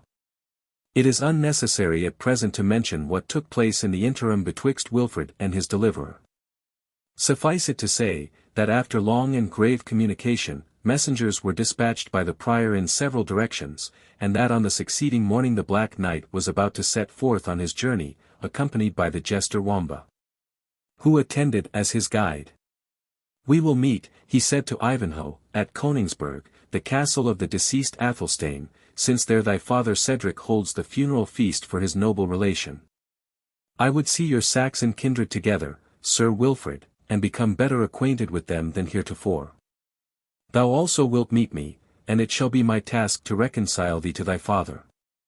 So saying, he took an affectionate farewell of Ivanhoe, who expressed an anxious desire to attend upon his deliverer.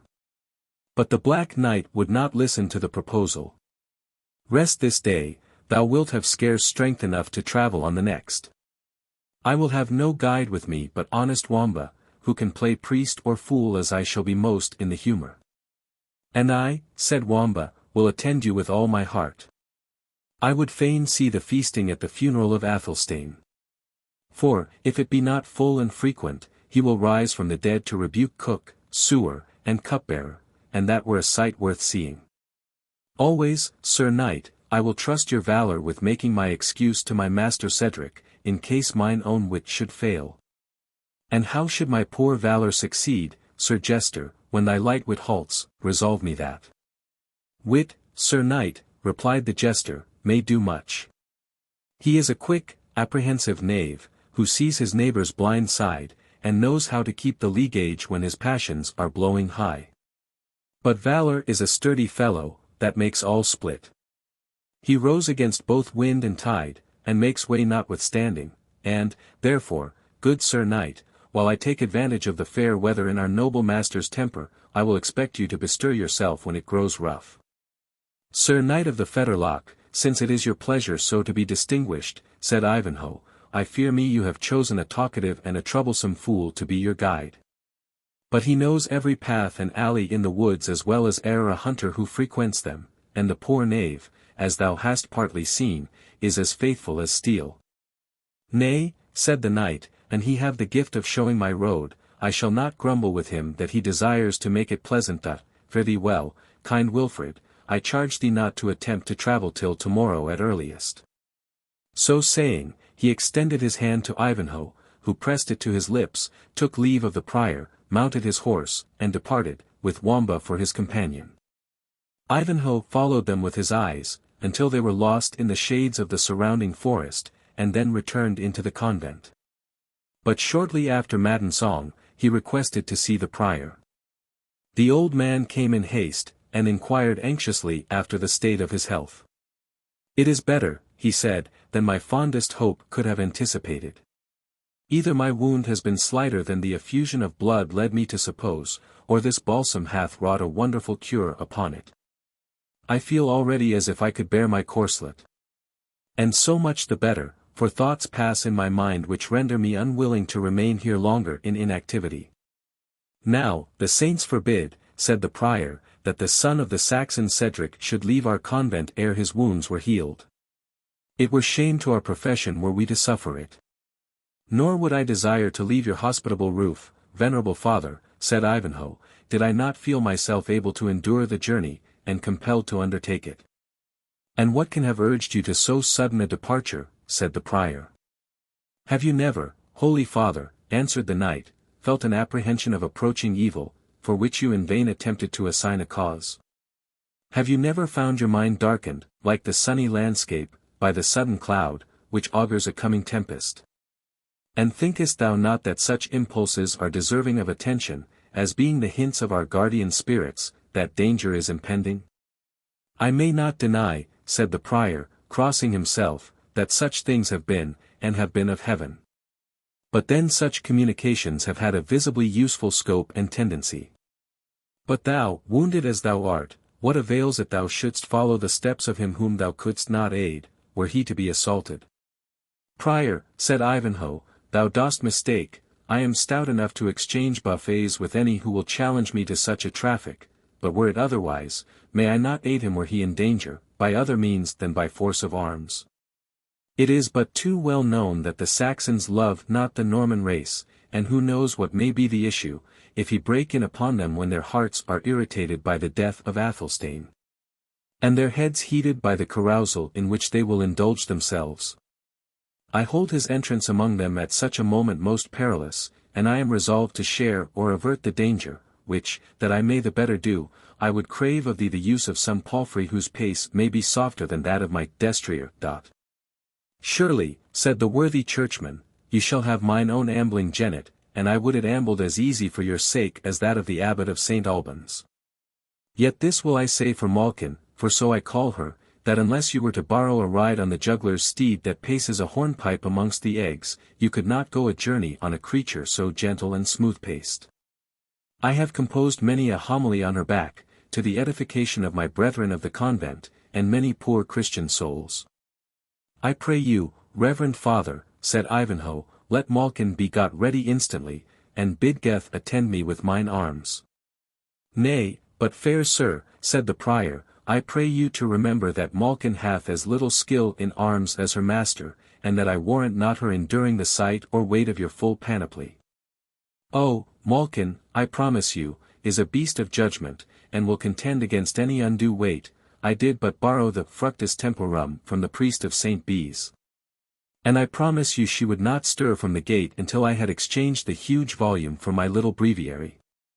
Trust me, holy father, said Ivanhoe, I will not distress her with too much weight, and if she calls a combat with me, it is odds but she has the worst.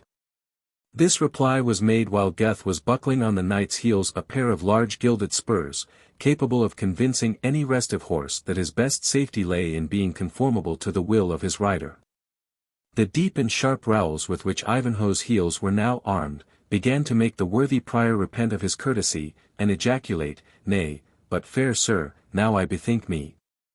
My Malkin abideth not the spur, better it were that you tarry for the mare of our manciple down at the grange, which may be had in little more than an hour, and cannot but be tractable, in respect that she draweth much of our winter firewood, and eateth no corn. I thank you, reverend father, but will abide by your first offer, as I see Malkin is already led forth to the gate. Geth shall carry mine armor. And for the rest, rely on it, that as I will not overload Malkin's back, she shall not overcome my patience. And now, farewell." Ivanhoe now descended the stairs more hastily and easily than his wound promised, and threw himself upon the jennet, eager to escape the importunity of the prior, who stuck as closely to his side as his age and fatness would permit. Now singing the praises of Malkin, now recommending caution to the knight in managing her. "She is at the most dangerous period for maidens as well as mares," said the old man, laughing at his own jest, being barely in her 15th year. Ivanhoe, who had other web to weave than to stand canvassing a palfrey's paces with its owner, lent but a deaf ear to the prior's grave advices and facetious jests, and having leapt on his mare, and commanded his squire, for such Geth now called himself, to keep close by his side, he followed the track of the Black Knight into the forest, while the prior stood at the gate of the convent looking after him, and ejaculating, "Saint Mary! How prompt and fiery be these men of war! I would I had not trusted Malkin to his keeping, for, crippled as I am with the cold rheum, I am undone if aught but good befalls her. And yet," said he, recollecting himself, "as I would not spare my own old and disabled limbs in the good cause of old England, so Malkin must e'en run her hazard on the same venture. And it may be they will think our poor house worthy of some munificent guerdon, or, it may be, they will send the old prior a pacing nag. And if they do none of these, as great men will forget little men's service, truly I shall hold me well repaid in having done that which is right. And it is now well nigh the fitting time to summon the brethren to breakfast in the refectory. Ah! I doubt they obey that call more cheerily than the bells for primes and matins." So the prior of St. Botolph's hobbled back again into the refectory, to preside over the stockfish and ale, which was just serving out for the friar's breakfast. Busy and important, he sat him down at the table, and many a dark word he threw out, of benefits to be expected to the convent, and high deeds of service done by himself, which, at another season, would have attracted observation. But as the stockfish was highly salted, and the ale reasonably powerful, the jaws of the brethren were too anxiously employed to admit of their making much use of their ears. Nor do we read of any of the fraternity, who was tempted to speculate upon the mysterious hints of their superior, except Father Diggory, who was severely afflicted by the toothache, so that he could only eat on one side of his jaws. In the meantime, the Black Champion and his guide were pacing at their leisure through the recesses of the forest.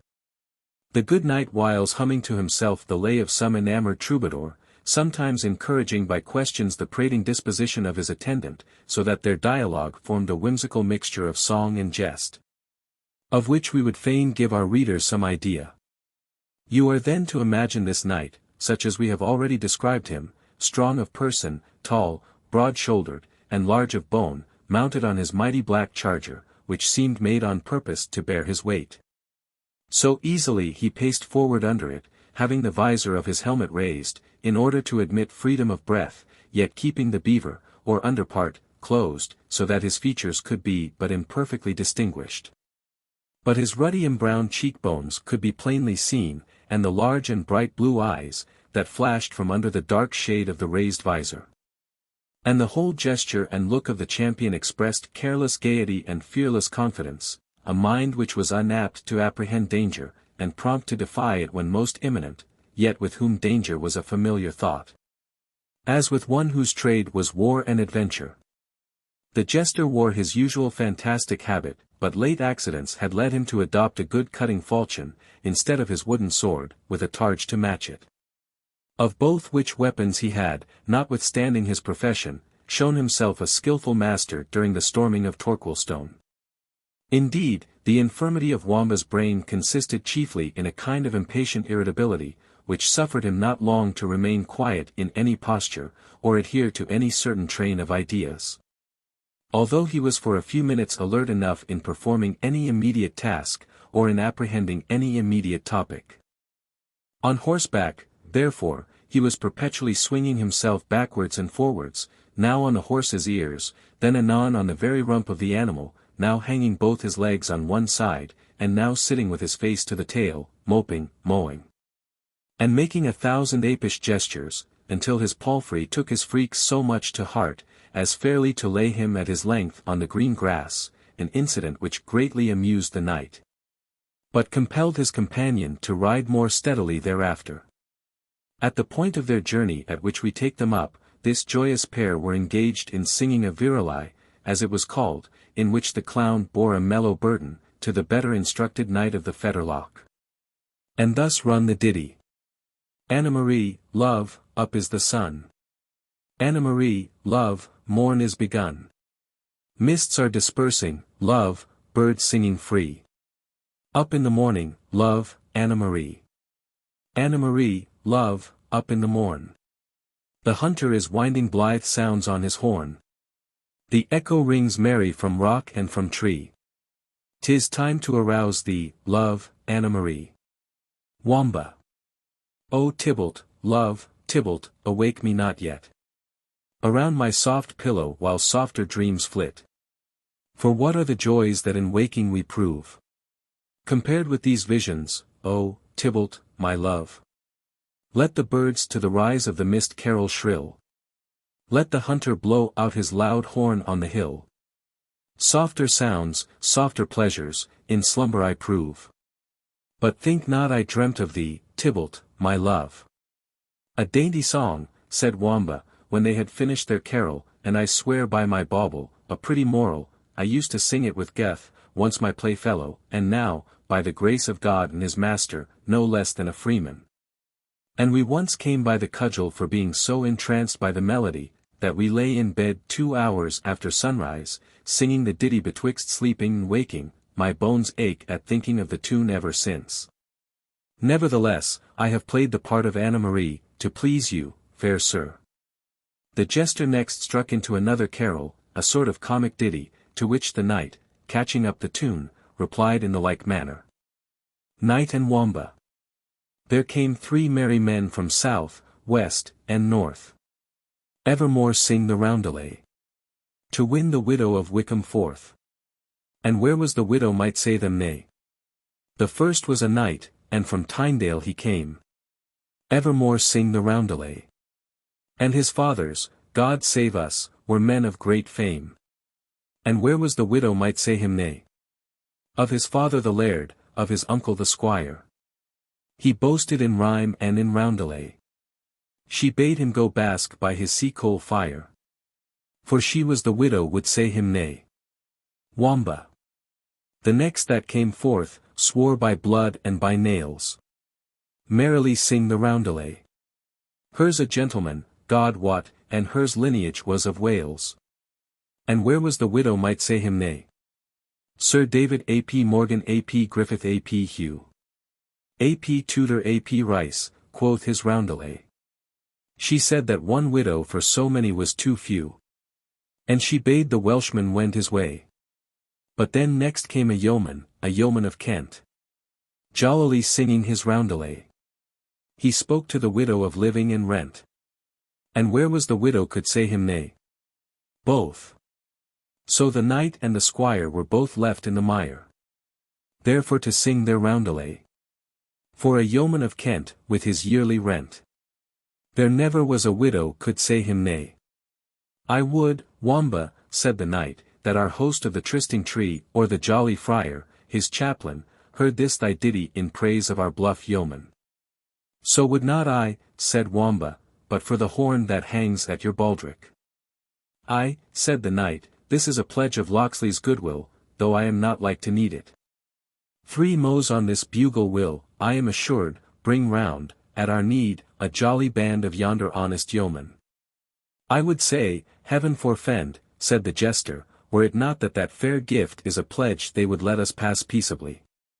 Why, what meanest thou, said the knight, thinkest thou that but for this pledge of fellowship they would assault us? Nay, for me I say nothing, said Wamba, for green trees have ears as well as stone walls. But canst thou construe me this, Sir Knight, when is thy wine-pitcher and thy purse better empty than full? Why, never, I think, replied the knight. Thou never deservest to have a full one in thy hand, for so simple an answer. Thou hadst best empty thy pitcher ere thou pass it to a Saxon, and leave thy money at home ere thou walk in the greenwood. You hold our friends for robbers, then? Said the knight of the Fetterlock. You hear me not say so, fair sir, said Wamba, it may relieve a man's steed to take of his mail when he hath a long journey to make. And, certes, it may do good to the rider's soul to ease him of that which is the root of evil, therefore will I give no hard names to those who do such services. Only I would wish my mail at home, and my purse in my chamber, when I meet with these good fellows, because it might save them some trouble. We are bound to pray for them, my friend, notwithstanding the fair character thou dost afford them. Pray for them with all my heart, said Wamba, but in the town, not in the greenwood, like the abbot of St. Bees, whom they caused to say mass with an old hollow oak tree for his stall. Say as thou list, Wamba, replied the knight, these yeomen did thy master Cedric yeomanly service at Torquilstone. Aye, truly, answered Wamba, but that was in the fashion of their trade with heaven. Their trade, Wamba? How mean you by that? Replied his companion. Marry, thus, said the jester. They make up a balanced account with heaven, as our old cellarer used to call his ciphering, as fair as Isaac the Jew keeps with his debtors, and, like him, give out a very little, and take large credit for doing so. Reckoning, doubtless, on their own behalf the sevenfold usury which the blessed text hath promised to charitable loans. Give me an example of your meaning, Wamba. I know nothing of ciphers or rates of usage, answered the knight. Why, said Wamba, an your valour be so dull, you will please to learn that those honest fellows balance a good deed with one not quite so laudable. As a crown given to a begging friar with 100 bezants taken from a fat abbot, or a wench kissed in the greenwood with the relief of a poor widow. Which of these was the good deed, which was the felony, interrupted the knight. A good jibe. A good jibe, said Wamba, keeping witty company sharpeneth the apprehension. You said nothing so well, Sir Knight, I will be sworn, when you held drunken vespers with the bluff hermit. But to go on. The merry men of the forest set off the building of a cottage with the burning of a castle, the thatching of a choir against the robbing of a church, the setting free a poor prisoner against the murder of a proud sheriff.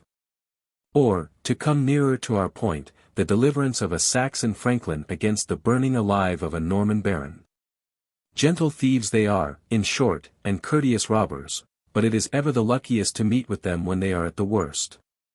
How so, Wamba? Said the knight. Why, then they have some compunction, and are for making up matters with heaven.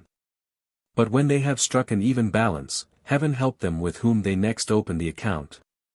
The travellers who first met them after their good service at Torquilstone would have a woeful flaying. And yet, said Wamba, coming close up to the knight's side, there be companions who are far more dangerous for travellers to meet than yonder outlaws. And who may they be, for you have neither bears nor wolves, I trow, said the knight. Marry, sir, but we have Malvoisin's men-at-arms, said Wamba, and let me tell you, that, in time of civil war, a half-score of these is worth a band of wolves at any time. They are now expecting their harvest, and are reinforced with the soldiers that escaped from Torquilstone. So that, should we meet with a band of them, we are like to pay for our feats of arms. Now, I pray you, Sir Knight, what would you do if we met 2 of them? Pin the villains to the earth with my lance, Wamba, if they offered us any impediment. But what if there were 4 of them? They should drink of the same cup, answered the knight. What if 6, continued Wamba, and we as we now are, barely two, would you not remember Locksley's horn? What? Sound for aid, exclaimed the knight, against a score of such rascaille as these, whom one good knight could drive before him, as the wind drives the withered leaves. Nay, then, said Wamba, I will pray you for a close sight of that same horn that hath so powerful a breath. The knight undid the clasp of the baldric, and indulged his fellow-traveller, who immediately hung the bugle round his own neck. Tra-lira-la, said he, whistling the notes, nay, I know my gamut as well as another. How mean you, knave, said the knight, restore me the bugle. Content you, Sir Knight, it is in safe keeping. When valor and folly travel, folly should bear the horn, because she can blow the best. Nay but, rogue, said the Black Knight, this exceedeth thy license, beware ye tamper not with my patience. Urge me not with violence, Sir Knight, said the jester, keeping at a distance from the impatient champion, or folly will show a clean pair of heels, and leave valor to find out his way through the wood as best he may. Nay, thou hast hid me there, said the knight, and, sooth to say, I have little time to jangle with thee. Keep the horn an thou wilt, but let us proceed on our journey. You will not harm me, then, said Wamba. I tell thee no, thou knave. Ay, but pledge me your knightly word for it, continued Wamba, as he approached with great caution. My knightly word I pledge, only come on with thy foolish self. Nay, then, valor and folly are once more boon companions, said the jester, coming up frankly to the knight's side. But, in truth, I love not such buffets as that you bestowed on the burly friar, when his holiness rolled on the green like a king of the ninepins. And now that folly wears the horn, let valor rouse himself, and shake his mane. For, if I mistake not, there are company in yonder brake that are on the lookout for us. What makes thee judge so? Said the knight. Because I have twice or thrice noticed the glance of emotion from amongst the green leaves. Had they been honest men, they had kept the path. But yonder thicket is a choice chapel for the clerks of St. Nicholas. By my faith, said the knight, closing his visor, I think thou beest in the right on't. And in good time did he close it, for 3 arrows flew at the same instant from the suspected spot against his head and breast, one of which would have penetrated to the brain, had it not been turned aside by the steel visor. The other 2 were averted by the gorget, and by the shield which hung around his neck. Thanks, trusty armourers, said the knight. Wamba, let us close with them, and he rode straight to the thicket. He was met by 6 or 7 men-at-arms, who ran against him with their lances at full career. 3 of the weapons struck against him, and splintered with as little effect as if they had been driven against a tower of steel. The Black Knight's eyes seemed to flash fire even through the aperture of his visor. He raised himself in his stirrups with an air of inexpressible dignity, and exclaimed, What means this, my masters? The men made no other reply than by drawing their swords and attacking him on every side, crying, Die, tyrant! Ha! Saint Edward! Ha! Saint George, said the Black Knight, striking down a man at every invocation, have we traitors here? His opponents, desperate as they were, bore back from an arm which carried death in every blow, and it seemed as if the terror of his single strength was about to gain the battle against such odds, when a knight, in blue armor, who had hitherto kept himself behind the other assailants, spurred forward with his lance, and taking aim, not at the rider but at the steed, wounded the noble animal mortally. That was a felon's stroke, exclaimed the Black Knight, as the steed fell to the earth, bearing his rider along with him. And at this moment, Wamba winded the bugle, for the whole had passed so speedily, that he had not time to do so sooner. The sudden sound made the murderers bear back once more, and Wamba, though so imperfectly weaponed, did not hesitate to rush in and assist the Black Knight to rise. Shame on ye, false cowards! Exclaimed he in the blue harness, who seemed to lead the assailants, do ye fly from the empty blast of a horn blown by a jester? Animated by his words, they attacked the Black Knight anew, whose best refuge was now to place his back against an oak, and defend himself with his sword.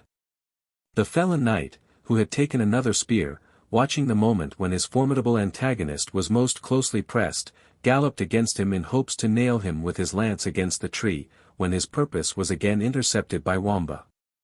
The jester, making up by agility the want of strength, and little noticed by the men-at-arms, who were busied in their more important object, hovered on the skirts of the fight and effectually checked the fatal career of the Blue Knight by hamstringing his horse with a stroke of his sword. Horse and man went to the ground.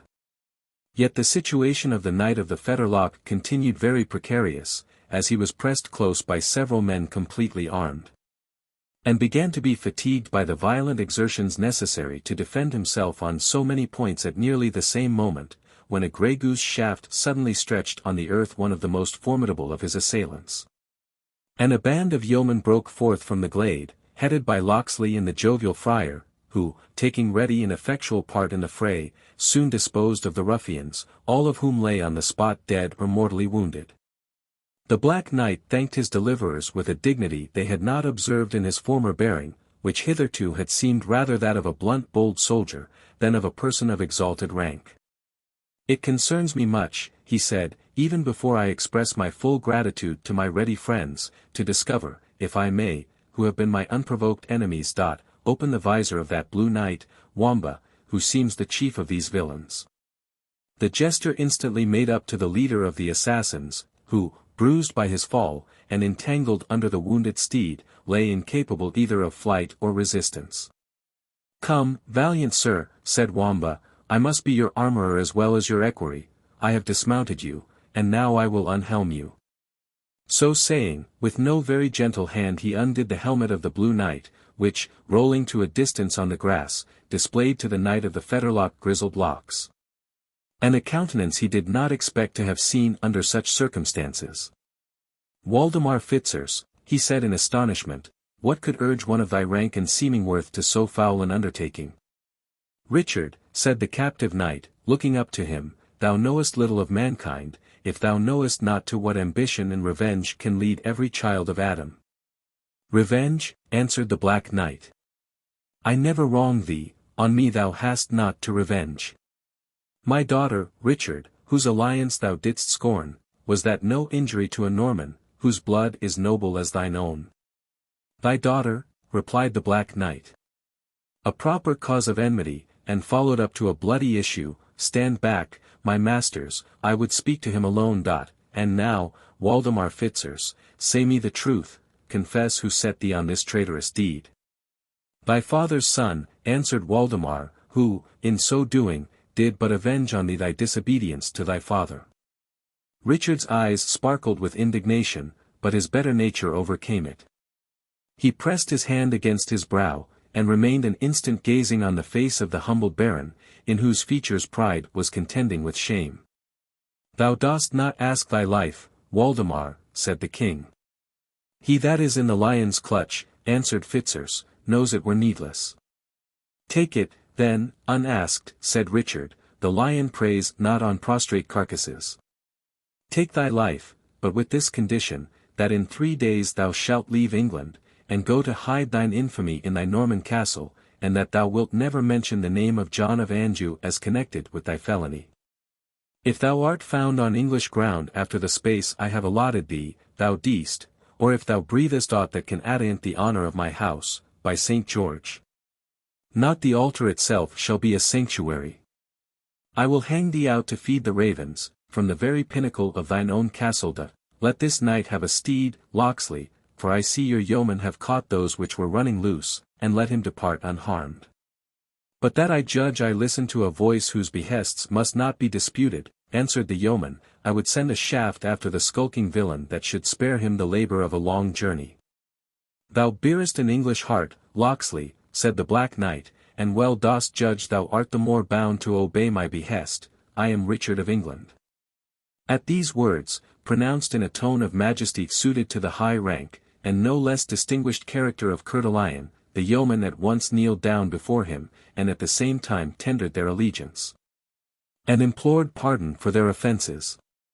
"Rise, my friends," said Richard, in a gracious tone, looking on them with a countenance in which his habitual good humour had already conquered the blaze of hasty resentment, and whose features retained no mark of the late desperate conflict. Excepting the flush arising from exertion, "Arise," he said, "my friends. Your misdemeanours, whether in forest or field, have been atoned by the loyal services you rendered my distressed subjects before the walls of Torquilstone, and the rescue you have this day afforded to your sovereign. Arise, my liegemen, and be good subjects in future. And thou, brave Locksley. Call me no longer Locksley, my liege, but know me under the name, which, I fear, fame hath blown too widely not to have reached even your royal ears. I am Robin Hood of Sherwood Forest. King of outlaws, and prince of good fellows, said the king, who hath not heard a name that has been borne as far as Palestine. But be assured, brave outlaw, that no deed done in our absence, and in the turbulent times to which it hath given rise, shall be remembered to thy disadvantage. True says the proverb, said Wamba, interposing his word, but with some abatement of his usual petulance. When the cat is away, the mice will play. What, Wamba, art thou there? Said Richard. I have been so long of hearing thy voice, I thought thou hadst taken flight. I take flight, said Wamba, when do you ever find folly separated from valour? There lies the trophy of my sword, that good grey gelding, whom I heartily wish upon his legs again, conditioning his master lay their hoft in his place. It is true, I gave a little ground at first, for a motley jacket does not brook lance heads, as a steel doublet will. But if I fought not at sword's point, you will grant me that I sounded the onset. And to good purpose, honest Wamba, replied the king. Thy good service shall not be forgotten. Confiteor! Confiteor! Exclaimed, in a submissive tone, a voice near the king's side, my Latin will carry me no farther, but I confess my deadly treason, and pray leave to have absolution before I am led to execution. Richard looked around, and beheld the jovial friar on his knees, telling his rosary, while his quarter-staff, which had not been idle during the skirmish, lay on the grass beside him. His countenance was gathered so as he thought might best express the most profound contrition, his eyes being turned up, and the corners of his mouth drawn down, as Wamba expressed it, like the tassels at the mouth of a purse. Yet this demure affectation of extreme penitence was whimsically belied by a ludicrous meaning which lurked in his huge features, and seemed to pronounce his fear and repentance alike hypocritical. For what art thou cast down, mad priest?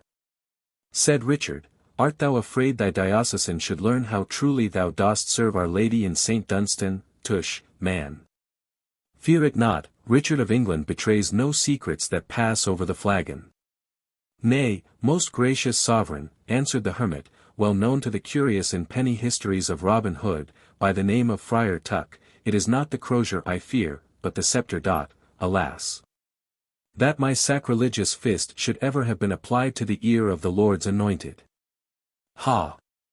Ha! Said Richard, sits the wind there? In truth I had forgotten the buffet, though mine ear sung after it for a whole day. But if the cuff was fairly given, I will be judged by the good men around, if it was not as well repaid, or, if thou thinkest I still owe thee aught, and will stand forth for another counterbuff. By no means, replied Friar Tuck. I had mine own returned, and with usury, may your majesty ever pay your debts as fully. If I could do so with cuffs, said the king, my creditors should have little reason to complain of an empty exchequer.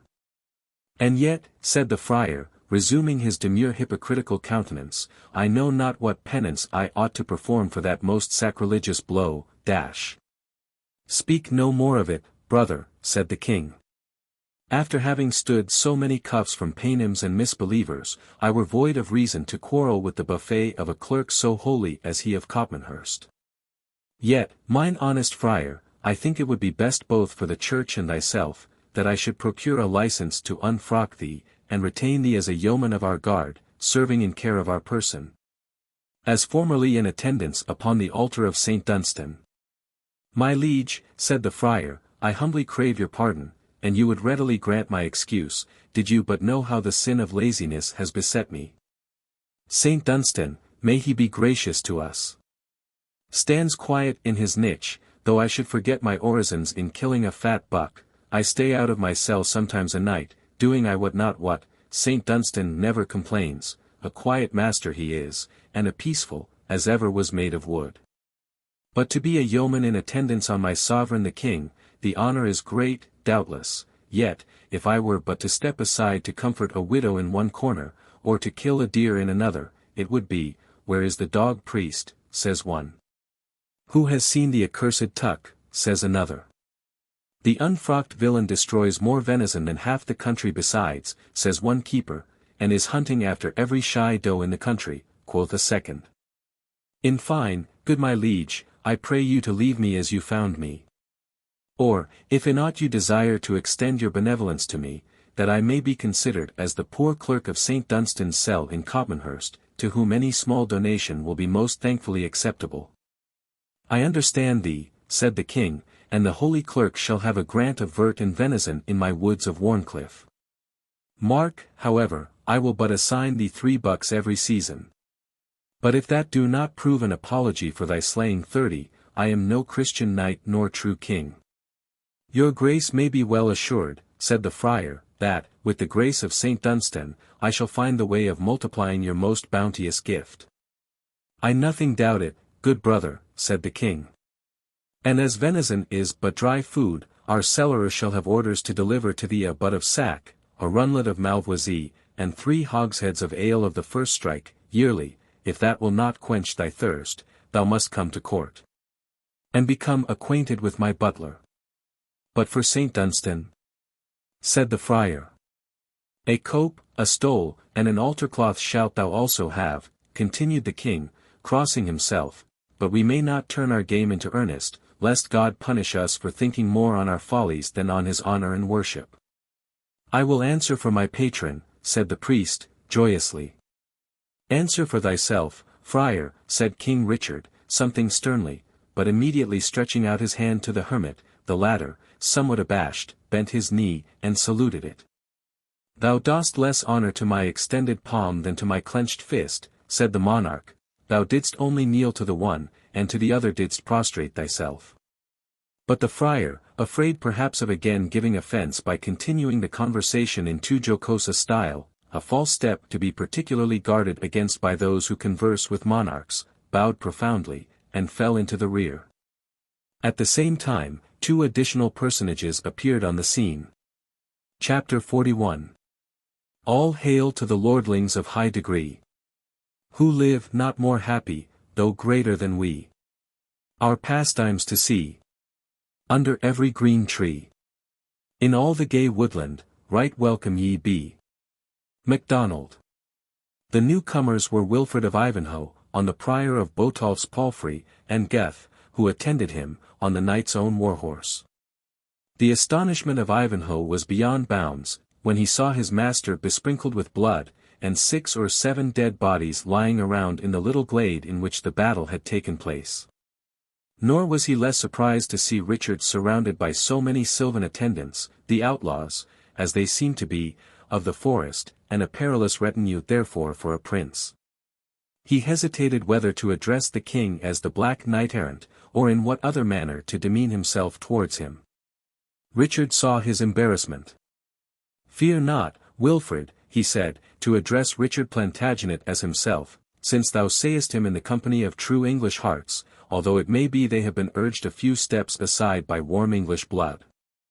Sir Wilfred of Ivanhoe, said the gallant outlaw, stepping forward, my assurances can add nothing to those of our sovereign. Yet, let me say somewhat proudly, that of men who have suffered much, he hath not truer subjects than those who now stand around him.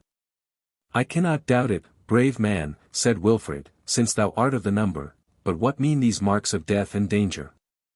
These slain men, and the bloody armour of my prince? Treason hath been with us, Ivanhoe, said the king. But, thanks to these brave men, treason hath met its meed, but, now I bethink me, thou too art a traitor, said Richard, smiling, a most disobedient traitor. For were not our orders positive, that thou shouldst repose thyself at St. Botolph's until thy wound was healed? It is healed, said Ivanhoe, it is not of more consequence than the scratch of a bodkin. But why, oh why, noble prince, will you thus vex the hearts of your faithful servants, and expose your life by lonely journeys and rash adventures, as if it were of no more value than that of a mere knight-errant, who has no interest on earth but what lance and sword may procure him? And Richard Plantagenet, said the king, desires no more fame than his good lance and sword may acquire him, and Richard Plantagenet is prouder of achieving an adventure, with only his good sword, and his good arm to speed, than if he led to battle a host of 100,000 armed men. But your kingdom, my liege, said Ivanhoe, your kingdom is threatened with dissolution in civil war, your subjects menaced with every species of evil. If deprived of their sovereign in some of those dangers which it is your daily pleasure to incur, and from which you have but this moment narrowly escaped. Ho! Ho! My kingdom and my subjects, answered Richard, impatiently. I tell thee, Sir Wilfred, the best of them are most willing to repay my follies in kind. For example, my very faithful servant, Wilfred of Ivanhoe, will not obey my positive commands, and yet reads his king a homily, because he does not walk exactly by his advice. Which of us has most reason to upbraid the other? Yet forgive me, my faithful Wilfred. The time I have spent, and am yet to spend in concealment, is, as I explained to thee at St. Botolph's, necessary to give my friends and faithful nobles time to assemble their forces, that when Richard's return is announced, he should be at the head of such a force as enemies shall tremble to face, and thus subdue the meditated treason, without even unsheathing a sword. Estoteville and Bohun will not be strong enough to move forward to York for 24 hours. I must have news of Salisbury from the south, and of Beauchamp, in Warwickshire, and of Moulton and Percy in the north. The Chancellor must make sure of London. Too sudden an appearance would subject me to dangers, other than my lance and sword, though backed by the bow of bold Robin, or the quarterstaff of Friar Tuck, and the horn of the sage Wamba, may be able to rescue me from. Wilfred bowed in submission, well knowing how vain it was to contend with the wild spirit of chivalry which so often impelled his master upon dangers which he might easily have avoided, or rather, which it was unpardonable in him to have sought out. The young knight sighed, therefore, and held his peace, while Richard, rejoiced at having silenced his counsellor, though his heart acknowledged the justice of the charge he had brought against him, went on in conversation with Robin Hood. King of outlaws, he said, have you no refreshment to offer to your brother sovereign? For these dead knaves have found me both in exercise and appetite. In troth, replied the outlaw, for I scorn to lie to your grace, our larder is chiefly supplied with. He stopped, and was somewhat embarrassed. With venison, I suppose, said Richard, gaily. Better food at need there can be none, and truly, if a king will not remain at home and slay his own game, methinks he should not brawl too loud if he finds it killed to his hand. If your grace, then, said Robin, will again honour with your presence one of Robin Hood's places of rendezvous, the venison shall not be lacking, and a stoup of ale, and it may be a cup of reasonably good wine, to relish it withal. The outlaw accordingly led the way, followed by the buxom monarch, more happy, probably, in this chance meeting with Robin Hood and his foresters, than he would have been in again assuming his royal state, and presiding over a splendid circle of peers and nobles. Novelty in society and adventure were the zest of life to Richard Coeur de Lion, and it had its highest relish when enhanced by dangers encountered and surmounted. In the lion-hearted king, the brilliant, but useless character, of a knight of romance, was in a great measure realized and revived. And the personal glory which he acquired by his own deeds of arms, was far more dear to his excited imagination, than that which a course of policy and wisdom would have spread around his government. Accordingly, his reign was like the course of a brilliant and rapid meteor, which shoots along the face of heaven, shedding around an unnecessary and portentous light, which is instantly swallowed up by universal darkness. His feats of chivalry furnishing themes for bards and minstrels, but affording none of those solid benefits to his country on which history loves to pause, and hold up as an example to posterity. But in his present company Richard showed to the greatest imaginable advantage. He was gay, good-humoured, and fond of manhood in every rank of life. Beneath a huge oak tree the sylvan repast was hastily prepared for the King of England, surrounded by men outlaws to his government, but who now formed his court and his guard. As the flagon went round, the rough foresters soon lost their awe for the presence of majesty. The song and the jest were exchanged, the stories of former deeds were told with advantage. And at length, and while boasting of their successful infraction of the laws, no one recollected they were speaking in presence of their natural guardian. The merry king, nothing heeding his dignity any more than his company, laughed, quaffed, and jested among the jolly band. The natural and rough sense of Robin Hood led him to be desirous that the scene should be closed ere anything should occur to disturb its harmony, the more especially that he observed Ivanhoe's brow clouded with anxiety. "We are honoured," he said to Ivanhoe, apart, "by the presence of our gallant sovereign, yet I would not that he dallied with time, which the circumstances of his kingdom may render precious." "It is well and wisely spoken, brave Robin Hood," said Wilfred, apart, "and know, moreover, that they who jest with majesty even in its gayest mood are but toying with the lion's whelp, which, on slight provocation, uses both fangs and claws." "You have touched the very cause of my fear," said the outlaw. "My men are rough by practice and nature, the king is hasty as well as good-humoured. Nor know I how soon cause of offence may arise, or how warmly it may be received. It is time this revel were broken off." "It must be by your management then, gallant yeoman," said Ivanhoe. "For each hint I have essayed to give him serves only to induce him to prolong it." "Must I so soon risk the pardon and favour of my sovereign?" said Robin Hood, pausing for all instant, "but by Saint Christopher, it shall be so. I were undeserving his grace did I not peril it for his good dot. Here, Scathlock, get thee behind yonder thicket, and wind me a Norman blast on thy bugle, and without an instant's delay on peril of your life." Scathlock obeyed his captain, and in less than 5 minutes the revellers were startled by the sound of his horn. "It is the bugle of Malvoisin," said the miller, starting to his feet and seizing his bow. The friar dropped the flagon, and grasped his quarter-staff. Wamba stopped short in the midst of a jest, and betook himself to sword and target. All the others stood to their weapons. Men of their precarious course of life change readily from the banquet to the battle, and, to Richard, the exchange seemed but a succession of pleasure. He called for his helmet and the most cumbrous parts of his armour, which he had laid aside. And while Geth was putting them on, he laid his strict injunctions on Wilfred, under pain of his highest displeasure, not to engage in the skirmish which he supposed was approaching. "Thou hast fought for me 100 times, Wilfred, and I have seen it. Thou shalt this day look on, and see how Richard will fight for his friend and liegeman." In the meantime, Robin Hood had sent off several of his followers in different directions, as if to reconnoitre the enemy. And when he saw the company effectually broken up, he approached Richard, who was now completely armed, and, kneeling down on one knee, craved pardon of his sovereign. "For what, good yeoman?" said Richard, somewhat impatiently. "Have we not already granted thee a full pardon for all transgressions? Thinkest thou our word is a feather, to be blown backward and forward between us? Thou canst not have had time to commit any new offence since that time." "Ay, but I have though," answered the yeoman, "if it be an offence to deceive my prince for his own advantage. The bugle you have heard was none of Malvoisin's, but blown by my direction, to break off the banquet, lest it trenched upon hours of dearer import than to be thus dallied with." He then rose from his knee, folded his arm on his bosom, and in a manner rather respectful than submissive, awaited the answer of the king, like one who is conscious he may have given offence, yet is confident in the rectitude of his motive.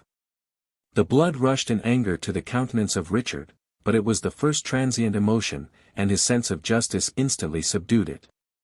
"The King of Sherwood," he said, "grudges his venison and his wine-flask to the King of England. It is well, bold Robin, but when you come to see me in merry London, I trust to be a less niggard host. Thou art right, however, good fellow.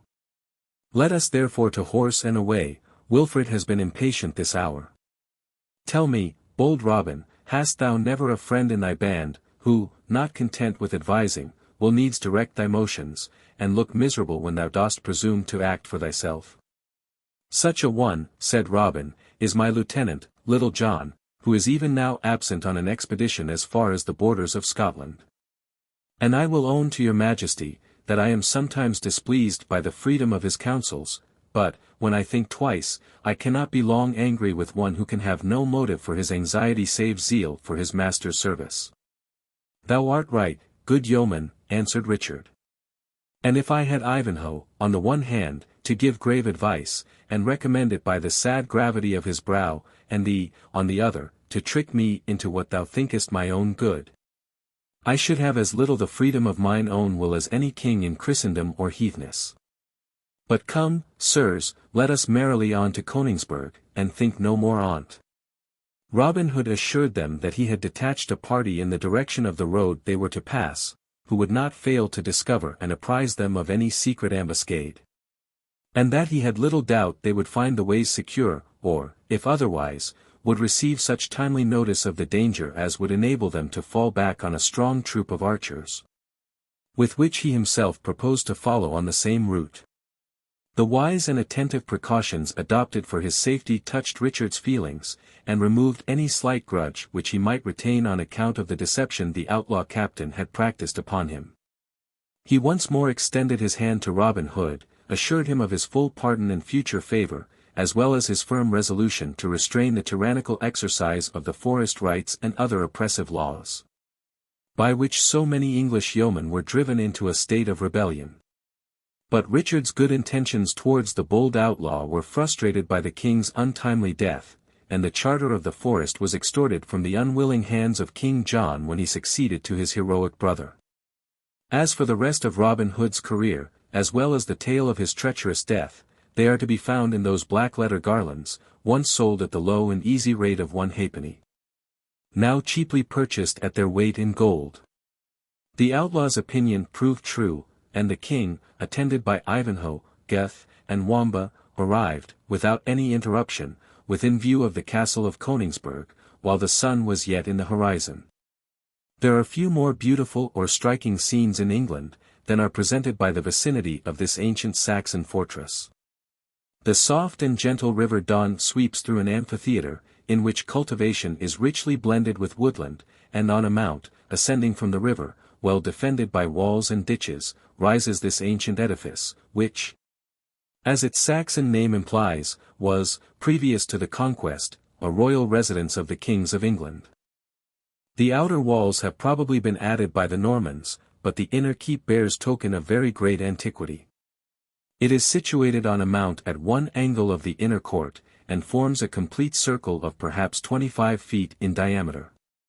The wall is of immense thickness, and is propped or defended by 6 huge external buttresses which project from the circle, and rise up against the sides of the tower as if to strengthen or to support it.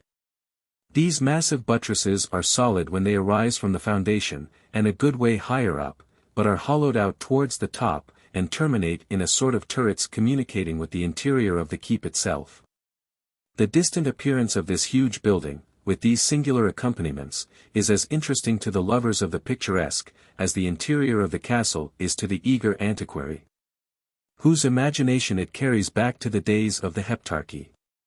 A barrow, in the vicinity of the castle, is pointed out as the tomb of the memorable Hengist, and various monuments, of great antiquity and curiosity, are shown in the neighboring churchyard. When Coeur de Lion and his retinue approached this rude yet stately building, it was not, as at present, surrounded by external fortifications. The Saxon architect had exhausted his art in rendering the main keep defensible, and there was no other circumvallation than a rude barrier of palisades. A huge black banner, which floated from the top of the tower, announced that the obsequies of the late owner were still in the act of being solemnized. It bore no emblem of the deceased's birth or quality, for armorial bearings were then a novelty among the Norman chivalry themselves and, were totally unknown to the Saxons. But above the gate was another banner, on which the figure of a white horse, rudely painted, indicated the nation and rank of the deceased, by the well-known symbol of Hengist and his Saxon warriors. All around the castle was a scene of busy commotion. For such funeral banquets were times of general and profuse hospitality, which not only every one who could claim the most distant connection with the deceased, but all passengers whatsoever, were invited to partake. The wealth and consequence of the deceased Athelstane occasioned this custom to be observed in the fullest extent. Numerous parties, therefore, were seen ascending and descending the hill on which the castle was situated. And when the king and his attendants entered the open and unguarded gates of the external barrier, the space within presented a scene not easily reconciled with the cause of the assemblage. In one place cooks were toiling to roast huge oxen, and fat sheep, in another, hogsheads of ale were set abroach, to be drained at the freedom of all comers. Groups of every description were to be seen devouring the food and swallowing the liquor thus abandoned to their discretion. The naked Saxon serf was drowning the sense of his half-year's hunger and thirst, in one day of gluttony and drunkenness, the more pampered burgess and guild brother was eating his morsel with gust, or curiously criticizing the quantity of the malt and the skill of the brewer. Some few of the poorer Norman gentry might also be seen, distinguished by their shaven chins and short cloaks, and not less so by their keeping together, and looking with great scorn on the whole solemnity, even while condescending to avail themselves of the good cheer which was so liberally supplied. Mendicants were of course assembled by the score, together with strolling soldiers returned from Palestine, according to their own account at least. Pedlars were displaying their wares, travelling mechanics were inquiring after employment, and wandering palmers, hedge priests, Saxon minstrels, and Welsh bards, were muttering prayers, and extracting mistuned dirges from their harps, crowds, and rotes. One sent forth the praises of Athelstane in a doleful panegyric, another, in a Saxon genealogical poem, rehearsed the uncouth and harsh names of his noble ancestry. Jesters and jugglers were not a-wanting, nor was the occasion of the assembly supposed to render the exercise of their profession indecorous or improper. Indeed, the ideas of the Saxons on these occasions were as natural as they were rude. If sorrow was thirsty, there was drink; if hungry, there was food; if it sunk down upon and saddened the heart, here were the means supplied of mirth, or at least of amusement. Nor did the assistants scorn to avail themselves of those means of consolation, although, every now and then, as if suddenly recollecting the cause which had brought them together, the men groaned in unison, while the females, of whom many were present, raised up their voices and shrieked for very woe. Such was the scene in the castle yard at Koningsberg when it was entered by Richard and his followers. The seneschal or steward deigned not to take notice of the groups of inferior guests who were perpetually entering and withdrawing, unless so far as was necessary to preserve order.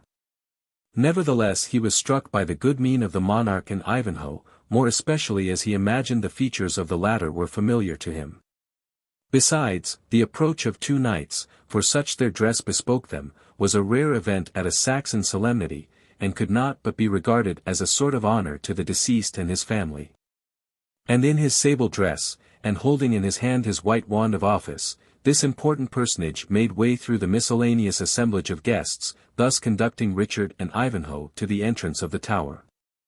Gurth and Wamba speedily found acquaintances in the courtyard, nor presumed to intrude themselves any farther until their presence should be required. Chapter 42. I found them winding of Marcello's corpse.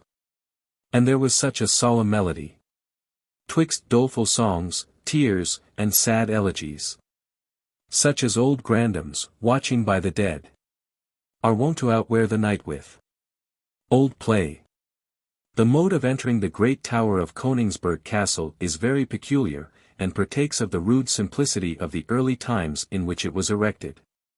A flight of steps, so deep and narrow as to be almost precipitous, leads up to a low portal in the south side of the tower, by which the adventurous antiquary may still, or at least could a few years since, gain access to a small stair within the thickness of the main wall of the tower, which leads up to the third story of the building, the two lower being dungeons or vaults, which neither receive air nor light, save by a square hole in the third story, with which they seem to have communicated by a ladder. The access to the upper apartments in the tower, which consist in all of 4 stories, is given by stairs which are carried up through the external buttresses. By this difficult and complicated entrance, the good King Richard, followed by his faithful Ivanhoe, was ushered into the round apartment which occupies the whole of the third story from the ground. Wilfred, by the difficulties of the ascent, gained time to muffle his face in his mantle, as it had been held expedient that he should not present himself to his father until the king should give him the signal. There were assembled in this apartment, around a large oaken table, about a dozen of the most distinguished representatives of the Saxon families in the adjacent counties. They were all old, or, at least, elderly men. For the younger race, to the great displeasure of the seniors, had, like Ivanhoe, broken down many of the barriers which separated for half a century the Norman victors from the vanquished Saxons. The downcast and sorrowful looks of these venerable men, their silence and their mournful posture, formed a strong contrast to the levity of the revellers on the outside of the castle. Their grey locks and long full beards, together with their antique tunics and loose black mantles, suited well with the singular and rude apartment in which they were seated, and gave the appearance of a band of ancient worshippers of Woden, recalled to life to mourn over the decay of their national glory. Cedric, seated in equal rank among his countrymen, seemed yet, by common consent, to act as chief of the assembly. Upon the entrance of Richard, only known to him as the valorous Knight of the Fetterlock, he arose gravely, and gave him welcome by the ordinary salutation, ways hail, raising at the same time a goblet to his head.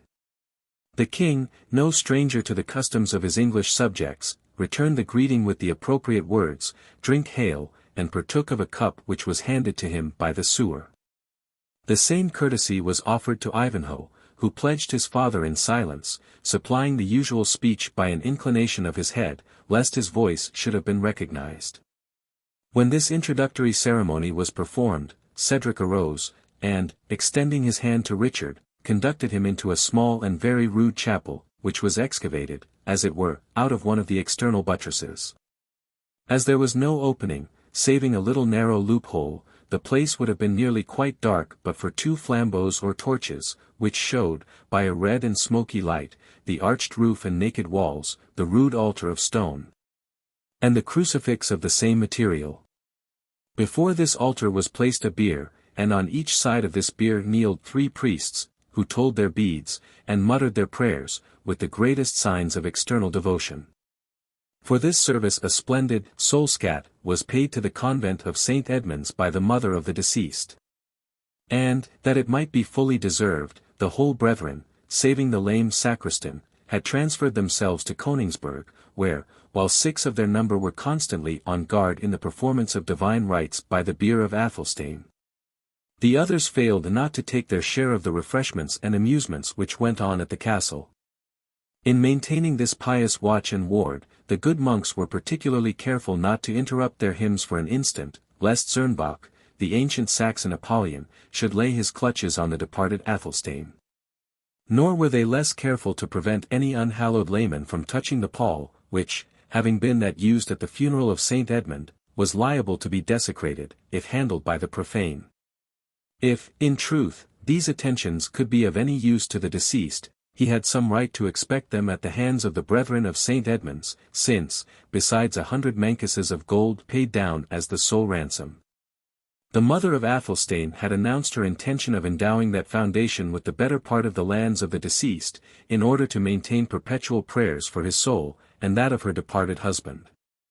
Richard and Wilfred followed the Saxon Cedric into the apartment of death, where, as their guide pointed with solemn air to the untimely bier of Athelstane, they followed his example in devoutly crossing themselves, and muttering a brief prayer for the weal of the departed soul.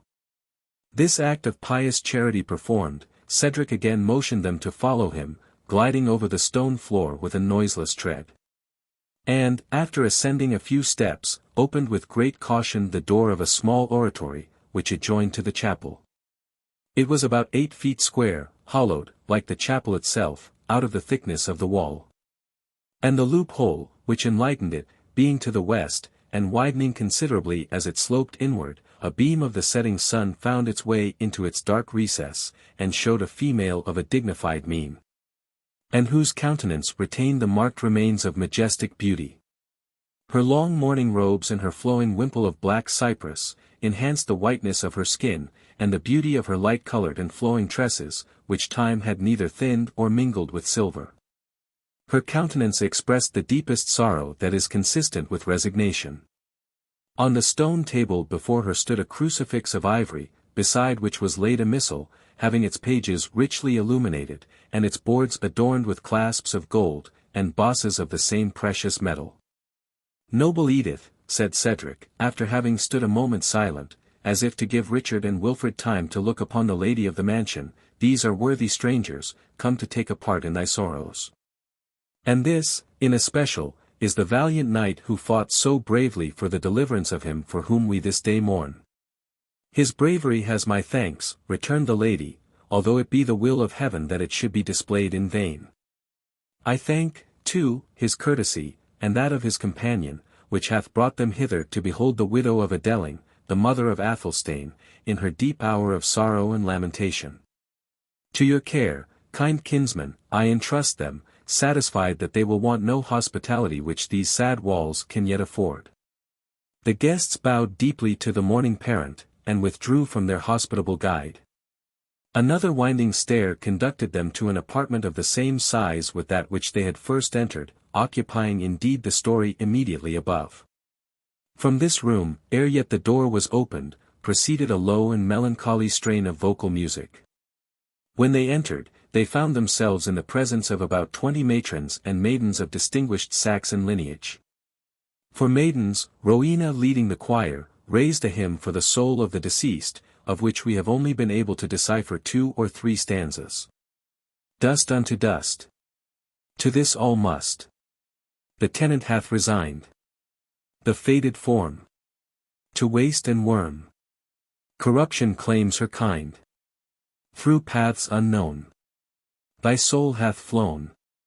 To seek the realms of woe. Where fiery pain shall purge the stain of actions done below. In that sad place. By Mary's grace. Brief may thy dwelling be. Till prayers and alms. And holy psalms. Shall set the captive free. While this dirge was sung, in a low and melancholy tone, by the female choristers, the others were divided into 2 bands, of which one was engaged in bedecking, with such embroidery as their skill and taste could compass, a large silken pall, destined to cover the bier of Athelstane, while the others busied themselves in selecting, from baskets of flowers placed before them, garlands, which they intended for the same mournful purpose. The behavior of the maidens was decorous, if not marked with deep affliction. But now and then a whisper or a smile called forth the rebuke of the severer matrons, and here and there might be seen a damsel more interested in endeavoring to find out how her mourning robe became her, than in the dismal ceremony for which they were preparing.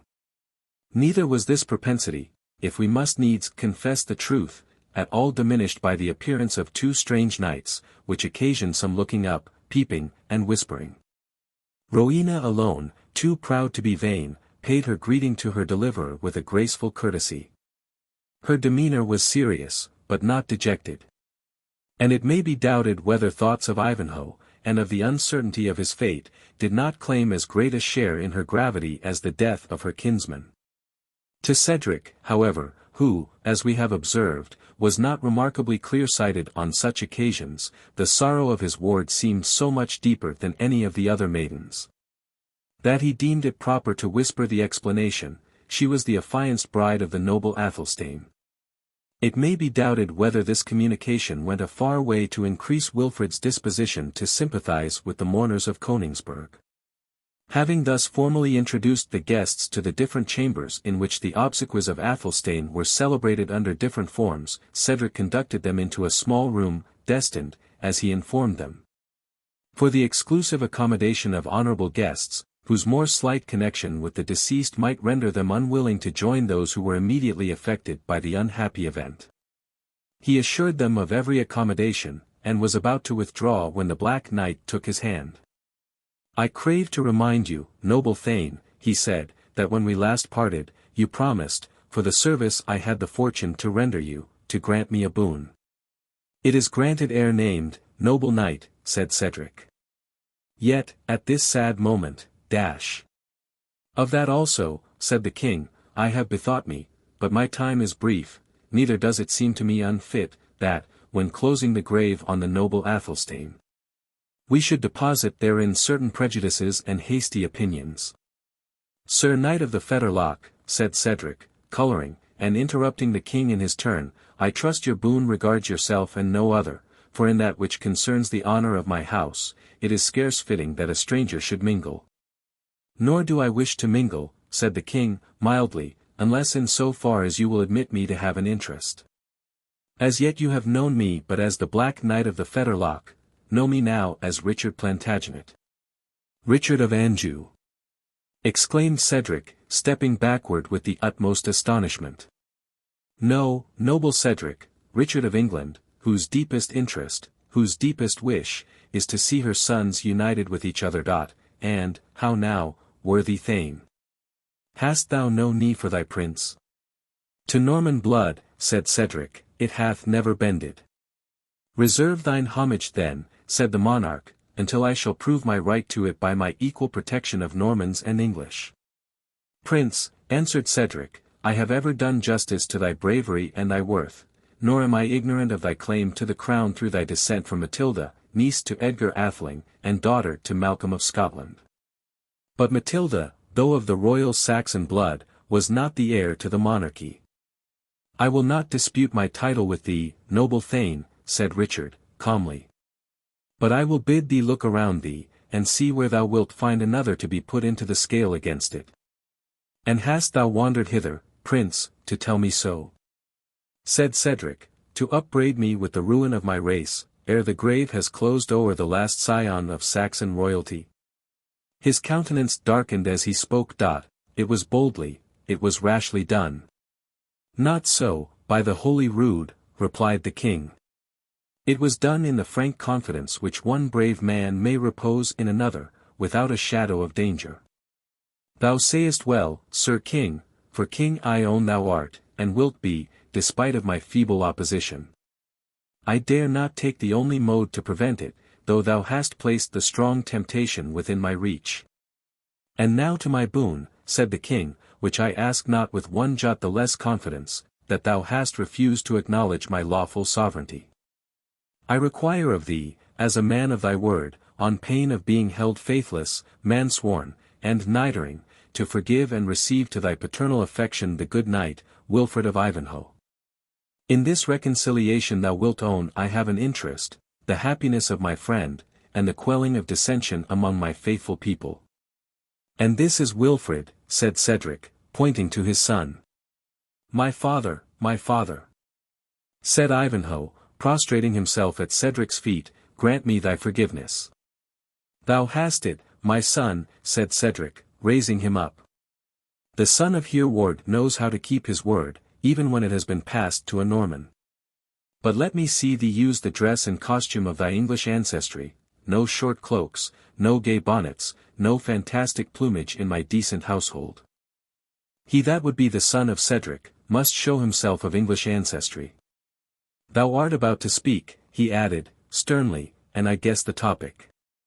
The Lady Rowena must complete 2 years' mourning, as for a betrothed husband, all our Saxon ancestors would disown us were we to treat of a new union for her ere the grave of him she should have wedded, him. So much the most worthy of her hand by birth and ancestry, is yet closed. The ghost of Athelstane himself would burst his bloody cerements and stand before us to forbid such dishonour to his memory. It seemed as if Cedric's words had raised a spectre. For, scarce had he uttered them ere the door flew open, and Athelstane, arrayed in the garments of the grave, stood before them, pale, haggard, and like something arisen from the dead. The effect of this apparition on the persons present was utterly appalling. Cedric started back as far as the wall of the apartment would permit, and, leaning against it as one unable to support himself, gazed on the figure of his friend with eyes that seemed fixed, and a mouth which he appeared incapable of shutting. Ivanhoe crossed himself, repeating prayers in Saxon, Latin, or Norman French, as they occurred to his memory, while Richard alternately said, Benedicite, and swore, Mort de ma vie. In the meantime, a horrible noise was heard below stairs, some crying, secure the treacherous monks. Others, down with them into the dungeon. Others, pitch them from the highest battlements. In the name of God, said Cedric, addressing what seemed the spectre of his departed friend, if thou art mortal, speak, if a departed spirit, say for what cause thou dost revisit us, or if I can do aught that can set thy spirit at repose. Living or dead, noble Athelstane, speak to Cedric.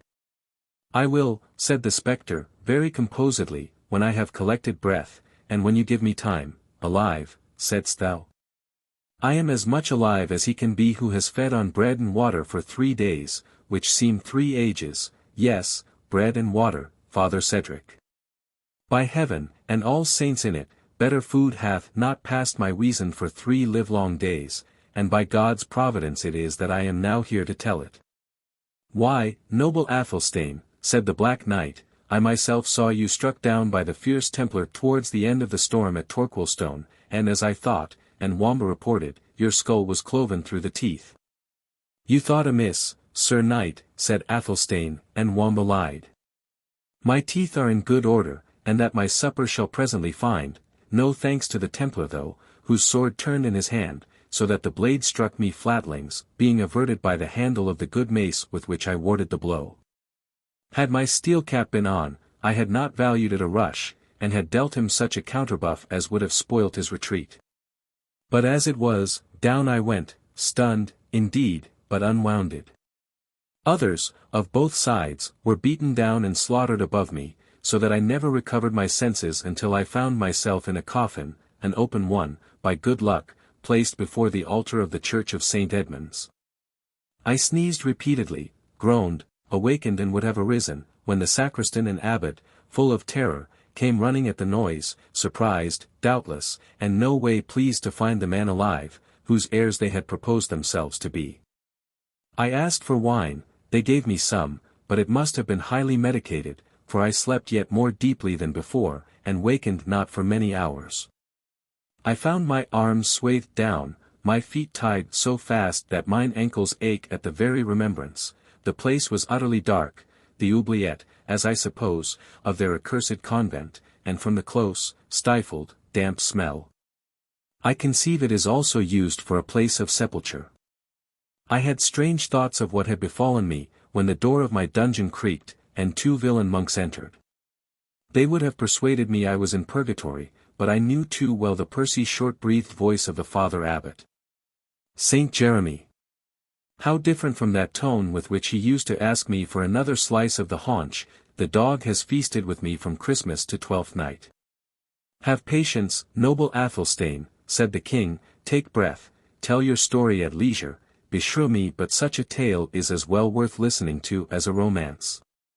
But, by the rood of Bromholm, there was no romance in the matter," said Athelstane. "A barley loaf and a pitcher of water, that they gave me, the niggardly traders, whom my father, and I myself, had enriched, when their best resources were the flitches of bacon and measures of corn. Out of which they wheedled poor serfs and bondsmen, in exchange for their prayers, the nest of foul ungrateful vipers, barley bread and ditch water to such a patron as I had been. I will smoke them out of their nest, though I be excommunicated." "But, in the name of Our Lady, noble Athelstane," said Cedric, grasping the hand of his friend, "how didst thou escape this imminent danger? Did their hearts relent?" "Did their hearts relent?" echoed Athelstane. "Do rocks melt with the sun? I should have been there still, had not some stir in the convent, which I find was their procession hitherward to eat my funeral feast, when they well knew how and where I had been buried alive, summoned the swarm out of their hive. I heard them droning out their death psalms, little judging they were sung in respect for my soul by those who were thus famishing my body. They went, however, and I waited long for food. No wonder, the gouty sacristan was even too busy with his own provender to mind mine. At length down he came, with an unstable step and a strong flavour of wine and spices about his person. Good cheer had opened his heart, for he left me a nook of pasty in a flask of wine, instead of my former fare. I ate, drank, and was invigorated. When, to add to my good luck, the sacristan, too toddy to discharge his duty of turnkey fitly, locked the door beside the staple, so that it fell ajar. The light, the food, the wine, set my invention to work. The staple to which my chains were fixed, was more rusted than I or the villain abbot had supposed. Even iron could not remain without consuming in the damps of that infernal dungeon. "Take breath, noble Athelstane," said Richard, "and partake of some refreshment, ere you proceed with a tale so dreadful." "Partake," quoth Athelstane. I have been partaking 5 times today, and yet a morsel of that savoury ham were not altogether foreign to the matter, and I pray you, fair sir, to do me reason in a cup of wine. The guests, though still agape with astonishment, pledged their resuscitated landlord, who thus proceeded in his story. He had indeed now many more auditors than those to whom it was commenced, for Edith, having given certain necessary orders for arranging matters within the castle, had followed the dead alive up to the stranger's apartment attended by as many of the guests, male and female, as could squeeze into the small room, while others, crowding the staircase, caught up an erroneous edition of the story, and transmitted it still more inaccurately to those beneath, who again sent it forth to the vulgar without, in a fashion totally irreconcilable to the real fact. Athelstane, however, went on as follows, with the history of his escape. Finding myself freed from the staple, I dragged myself upstairs as well as a man loaded with shackles, and emaciated with fasting, might.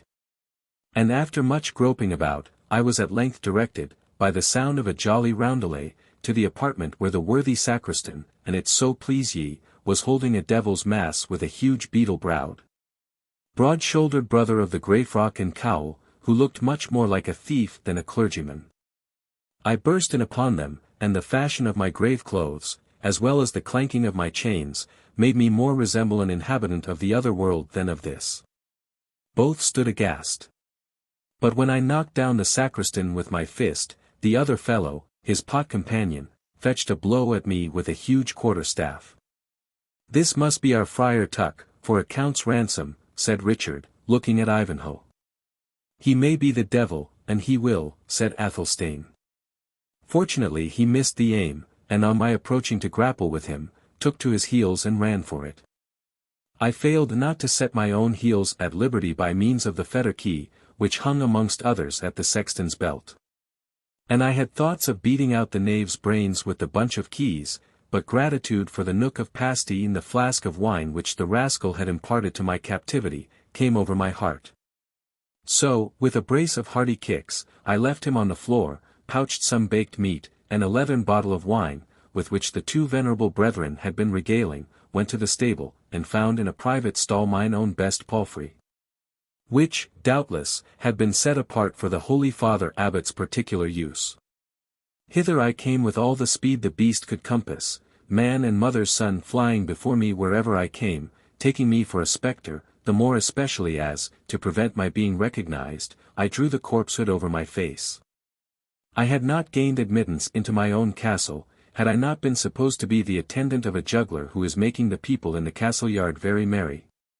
Considering they are assembled to celebrate their lord's funeral, I say the sewer thought I was dressed to bear a part in the treacher's mummery, and so I got admission, and did but disclose myself to my mother, and eat a hasty morsel. Ere I came in quest of you, my noble friend. And you have found me, said Cedric, ready to resume our brave projects of honor and liberty. I tell thee, never will dawn a morrow so auspicious as the next, for the deliverance of the noble Saxon race. Talk not to me of delivering any one, said Athelstane, it is well I am delivered myself. I am more intent on punishing that villain abbot.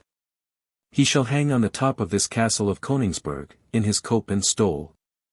And if the stairs be too strait to admit his fat carcass, I will have him craned up from without. But, my son, said Edith, consider his sacred office.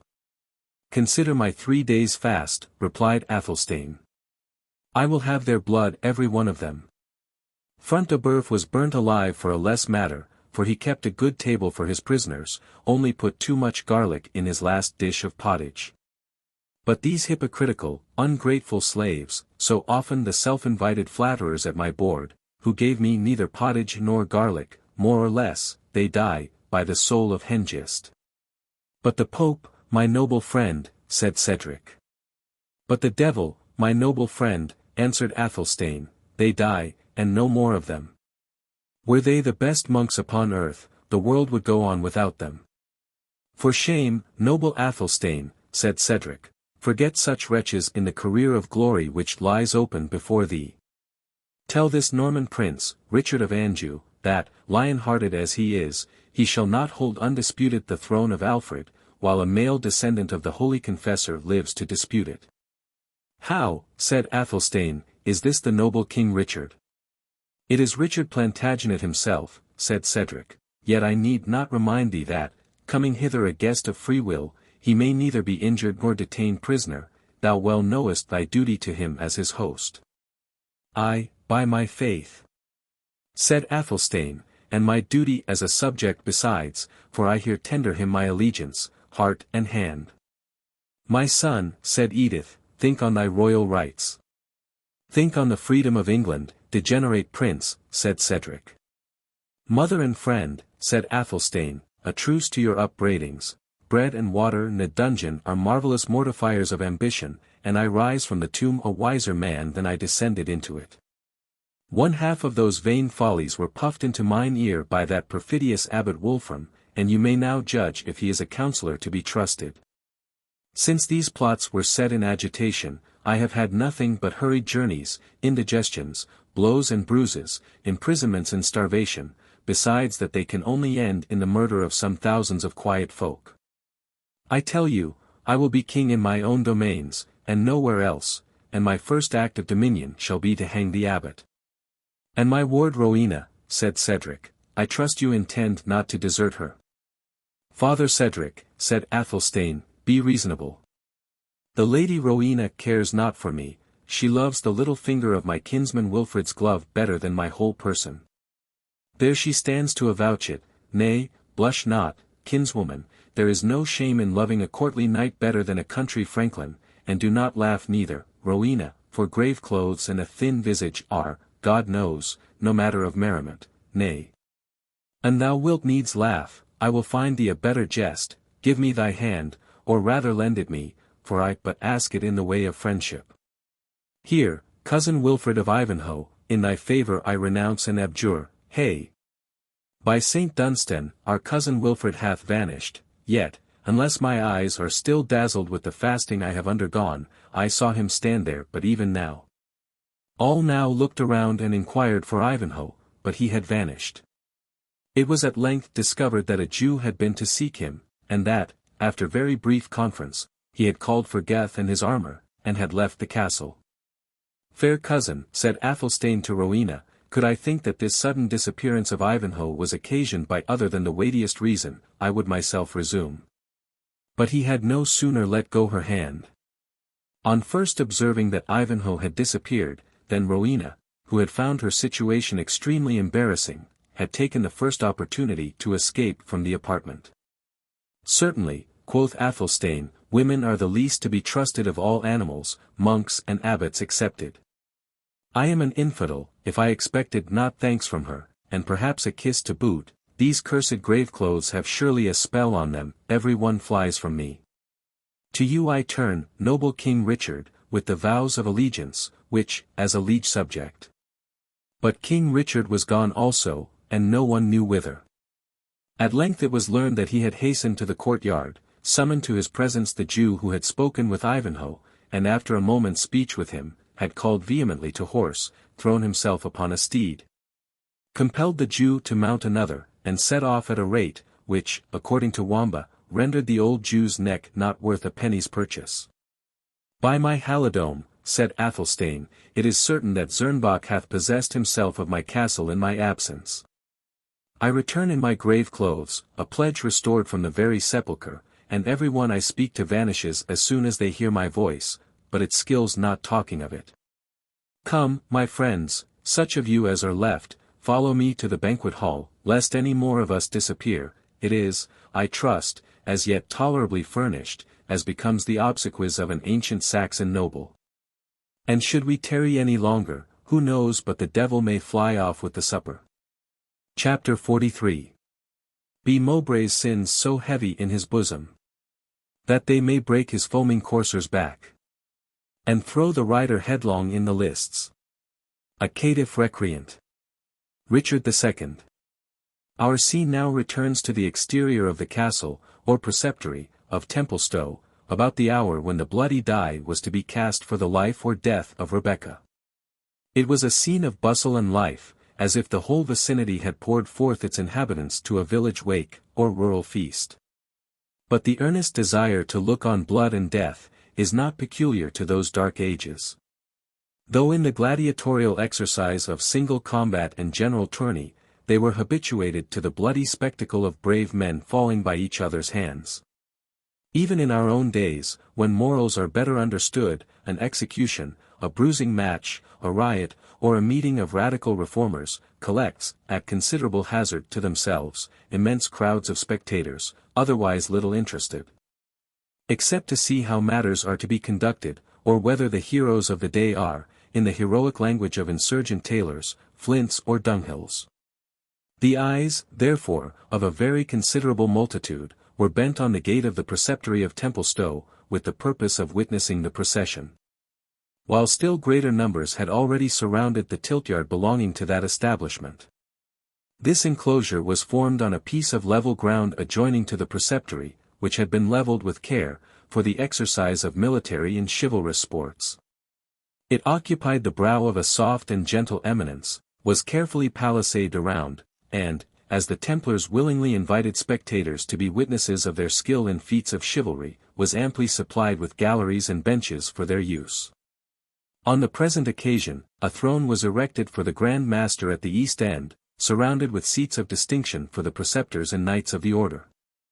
Over these floated the sacred standard, called Le Beau Saint, which was the ensign, as its name was the battle cry, of the Templars. At the opposite end of the lists was a pile of faggots, so arranged around a stake, deeply fixed in the ground, as to leave a space for the victim whom they were destined to consume, to enter within the fatal circle. In order to be chained to the stake by the fetters which hung ready for that purpose. Beside this deadly apparatus stood 4 black slaves, whose color and African features, then so little known in England, appalled the multitude, who gazed on them as on demons employed about their own diabolical exercises. These men stirred not, excepting now and then, under the direction of one who seemed their chief, to shift and replace the ready fuel. They looked not on the multitude. In fact, they seemed insensible of their presence, and of everything save the discharge of their own horrible duty. And when, in speech with each other, they expanded their blubber lips, and showed their white fangs, as if they grinned at the thoughts of the expected tragedy. The startled commons could scarcely help believing that they were actually the familiar spirits with whom the witch had communed, and who, her time being out, stood ready to assist in her dreadful punishment. They whispered to each other, and communicated all the feats which Satan had performed during that busy and unhappy period, not failing, of course, to give the devil rather more than his due. "Have you not heard, Father Dennet," quoth one boor to another advanced in years, "that the devil has carried away bodily the great Saxon Thane, Athelstane of Königsberg?" "Aye, but he brought him back though, by the blessing of God and Saint Dunstan." "How's that?" said a brisk young fellow, dressed in a green cassock embroidered with gold, and having at his heels a stout lad bearing a harp upon his back, which betrayed his vocation. The minstrel seemed of no vulgar rank. For, besides the splendor of his gaily braided doublet, he wore around his neck a silver chain, by which hung the rest or key, with which he tuned his harp. On his right arm was a silver plate, which, instead of bearing, as usual, the cognizance or badge of the baron to whose family he belonged, had barely the word Sherwood engraved upon it. "How mean you by that?" said the gay minstrel, mingling in the conversation of the peasants. "I came to seek one subject for my rhyme, and, by Our Lady, I were glad to find 2. "It is well avouched," said the elder peasant, "that after Athelstane of Königsberg had been dead 4 weeks.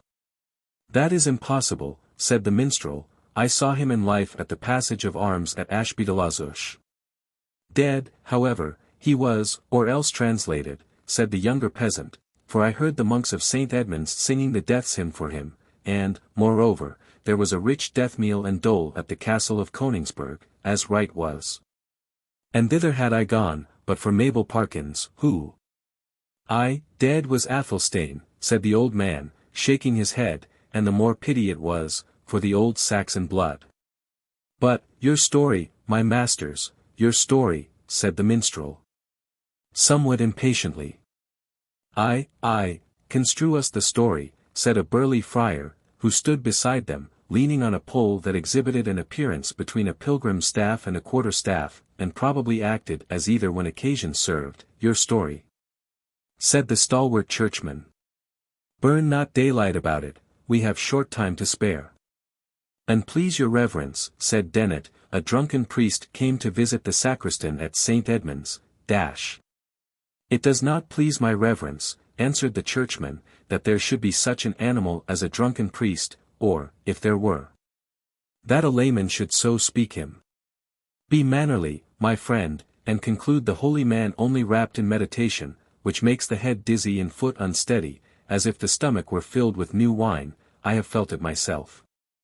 Well, then, answered Father Dennet, a holy brother came to visit the sacristan at St. Edmund's, a sort of hedge priest is the visitor, and kills half the deer that are stolen in the forest. Who loves the tinkling of a pint-pot better than the sacring bell, and deems a flitch of bacon worth 10 of his breviary. For the rest, a good fellow and a merry, who will flourish a quarter-staff, draw a bow, and dance a Cheshire round, with e'er a man in Yorkshire. That last part of thy speech, Dennet, said the minstrel, has saved thee a rib or twain. Tush, man, I fear him not, said Dennet, I am somewhat old and stiff, but when I fought for the Bell and Ram at Doncaster. But the story, my friend, again said the minstrel. Why, the tale is but this, Athelstane of Königsberg was buried at St. Edmund's. That's a lie, and a loud one, said the friar, for I saw him borne to his own castle of Königsberg. Nay, then, e'en tell the story yourself, my masters, said Dennet, turning sulky at these repeated contradictions. And it was with some difficulty that the boor could be prevailed on, by the request of his comrade and the minstrel, to renew his tale. These two sober friars, said he at length, since this reverend man will needs have them such, had continued drinking good ale, and wine, and what not, for the best part for a summer's day, when they were aroused by a deep groan, and a clanking of chains, and the figure of the deceased Athelstane entered the apartment, saying, Ye evil shepherds. It is false, said the friar, hastily, he never spoke a word. So ho! Friar Tuck, said the minstrel, drawing him apart from the rustics, we have started a new hare, I find. I tell thee, Allan a Dale, said the hermit, I saw Athelstane of Königsberg as much as bodily eyes ever saw a living man. He had his shroud on, and all about him smelt of the sepulchre, but of sack will not wash it out of my memory. Pshaw! Answered the minstrel, thou dost but jest with me. Never believe me, said the friar, and I fetched not a knock at him with my quarter-staff that would have felled an ox, and it glided through his body as it might through a pillar of smoke. By Saint Hubert, said the minstrel, but it is a wondrous tale, and fit to be put in metre to the ancient tune, sorrow came to the old friar. Laugh, if ye list, said Friar Tuck. But an ye catch me singing on such a theme, may the next ghost or devil carry me off with him headlong. No, no, I instantly formed the purpose of assisting at some good work, such as the burning of a witch, a judicial combat, or the like matter of godly service, and therefore am I here. As they thus conversed, the heavy bell of the church of St. Michael of Templestowe, a venerable building, situated in a hamlet at some distance from the preceptory, broke short their argument. One by one the sullen sounds fell successively on the ear, leaving but sufficient space for each to die away in distant echo, ere the air was again filled by repetition of the iron knell. These sounds, the signal of the approaching ceremony, chilled with awe the hearts of the assembled multitude, whose eyes were now turned to the preceptory, expecting the approach of the Grand Master, the champion, and the criminal. At length the drawbridge fell, the gates opened, and a knight, bearing the great standard of the order, sallied from the castle, preceded by 6 trumpets, and followed by the knights preceptors, 2 and 2, the Grand Master coming last. Mounted on a stately horse, whose furniture was of the simplest kind. Behind him came Brian de Bois Guilbert, armed cap a pie in bright armour, but without his lance, shield, and sword, which were borne by his 2 esquires behind him. His face, though partly hidden by a long plume which floated down from his barrel cap, bore a strong and mingled expression of passion, in which pride seemed to contend with irresolution. He looked ghastly pale, as if he had not slept for several nights, yet reined his pawing warhorse with the habitual ease and grace proper to the best lance of the Order of the Temple. His general appearance was grand and commanding. But, looking at him with attention, men read that in his dark features, from which they willingly withdrew their eyes. On either side rode Conrad of Montfichet, and Albert de Malvoisin, who acted as godfathers to the champion. They were in their robes of peace, the white dress of the order. Behind them followed other companions of the temple, with a long train of esquires and pages clad in black, aspirants to the honor of being one day knights of the order. After these neophytes came a guard of warders on foot, in the same sable livery, amidst whose partisans might be seen the pale form of the accused, moving with a slow but undismayed step towards the scene of her fate. She was stripped of all her ornaments, lest perchance there should be among them some of those amulets which Satan was supposed to bestow upon his victims, to deprive them of the power of confession even when under the torture. A coarse white dress, of the simplest form, had been substituted for her oriental garments. Yet there was such an exquisite mixture of courage and resignation in her look, that even in this garb, and with no other ornament than her long black tresses, each eye wept that looked upon her. And the most hardened bigot regretted the fate that had converted a creature so goodly into a vessel of wrath, and a waged slave of the devil. A crowd of inferior personages belonging to the preceptory followed the victim, all moving with the utmost order, with arms folded, and looks bent upon the ground. This slow procession moved up the gentle eminence, on the summit of which was the tiltyard, and, entering the lists, marched once around them from right to left, and when they had completed the circle, made a halt. There was then a momentary bustle, while the Grand Master and all his attendants, excepting the champion and his godfathers, dismounted from their horses, which were immediately removed out of the lists by the esquires, who were in attendance for that purpose. The unfortunate Rebecca was conducted to the black chair placed near the pile. On her first glance at the terrible spot where preparations were making for a death alike dismaying to the mind and painful to the body, she was observed to shudder and shut her eyes, praying internally doubtless. For her lips moved though no speech was heard. In the space of a minute she opened her eyes, looked fixedly on the pile as if to familiarize her mind with the object, and then slowly and naturally turned away her head. Meanwhile, the Grand Master had assumed his seat. And when the chivalry of his order was placed around and behind him, each in his due rank, a loud and long flourish of the trumpets announced that the court were seated for judgment. Malvoisin, then, acting as godfather of the champion, stepped forward, and laid the glove of the Jewess, which was the pledge of battle, at the feet of the Grand Master. "Valorous lord, and reverend father," said he, "here standeth the good knight, Brian de Bois Guilbert, knight preceptor of the Order of the Temple, who, by accepting the pledge of battle which I now lay at your reverence's feet, hath become bound to do his devoir in combat this day, to maintain that this Jewish maiden, by name Rebecca, hath justly deserved the doom passed upon her in a chapter of this most holy order of the Temple of Zion, condemning her to die as a sorceress. Here, I say, he standeth, such battle to do, knightly and honorable, if such be your noble and sanctified pleasure. Hath he made oath, said the Grand Master, that his quarrel is just and honorable? Bring forward the crucifix and the teigitor. Sir, and most reverend father, answered Malvoisin, readily, our brother here present hath already sworn to the truth of his accusation in the hand of the good knight Conrad de Montfichet. And otherwise he ought not to be sworn, seeing that his adversary is an unbeliever, and may take no oath. This explanation was satisfactory, to Albert's great joy. For the wily knight had foreseen the great difficulty, or rather impossibility, of prevailing upon Brian de Bois Guilbert to take such an oath before the assembly, and had invented this excuse to escape the necessity of his doing so. The Grand Master, having allowed the apology of Albert Malvoisin, commanded the herald to stand forth and do his devoir. The trumpets then again flourished, and a herald, stepping forward, proclaimed aloud, "O yes, O yes, O yes. Here standeth the good knight, Sir Brian de Bois Guilbert, ready to do battle with any knight of free blood, who will sustain the quarrel allowed and allotted to the Jewess Rebecca, to try by champion, in respect of lawful essoin of her own body."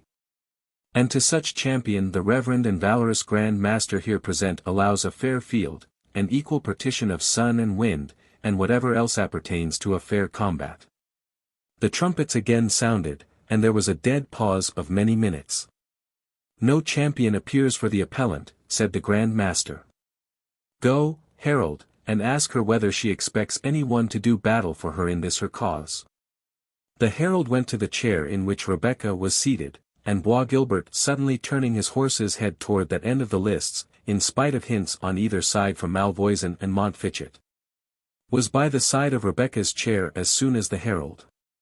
Is this regular, and according to the law of combat, said Malvoisin, looking to the Grand Master. Albert de Malvoisin, it is, answered Beaumanoir. For in this appeal to the judgment of God, we may not prohibit parties from having that communication with each other, which may best tend to bring forth the truth of the quarrel. In the meantime, the herald spoke to Rebecca in these terms, Damsel, the honourable and reverend the Grand Master demands of thee, if thou art prepared with a champion to do battle this day in thy behalf. Or if thou dost yield thee as one justly condemned to a deserved doom. Say to the Grand Master, replied Rebecca, that I maintain my innocence, and do not yield me as justly condemned, lest I become guilty of mine own blood. Say to him, that I challenge such delay as his forms will permit, to see if God, whose opportunity is in man's extremity, will raise me up a deliverer, and when such uttermost space is past, may his holy will be done.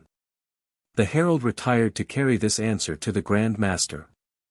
God forbid, said Lucas Beaumanoir, that Jew or pagan should impeach us of injustice. Until the shadows be cast from the west to the eastward, will we wait to see if a champion shall appear for this unfortunate woman. When the day is so far past, let her prepare for death.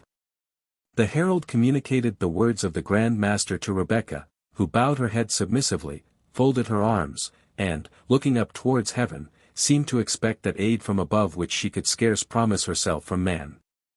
During this awful pause, the voice of Bois Guilbert broke upon her ear. It was but a whisper, yet it startled her more than the summons of the herald had appeared to do. Rebecca, said the Templar, dost thou hear me? I have no portion in thee, cruel, hard-hearted man, said the unfortunate maiden. Ay, but dost thou understand my words, said the Templar, for the sound of my voice is frightful in mine own ears.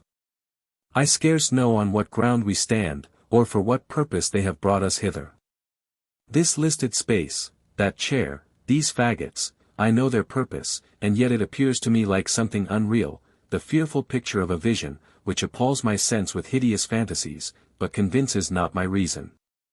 My mind and senses keep touch and time, answered Rebecca, and tell me alike that these faggots are destined to consume my earthly body, and open a painful but a brief passage to a better world. Dreams, Rebecca, dreams, answered the Templar. Idle visions, rejected by the wisdom of your own wiser Sadducees. Hear me, Rebecca, he said, proceeding with animation, a better chance hast thou for life and liberty than yonder knaves and dotard dream of. Mount thee behind me on my steed, on Zamore, the gallant horse that never failed his rider. I won him in single fight from the Soldan of Trebizond. Mount, I say, behind me, in one short hour is pursuit and inquiry far behind, a new world of pleasure opens to thee, to me a new career of fame. Let them speak the doom which I despise, and erase the name of Bois Guilbert from their list of monastic slaves. I will wash out with blood whatever blot they may dare to cast on my scutcheon. Tempter, said Rebecca, begone.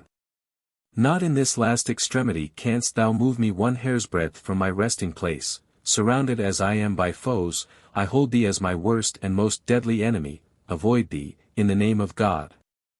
Albert Malvoisin, alarmed and impatient at the duration of their conference, now advanced to interrupt it. Hath the maiden acknowledged her guilt, he demanded of Bois Guilbert, or is she resolute in her denial? She is indeed resolute, said Bois Guilbert. Then, said Malvoisin, must thou, noble brother, resume thy place to attend the issue. The shades are changing on the circle of the dial. Come, brave Bois Guilbert, come, thou hope of our holy order, and soon to be its head. As he spoke in this soothing tone, he laid his hand on the knight's bridle, as if to lead him back to his station. false villain! What meanest thou by thy hand on my rein? Said Sir Brian, angrily. And shaking off his companion's grasp, he rode back to the upper end of the lists. There is yet spirit in him, said Malvoisin apart to Montfichet, were it well directed, but, like the Greek fire, it burns whatever approaches it. The judges had now been 2 hours in the lists, awaiting in vain the appearance of a champion. And reason good, said Friar Tuck, seeing she is a Jewess, and yet, by mine order, it is hard that so young and beautiful a creature should perish without one blow being struck in her behalf. Were she 10 times a witch, provided she were but the least bit of a Christian, my quarterstaff should ring noon on the steel cap of yonder fierce Templar, ere he carried the matter off thus. It was, however, the general belief that no one could or would appear for a Jewess, accused of sorcery, and the knights, instigated by Malvoisin, whispered to each other, that it was time to declare the pledge of Rebecca forfeited. At this instant a knight, urging his horse to speed, appeared on the plain advancing towards the lists. 100 voices exclaimed, "A champion! A champion!" And despite the prepossessions and prejudices of the multitude, they shouted unanimously as the knight rode into the tiltyard. The second glance, however, served to destroy the hope that his timely arrival had excited. His horse, urged for many miles to its utmost speed, appeared to reel from fatigue, and the rider, however undauntedly he presented himself in the lists, either from weakness, weariness, or both, seemed scarce able to support himself in the saddle. To the summons of the herald, who demanded his rank, his name, and purpose, the stranger knight answered readily and boldly, "I am a good knight and noble, come hither to sustain with lance and sword the just and lawful quarrel of this damsel, Rebecca, daughter of Isaac of York. To uphold the doom pronounced against her to be false and truthless, and to defy Sir Brian de Bois Guilbert, as a traitor, murderer, and liar. As I will prove in this field with my body against his, by the aid of God, of Our Lady, and of Monseigneur St. George, the good knight. The stranger must first show, said Malvoisin, that he is good knight, and of honourable lineage. The temple sendeth not forth her champions against nameless men. My name, said the knight, raising his helmet, is better known, my lineage more pure, Malvoisin, than thine own. I am Wilfred of Ivanhoe. I will not fight with thee at present, said the Templar, in a changed and hollow voice. Get thy wounds healed, purvey thee a better horse, and it may be I will hold it worth my while to scourge out of thee this boyish spirit of bravado. Ha! Proud Templar, said Ivanhoe, hast thou forgotten that twice didst thou fall before this lance? Remember the lists at Acre, remember the passage of arms at Ashby, remember thy proud vaunt in the halls of Rotherwood, and the gage of your gold chain against my reliquary, that thou wouldst do battle with Wilfred of Ivanhoe.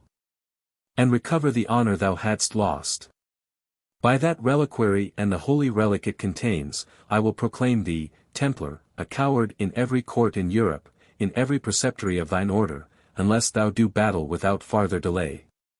Bois Guilbert turned his countenance irresolutely towards Rebecca, and then exclaimed, looking fiercely at Ivanhoe, dog of a Saxon. Take thy lance, and prepare for the death thou hast drawn upon thee. Does the Grand Master allow me the combat? Said Ivanhoe. I may not deny what thou hast challenged, said the Grand Master, provided the maiden accepts thee as her champion. Yet I would thou wert in better plight to do battle. An enemy of our order hast thou ever been, yet would I have thee honourably met with. Thus as I am, and not otherwise, said Ivanhoe, it is the judgment of God, to his keeping I commend myself. Rebecca, said he, riding up to the fatal chair, dost thou accept of me for thy champion? I do, she said, I do, fluttered by an emotion which the fear of death had been unable to produce, I do accept thee as the champion whom heaven hath sent me. Yet, no, thy wounds are uncured, meet not that proud man, why shouldst thou perish also? But Ivanhoe was already at his post, and had closed his visor, and assumed his lance. Bois Guilbert did the same. And his esquire remarked, as he clasped his visor, that his face, which had, notwithstanding the variety of emotions by which he had been agitated, continued during the whole morning of an ashy paleness, was now become suddenly very much flushed. The herald, then, seeing each champion in his place, uplifted his voice, repeating thrice, Fates vos devoirs, per chevaliers.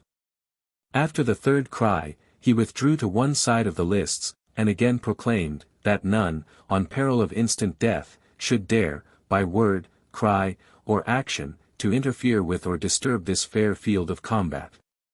The Grand Master, who held in his hand the gauge of battle, Rebecca's glove, now threw it into the lists, and pronounced the fatal signal words, Laissez aller. The trumpet sounded, and the knights charged each other in full career. The wearied horse of Ivanhoe, and its no less exhausted rider, went down, as all had expected, before the well-aimed lance and vigorous steed of the Templar.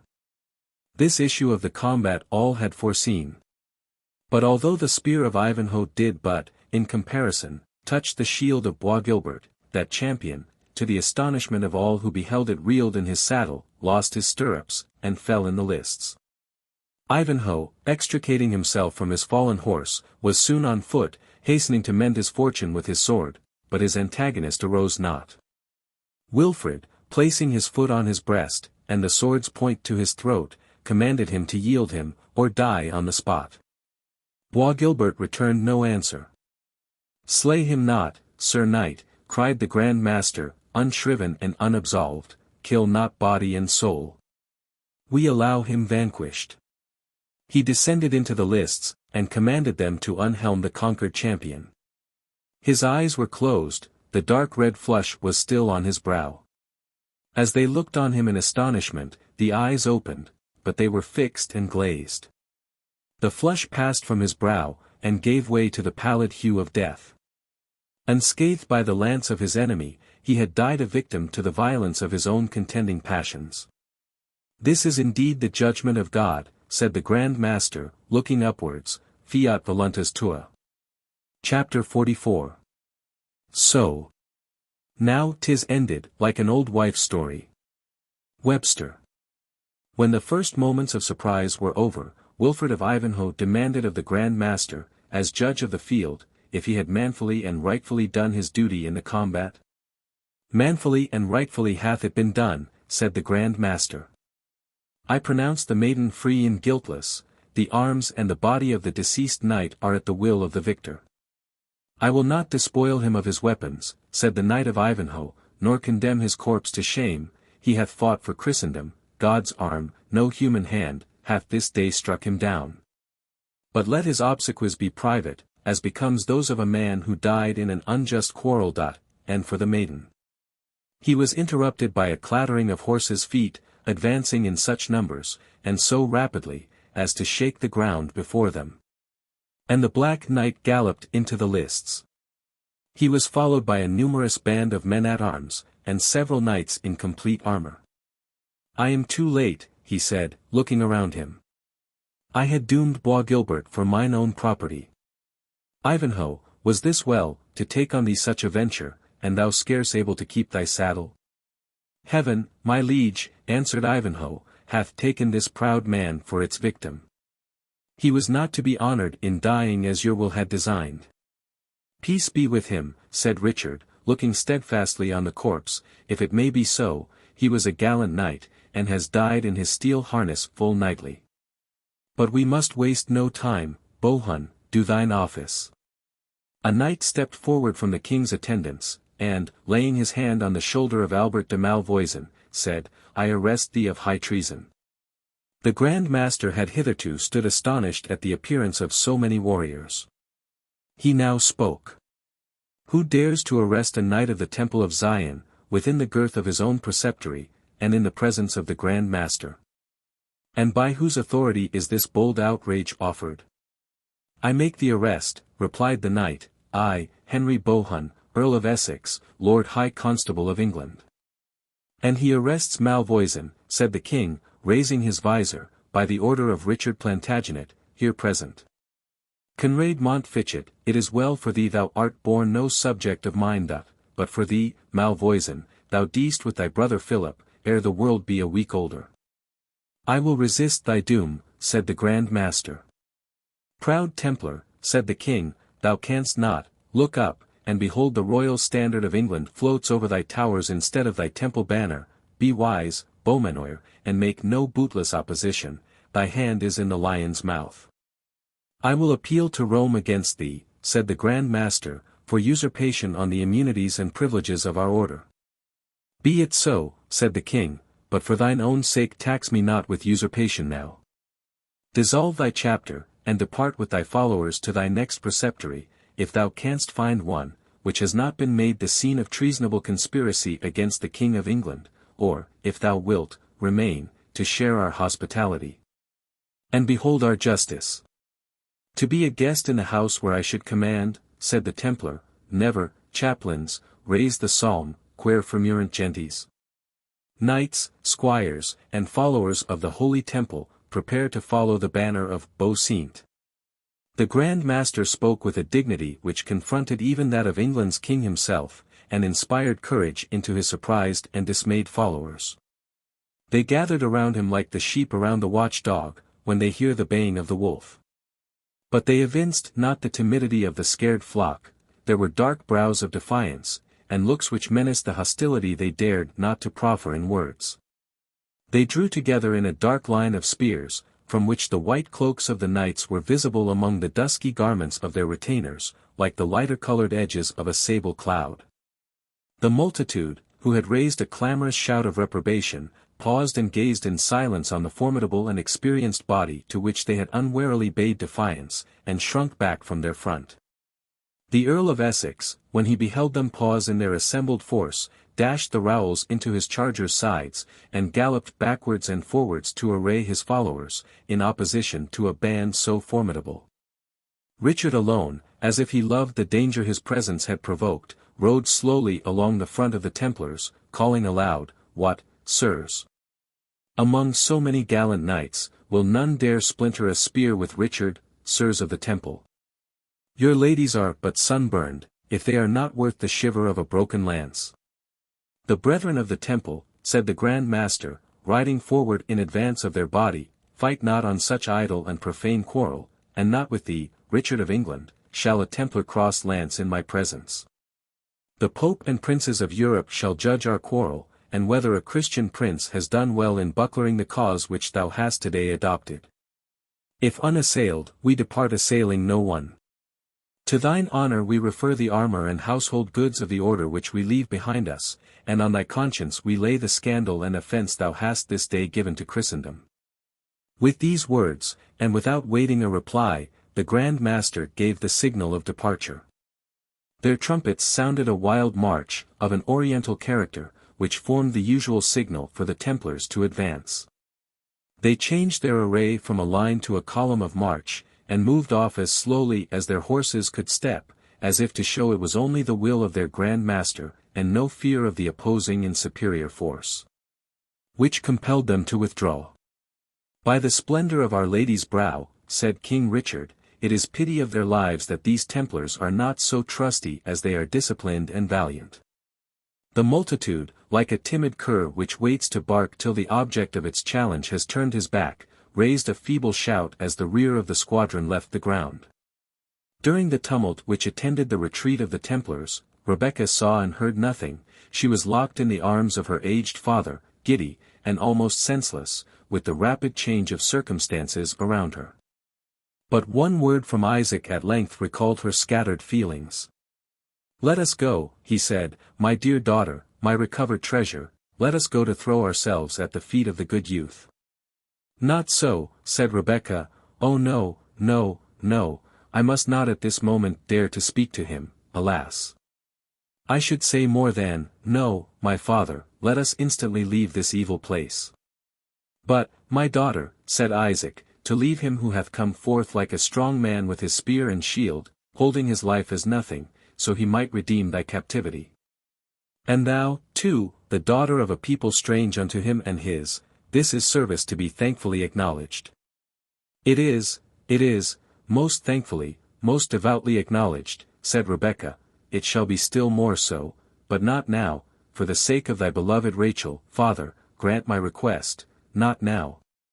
Nay, but, said Isaac, insisting, they will deem us more thankless than mere dogs. But thou sayest, my dear father, that King Richard is in presence, and that, dash. True, my best, my wisest Rebecca, let us hence, let us hence.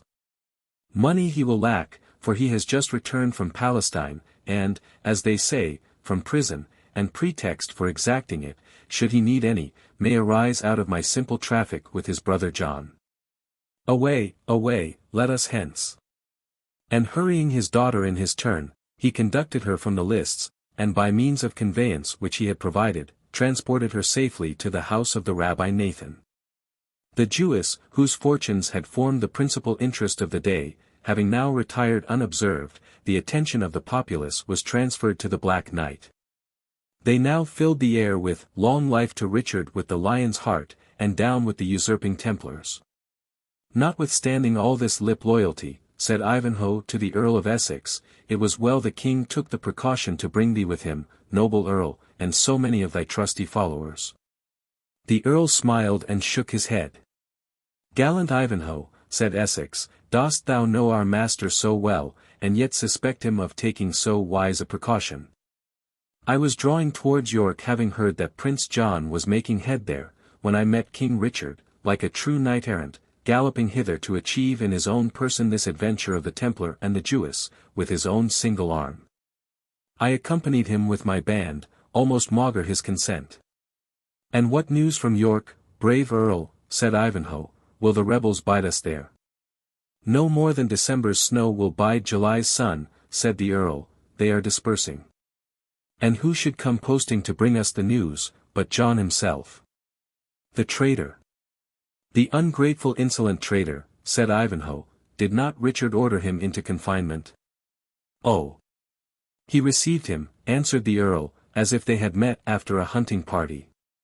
And, pointing to me and our men-at-arms, said, Thou sayest, brother, I have some angry men with me, thou wert best go to our mother, carry her my duteous affection, and abide with her until men's minds are pacified. And this was all he said? Inquired Ivanhoe, would not any one say that this prince invites men to treason by his clemency? Just, replied the Earl, as the man may be said to invite death, who undertakes to fight a combat, having a dangerous wound unhealed. I forgive thee the jest, Lord Earl, said Ivanhoe, but, remember, I hazarded but my own life, Richard, the welfare of his kingdom. Those, replied Essex, who are specially careless of their own welfare, are seldom remarkably attentive to that of others, but let us haste to the castle, for Richard meditates punishing some of the subordinate members of the conspiracy. Though he has pardoned their principal. From the judicial investigations which followed on this occasion, and which are given at length in the Warder manuscript, it appears that Maurice de Bracy escaped beyond seas, and went into the service of Philip of France. While Philip de Malvoisin, and his brother Albert, the preceptor of Templestowe, were executed, although Waldemar Fitzurse, the soul of the conspiracy, escaped with banishment. And Prince John, for whose behoof it was undertaken, was not even censured by his good-natured brother. No one, however, pitied the fate of the two Malvoisins, who only suffered the death which they had both well deserved, by many acts of falsehood, cruelty, and oppression. Briefly after the judicial combat, Cedric the Saxon was summoned to the court of Richard, which, for the purpose of quieting the counties that had been disturbed by the ambition of his brother, was then held at York. Cedric tushed and shawed more than once at the message, but he refused not obedience. In fact, the return of Richard had quenched every hope that he had entertained of restoring a Saxon dynasty in England. For, whatever head the Saxons might have made in the event of a civil war, it was plain that nothing could be done under the undisputed dominion of Richard, popular as he was by his personal good qualities and military fame. Although his administration was willfully careless, now too indulgent, and now allied to despotism. But, moreover, it could not escape even Cedric's reluctant observation, that his project for an absolute union among the Saxons, by the marriage of Rowena and Athelstane, was now completely at an end, by the mutual dissent of both parties concerned. This was, indeed, an event which, in his ardor for the Saxon cause, he could not have anticipated, and even when the disinclination of both was broadly and plainly manifested. He could scarce bring himself to believe that two Saxons of royal descent should scruple, on personal grounds, at an alliance so necessary for the public weal of the nation. But it was not the less certain. Rowena had always expressed her repugnance to Athelstane, and now Athelstane was no less plain and positive in proclaiming his resolution never to pursue his addresses to the Lady Rowena. Even the natural obstinacy of Cedric sunk beneath these obstacles, where he, remaining on the point of junction, had the task of dragging a reluctant pair up to it, one with each hand. He made, however, a last vigorous attack on Athelstane, and he found that resuscitated sprout of Saxon royalty engaged, like country squires of our own day, in a furious war with the clergy. It seems that, after all his deadly menaces against the abbot of St. Edmund's, Athelstane's spirit of revenge, what between the natural indolent kindness of his own disposition, what through the prayers of his mother Edith, attached, like most ladies, of the period, to the clerical order, had terminated in his keeping the abbot and his monks in the dungeons of Königsberg for 3 days on a meagre diet. For this atrocity the abbot menaced him with excommunication, and made out a dreadful list of complaints in the bowels and stomach, suffered by himself and his monks, in consequence of the tyrannical and unjust imprisonment they had sustained. With this controversy, and with the means he had adopted to counteract this clerical persecution, Cedric found the mind of his friend Athelstane so fully occupied, that it had no room for another idea. And when Rowena's name was mentioned the noble Athelstane prayed leave to quaff a full goblet to her health, and that she might soon be the bride of his kinsman Wilfred. It was a desperate case therefore. There was obviously no more to be made of Athelstane, or, as Wamba expressed it, in a phrase which has descended from Saxon times to ours, he was a cock that would not fight. There remained betwixt Cedric and the determination which the lovers desired to come to, only 2 obstacles, his own obstinacy, and his dislike of the Norman dynasty. The former feeling gradually gave way before the endearments of his ward, and the pride which he could not help nourishing in the fame of his son. Besides, he was not insensible to the honor of allying his own line to that of Alfred, when the superior claims of the descendant of Edward the Confessor were abandoned for ever. Cedric's aversion to the Norman race of kings was also much undermined, first, by consideration of the impossibility of ridding England of the new dynasty, a feeling which goes far to create loyalty in the subject to the king, de facto. And, secondly, by the personal attention of King Richard, who delighted in the blunt humor of Cedric, and, to use the language of the Warder manuscript, so dealt with the noble Saxon, that, ere he had been a guest at court for 7 days, he had given his consent to the marriage of his ward Rowena and his son Wilfred of Ivanhoe.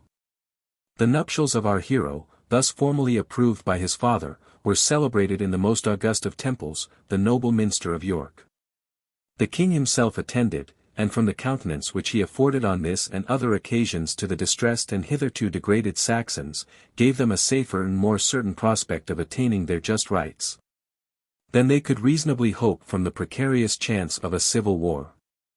The Church gave her full solemnities, graced with all the splendor which she of Rome knows how to apply with such brilliant effect. Geth, gallantly apparelled, attended as esquire upon his young master whom he had served so faithfully, and the magnanimous Wamba, decorated with a new cap and a most gorgeous set of silver bells. Sharers of Wilfred's dangers and adversity, they remained, as they had a right to expect, the partakers of his more prosperous career. But besides this domestic retinue, these distinguished nuptials were celebrated by the attendance of the high-born Normans, as well as Saxons, joined with the universal jubilee of the lower orders. That marked the marriage of 2 individuals as a pledge of the future peace and harmony betwixt 2 races, which, since that period, have been so completely mingled, that the distinction has become wholly invisible. Cedric lived to see this union approximate towards its completion, for as the 2 nations mixed in society and formed intermarriages with each other, the Normans abetted their scorn, and the Saxons were refined from their rusticity. But it was not until the reign of Edward III that the mixed language, now termed English, was spoken at the court of London, and that the hostile distinction of Norman and Saxon seems entirely to have disappeared.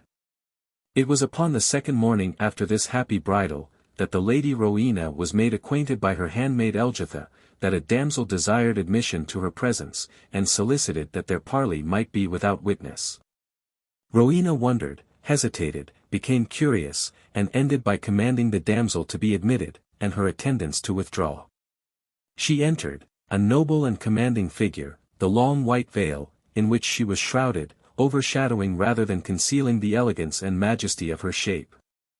Her demeanor was that of respect, unmingled by the least shade either of fear, or of a wish to propitiate favor. Rowena was ever ready to acknowledge the claims, and attend to the feelings, of others. She arose, and would have conducted her lovely visitor to a seat.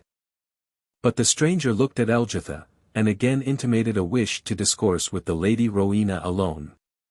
Elgitha had no sooner retired with unwilling steps, than, to the surprise of the Lady of Ivanhoe, her fair visitant kneeled on one knee, pressed her hands to her forehead, and bending her head to the ground, in spite of Rowena's resistance, kissed the embroidered hem of her tunic. "What means this, lady?" said the surprised bride, "or why do you offer to me a deference so unusual?" "Because to you, Lady of Ivanhoe," said Rebecca, rising up and resuming the usual quiet dignity of her manner, "I may lawfully, and without rebuke, pay the debt of gratitude which I owe to Wilfred of Ivanhoe. Forgive the boldness which has offered to you the homage of my country, I am the unhappy Jewess, for whom your husband hazarded his life against such fearful odds in the tiltyard of Templestowe." "Damsel," said Rowena, "Wilfred of Ivanhoe on that day rendered back but in slight measure your unceasing charity towards him in his wounds and misfortunes. Speak, is there aught remains in which he or I can serve thee?" "Nothing," said Rebecca, calmly, "unless you will transmit to him my grateful farewell." "You leave England then," said Rowena, scarce recovering the surprise of this extraordinary visit. "I leave it, lady, ere this moon again changes. My father had a brother high in favor with Mohammed Boabdil, King of Granada. Thither we go, secure of peace and protection, for the payment of such ransom as the Moslem exact from our people." "And are you not then as well protected in England?" said Rowena. "My husband has favor with the king himself is just and generous." "Lady," said Rebecca, "I doubt it not, but the people of England are a fierce race, quarrelling ever with their neighbours or among themselves, and ready to plunge the sword into the bowels of each other. Such is no safe abode for the children of my people. Ephraim is an heartless dove, Issachar an overlaboured drudge, which stoops between two burdens. Not in a land of war and blood, surrounded by hostile neighbours, and distracted by internal factions, can Israel hope to rest during her wanderings. But you, maiden," said Rowena, "you surely can have nothing to fear." "She who nursed the sick bed of Ivanhoe," she continued, rising with enthusiasm, "she can have nothing to fear in England, where Saxon and Norman will contend who shall most do her honour." "Thy speech is fair, lady," said Rebecca, "and thy purpose fairer, but it may not be, there is a gulf betwixt us. Our breeding, our faith, alike forbid either to pass over it. Farewell, yet, ere I go indulge me one request. The bridal veil hangs over thy face, deign to raise it, and let me see the features of which fame speaks so highly." "They are scarce worthy of being looked upon," said Rowena, "but, expecting the same from my visitant, I remove the veil." She took it off accordingly, and, partly from the consciousness of beauty, partly from bashfulness, she blushed so intensely, that cheek, brow, neck, and bosom, were suffused with crimson. Rebecca blushed also, but it was a momentary feeling. And, mastered by higher emotions, passed slowly from her features like the crimson cloud, which changes color when the sun sinks beneath the horizon. "Lady," she said, "the countenance you have deigned to show me will long dwell in my remembrance. There reigns in it gentleness and goodness, and if a tinge of the world's pride or vanities may mix with an expression so lovely, how should we chide that which is of earth for bearing some color of its original? Long, long will I remember your features, and bless God that I leave my noble deliverer united with." She stopped short, her eyes filled with tears. She hastily wiped them, and answered to the anxious inquiries of Rowena, "I am well, lady, well. But my heart swells when I think of Torquilstone and the lists of Templestowe. Farewell." 1. The most trifling part of my duty remains undischarged. Accept this casket, startle not at its contents. Rowena opened the small silver-chased casket, and perceived a carcanet, or neck-lace, with ear-jewels, of diamonds, which were obviously of immense value. It is impossible, she said, tendering back the casket. I dare not accept a gift of such consequence. Yet keep it, lady, returned Rebecca. You have power, rank, command, influence, we have wealth, the source both of our strength and weakness. The value of these toys, 10 times multiplied, would not influence half so much as your slightest wish. To you, therefore, the gift is of little value, and to me, what I part with is of much less. Let me not think you deem so wretchedly ill of my nation as your commons believe. Think ye that I prize these sparkling fragments of stone above my liberty? Or that my father values them in comparison to the honor of his only child? Accept them, lady, to me they are valueless. I will never wear jewels more. You are then unhappy, said Rowena, struck with the manner in which Rebecca uttered the last words. Oh, remain with us, the counsel of holy men will wean you from your erring law, and I will be a sister to you. No, lady, answered Rebecca, the same calm melancholy reigning in her soft voice and beautiful features, that may not be. I may not change the faith of my fathers like a garment unsuited to the climate in which I seek to dwell, and unhappy, lady, I will not be. He, to whom I dedicate my future life, will be my comforter, if I do his will. Have you then convents, to one of which you mean to retire? Asked Rowena. No, lady, said the Jewess. But among our people, since the time of Abraham downwards, have been women who have devoted their thoughts to heaven, and their actions to works of kindness to men, tending the sick, feeding the hungry, and relieving the distressed. Among these will Rebecca be numbered. Say this to thy lord, should he chance to inquire after the fate of her whose life he saved. There was an involuntary tremor on Rebecca's voice, and a tenderness of accent, which perhaps betrayed more than she would willingly have expressed. She hastened to bid Rowena adieu. Farewell, she said. May he, who made both Jew and Christian, shower down on you his choicest blessings. The bark that waits us hence will be under way ere we can reach the port.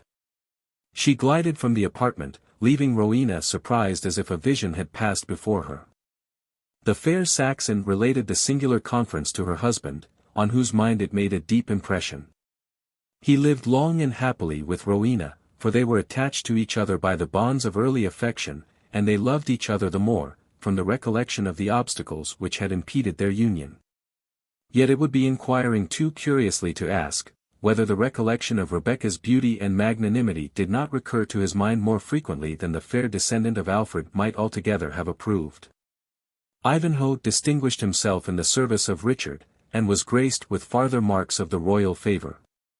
He might have risen still higher, but for the premature death of the heroic Coeur de Lion, before the castle of Chalouse, near Limoges. With the life of a generous, but rash and romantic monarch, perished all the projects which his ambition and his generosity had formed.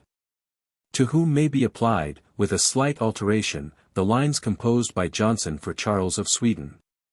His fate was destined to a foreign strand, a petty fortress and an humble hand.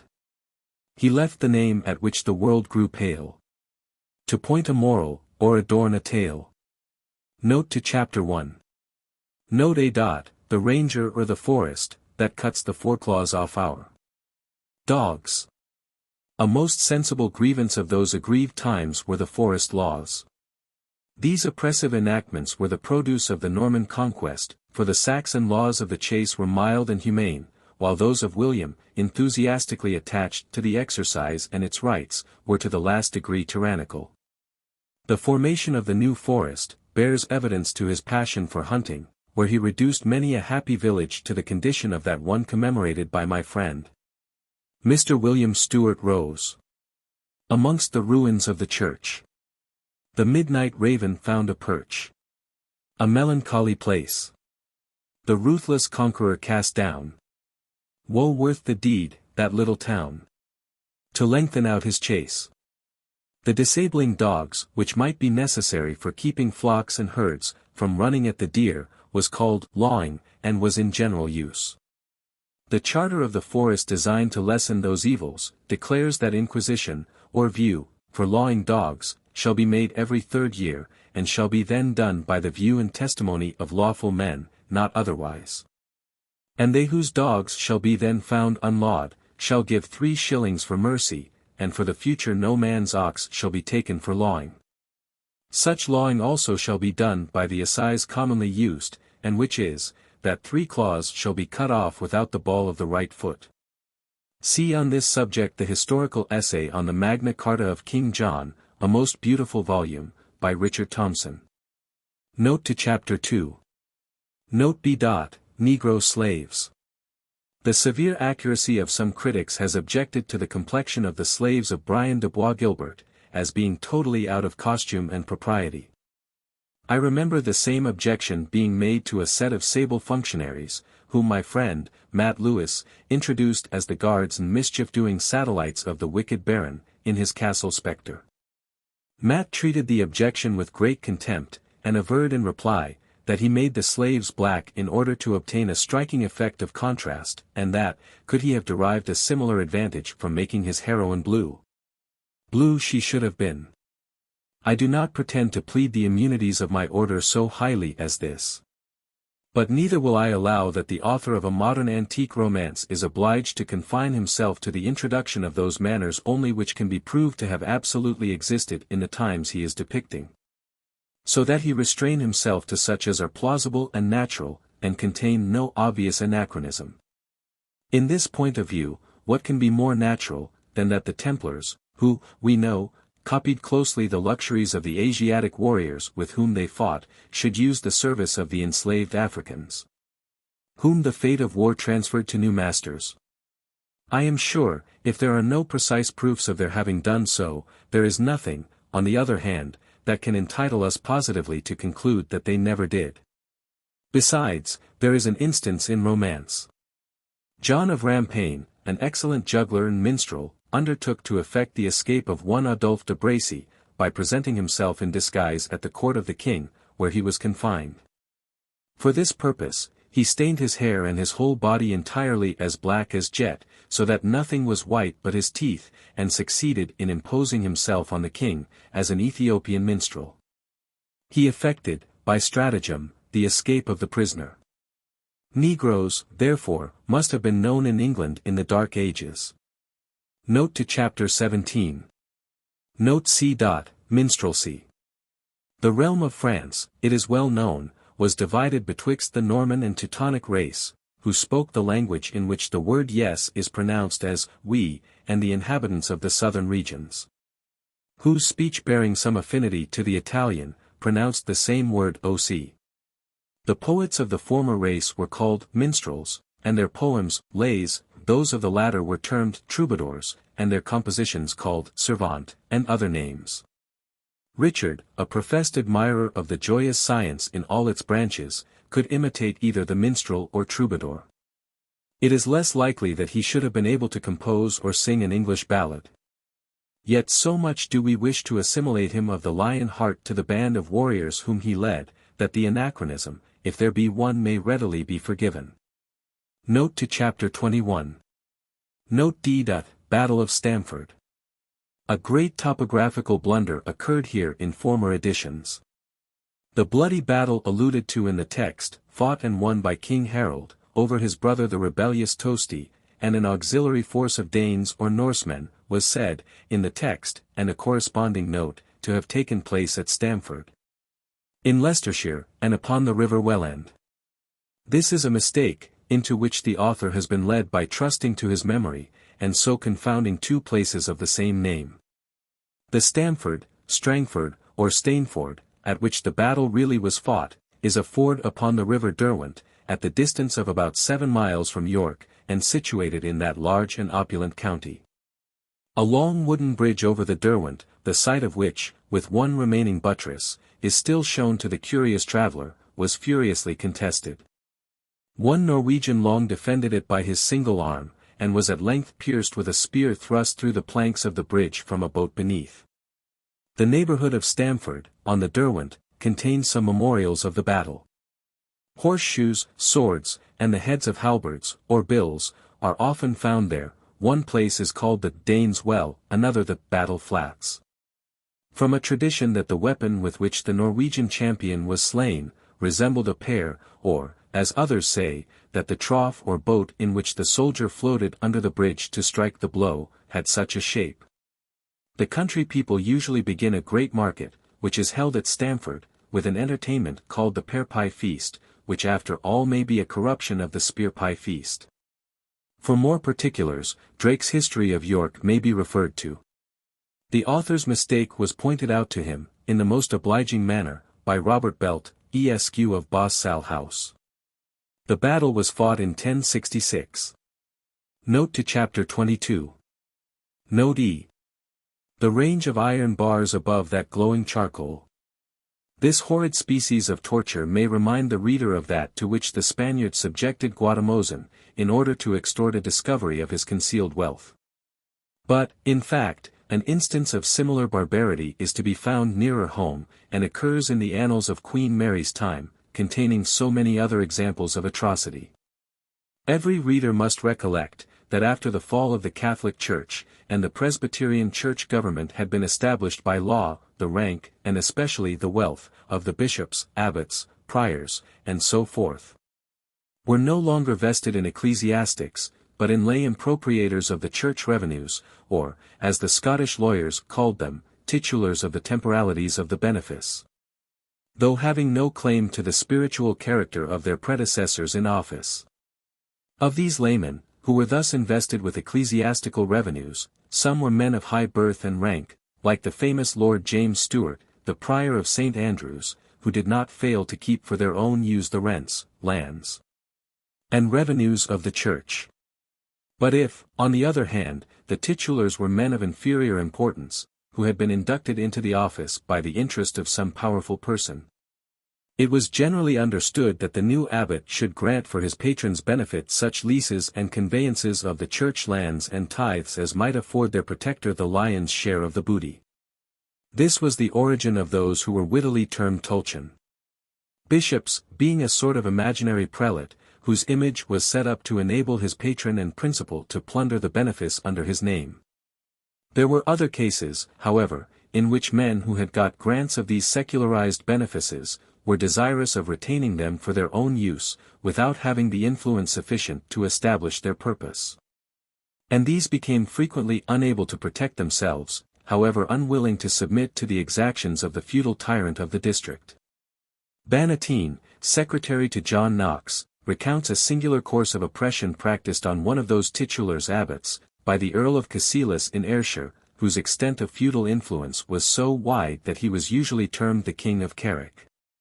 We give the fact as it occurs in Bannatyne's journal, only premising that the journalist held his master's opinions, both with respect to the Earl of Cassilis as an opposer of the king's party, and as being a detester of the practice of granting church revenues to titulars, instead of their being devoted to pious uses, such as the support of the clergy, expense of schools, and the relief of the national poor. He mingles in the narrative, therefore, a well-deserved feeling of execration against the tyrant who employed the torture, which a tone of ridicule towards the patient, as if, after all, it had not been ill bestowed on such an equivocal and amphibious character as a titular abbot.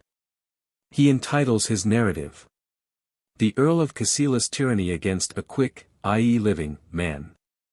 Master Alan Stewart, friend to Captain James Stewart of Cardinal, by means of the Queen's corrupted court, obtained the Abbey of Crossraguel. The said Earl, thinking himself greater than any king in those quarters, determined to have that whole benefice, as he hath divers others, to pay at his pleasure. And because he could not find sick security as his insatiable appetite required, this shift was devised. The said Mr. Allen, being in company with the Laird of Bargany, also a Kennedy, was, by the Earl and his friends, enticed to leave the safeguard which he had with the Laird, and come to make good cheer with the said Earl. The simplicity of the imprudent man was suddenly abused, and so he passed his time with them certain days, which he did in Mabel with Thomas Kennedy, uncle to the said Earl. After which the said Mr. Allen passed, with quiet company, to visit the place and bounds of Crossraguel, his abbacy, of which the said Earl being surely advertised, determined to put in practice the tyranny which long before he had conceived. And so, as king of the country, apprehended the said Mr. Allen, and carried him to the house of Dunure, where for a season he was honourably treated, if a prisoner can think any entertainment pleasing Winky Face. But after that certain days were spent, and that the Earl could not obtain the fuzz of Crossraguel according to his own appetite, he determined to prove if a collation could work that which neither dinner nor supper could do for a long time. And so the said Mr. Allen was carried to a secret chamber, with him past the honourable Earl, his worshipful brother, and such as were appointed to be servants at that banquet.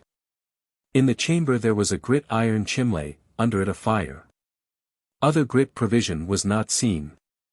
The first course was, "My Lord Abbot," said the Earl, "it will please you confess here, that with your own consent you remain in my company, because ye durst not commit yourself to the hands of others." The Abbot answered, "Would you, my lord, that I should make a manifest lie for your pleasure? The truth is, my lord, it is against my will that I am here, neither yet have I any pleasure in your company. But ye shall remain with me, nevertheless, at this time," said the Earl.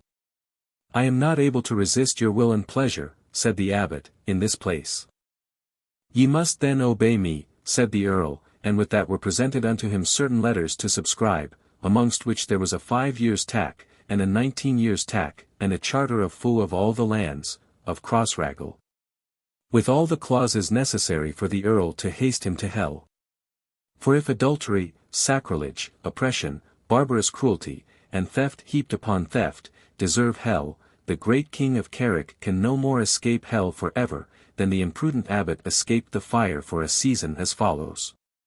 After that the Earl spied repugnance, and saw that he could not come to his purpose by fair means, he commanded his cooks to prepare the banquet, and so first they flayed the sheep, that is, they took off the Abbot's clothes even to his skin.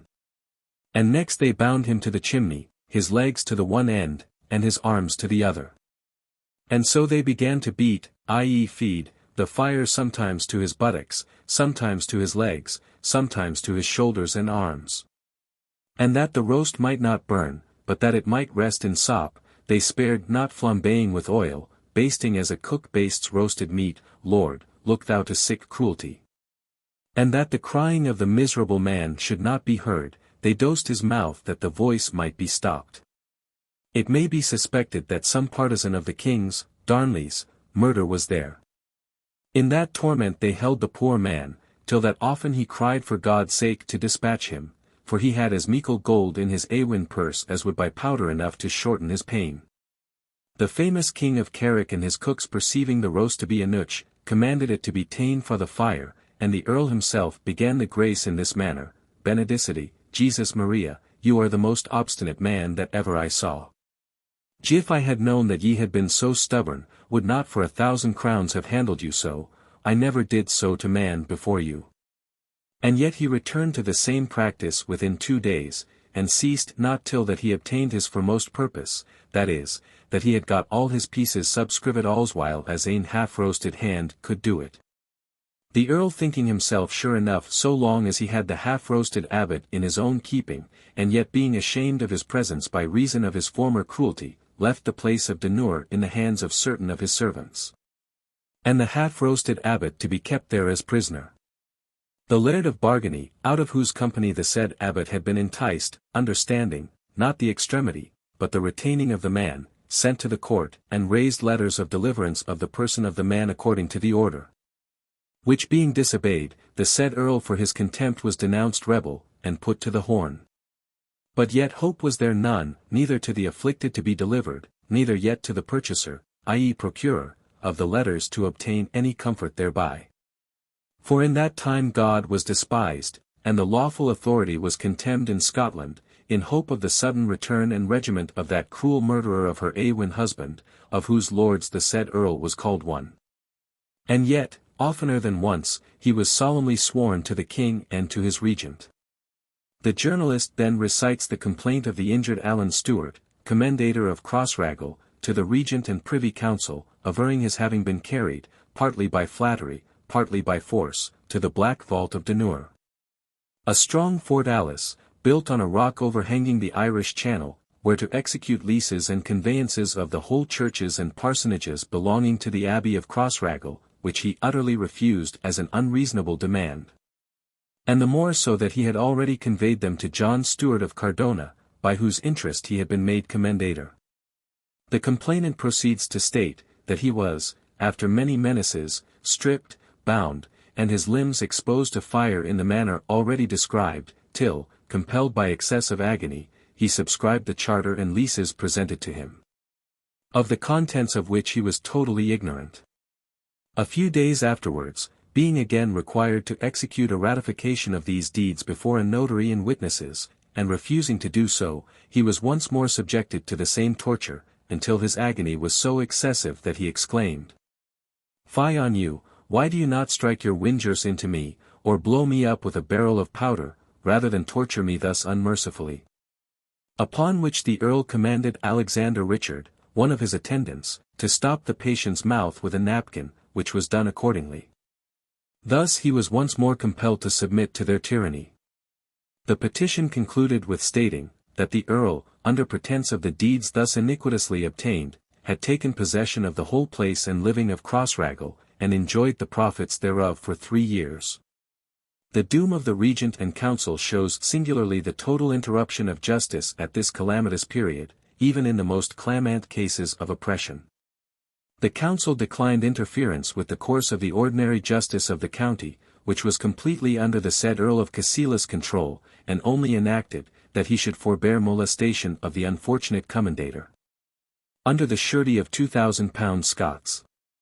The Earl was appointed also to keep the peace towards the celebrated George Buchanan, who had a pension out of the same abbacy, to a similar extent, and under the like penalty. The consequences are thus described by the journalist already quoted.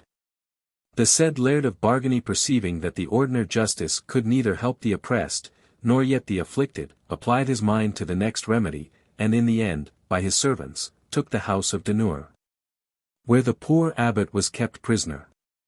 The brute flew fra Carrick to Galloway, and so suddenly assembled herd and hireman that pertained to the band of the Kennedys, and so within a few hours was the house of Dunure environed again. The master of Cassilis was the fracast, i.e., the readiest or boldest, and would not stay, but in his heat would lay fire to the dungeon, with no small boasting that all enemies within the house should die.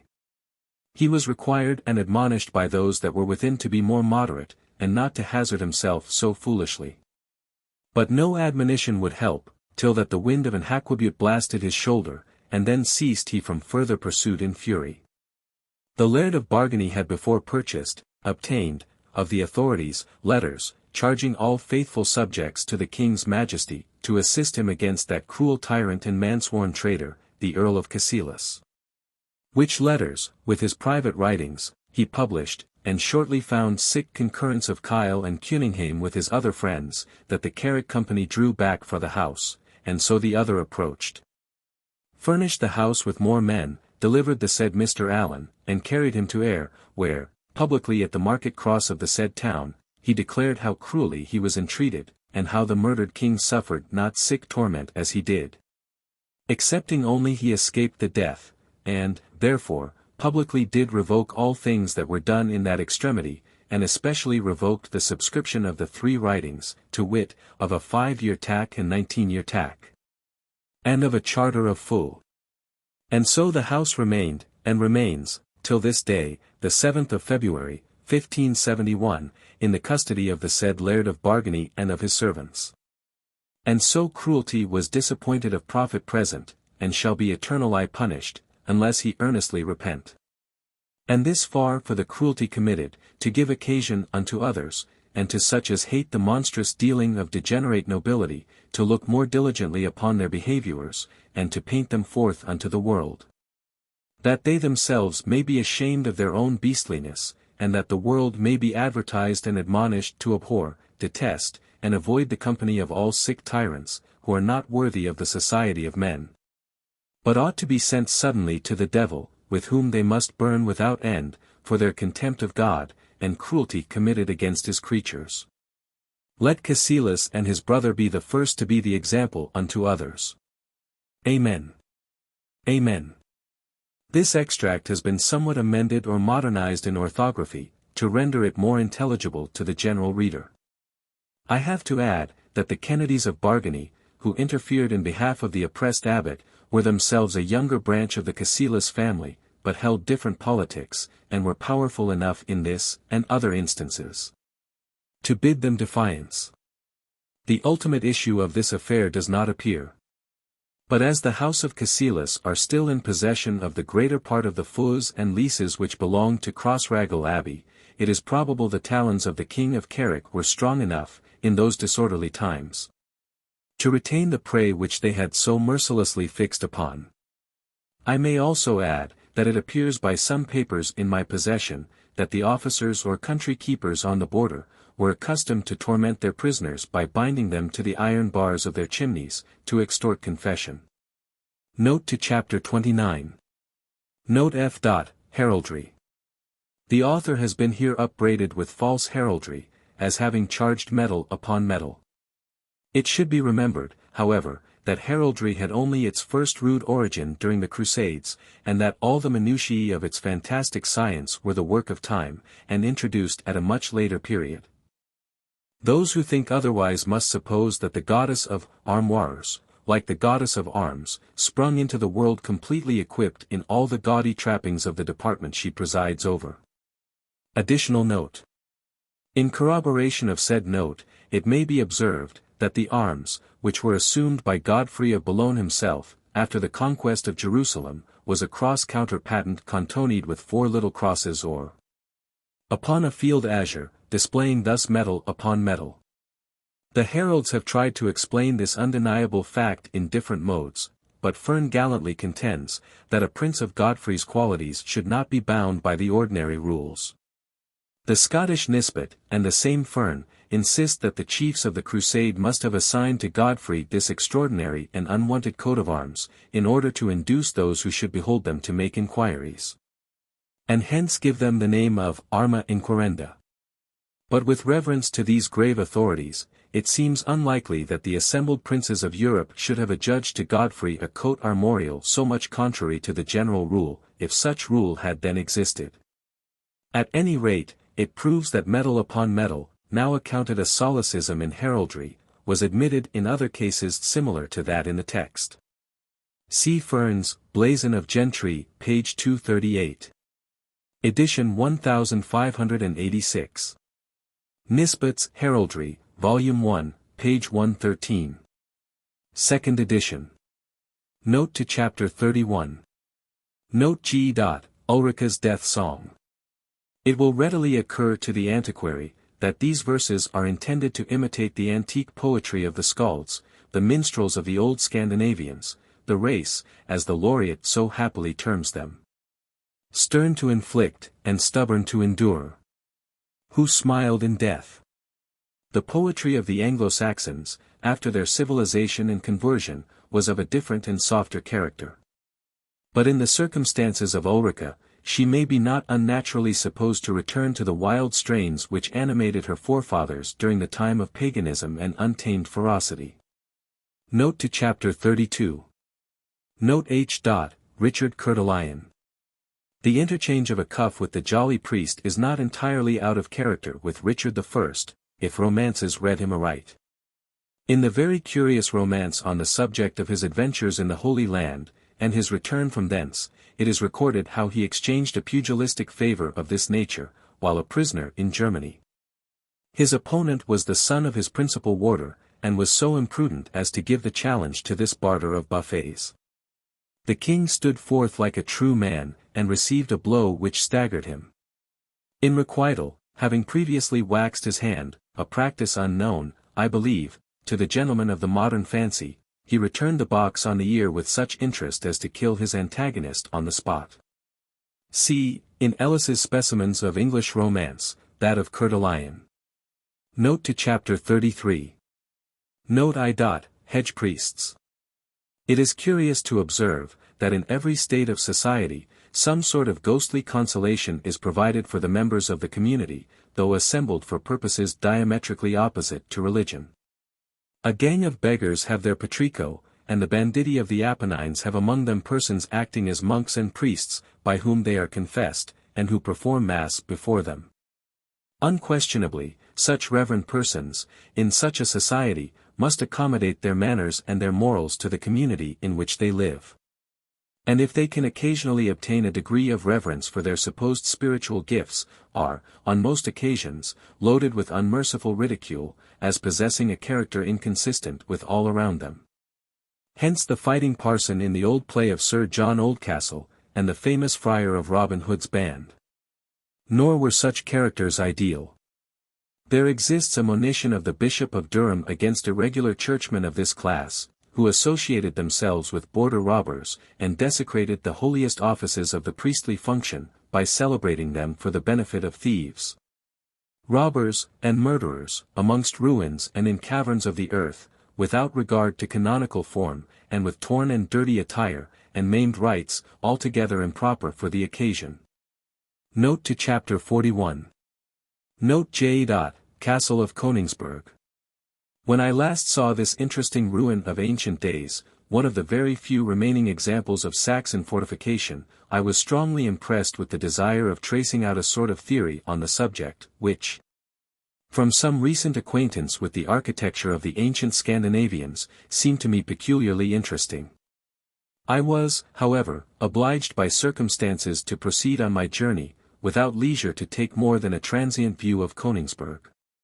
Yet the idea dwells so strongly in my mind, that I feel considerably tempted to write a page or two in detailing at least the outline of my hypothesis, leaving better antiquaries to correct or refute conclusions which are perhaps too hastily drawn. Those who have visited the Zetland Islands, are familiar with the description of castles called by the inhabitants burgs, and by the Highlanders, for they are also to be found both in the Western Isles and on the mainland, duns. Pennant has engraved a view of the famous Dundornadilla in Glenelg, and there are many others, all of them built after a peculiar mode of architecture, which argues a people in the most primitive state of society. The most perfect specimen is that upon the island of Musa, near to the mainland of Zetland, which is probably in the same state as when inhabited. It is a single round tower, the wall curving in slightly, and then turning outward again in the form of a dice-box, so that the defenders on the top might the better protect the base. It is formed of rough stones, selected with care, and laid in courses or circles, with much compactness, but without cement of any kind. The tower has never, to appearance, had roofing of any sort. A fire was made in the center of the space which it encloses, and originally the building was probably little more than a wall drawn as a sort of screen around the great council fire of the tribe. But, although the means or ingenuity of the builders did not extend so far as to provide a roof, they supplied the want by constructing apartments in the interior of the walls of the tower itself. The circumvallation formed a double enclosure, the inner side of which was, in fact, 2 feet or 3 feet distant from the other, and connected by a concentric range of long flat stones. Thus forming a series of concentric rings or stories of various heights, rising to the top of the tower. Each of these stories or galleries has 4 windows, facing directly to the points of the compass, and rising of course regularly above each other. These 4 perpendicular ranges of windows admitted air, and, the fire being kindled, heat, or smoke at least, to each of the galleries. The access from gallery to gallery is equally primitive. A path, on the principle of an inclined plane, turns round and round the building like a screw, and gives access to the different stories, intersecting each of them in its turn, and thus gradually rising to the top of the wall of the tower. On the outside there are no windows, and I may add, that an enclosure of a square, or sometimes a round form, gave the inhabitants of the burg an opportunity to secure any sheep or cattle which they might possess. Such is the general architecture of that very early period when the Northmen swept the seas, and brought to their rude houses, such as I have described them, the plunder of polished nations. In Zetland there are several scores of these burgs, occupying in every case, capes, headlands, islets, and similar places of advantage singularly well chosen. I remember the remains of one upon an island in a small lake near Lerwick, which at high tide communicates with the sea, the access to which is very ingenious, by means of a causeway or dike. About 3 or 4 inches under the surface of the water. This causeway makes a sharp angle in its approach to the burg. The inhabitants, doubtless, were well acquainted with this, but strangers, who might approach in a hostile manner, and were ignorant of the curve of the causeway, would probably plunge into the lake, which is 6 or 7 feet in depth at the least.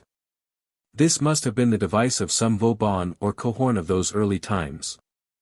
The style of these buildings evinces that the architect possessed neither the art of using lime or cement of any kind, nor the skill to throw an arch, construct a roof, or erect a stair. And yet, with all this ignorance, showed great ingenuity in selecting the situation of burghs, and regulating the access to them, as well as neatness and regularity in the erection. Since the buildings themselves show a style of advance in the arts scarcely consistent with the ignorance of so many of the principal branches of architectural knowledge.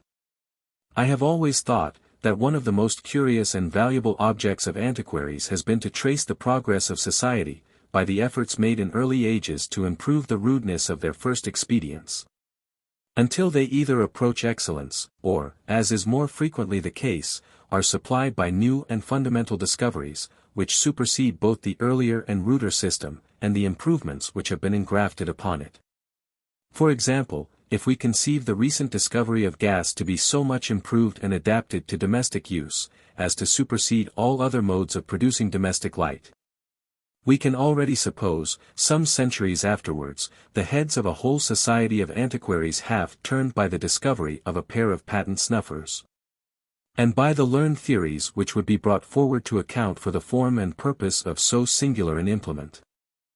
Following some such principle, I am inclined to regard the singular castle of Königsberg, I mean the Saxon part of it, as a step in advance from the rude architecture, if it deserves the name, which must have been common to the Saxons as to other Northmen.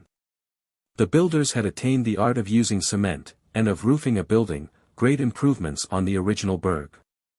But in the round keep, a shape only seen in the most ancient castles, the chambers excavated in the thickness of the walls and buttresses, the difficulty by which access is gained from one story to those above it.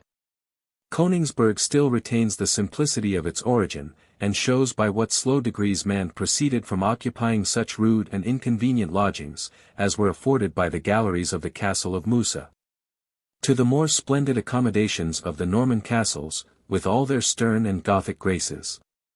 I am ignorant if these remarks are new, or if they will be confirmed by closer examination. But I think, that, on a hasty observation, Königsberg offers means of curious study to those who may wish to trace the history of architecture back to the times preceding the Norman conquest. It would be highly desirable that a cork model should be taken of the castle of Musa, as it cannot be well understood by a plan. The castle of Königsberg is thus described. The castle is large, the outer walls standing on a pleasant ascent from the river, but much overtopped by a high hill, on which the town stands, situated at the head of a rich and magnificent vale, formed by an amphitheatre of woody hills, in which flows the gentle Don. Near the castle is a barrow, said to be Hengist's tomb. The entrance is flanked to the left by a round tower, with a sloping base, and there are several similar in the outer wall. The entrance has piers of a gate, and on the east side the ditch and bank are double and very steep. On the top of the churchyard wall is a tombstone, on which are cut in high relief, 2 ravens, or such like birds. On the south side of the churchyard lies an ancient stone, ridged like a coffin, on which is carved a man on horseback, and another man with a shield encountering a vast winged serpent, and a man bearing a shield behind him. It was probably one of the rude crosses not uncommon in churchyards in this county. See it engraved on the plate of crosses for this volume, plate 14. Figure 1. The name of Königsberg, by which this castle goes in the old editions of the Britannia, would lead one to suppose it the residence of the Saxon kings. It afterwards belonged to King Harold. The Conqueror bestowed it on William de Warenne, with all its privileges and jurisdiction, which are said to have extended over 28 towns. At the corner of the area, which is of an irregular form, stands the great tower, or keep, placed on a small hill of its own dimensions, on which lies 6 vast projecting buttresses, ascending in a steep direction to prop and support the building, and continued upwards up the side as turrets. The tower within forms a complete circle, 21 feet in diameter, the walls 14 feet thick. The ascent into the tower is by an exceeding deep flight of steep steps, 4.5 feet wide, on the south side leading to a low doorway, over which is a circular arch crossed by a great transom stone. Within this door is the staircase which ascends straight through the thickness of the wall, not communicating with the room on the first floor, in whose center is the opening to the dungeon. Neither of these lower rooms is lighted except from a hole in the floor of the 3rd story. The room in which, as well as in that above it, is finished with compact smooth stonework, both having chimney pieces, with an arch resting on triple clustered pillars. In the 3rd story, or guard chamber, is a small recess with a loophole, probably a bedchamber, and in that floor above a niche for a saint or holy water pot. Mr. King imagines this a Saxon castle of the first ages of the Heptarchy. Mr. Watson thus describes it. From the 1st floor to the 2nd story, 3rd from the ground, is a way by a stair in the wall 5 feet wide. The next staircase is approached by a ladder, and ends at the 4th story from the ground.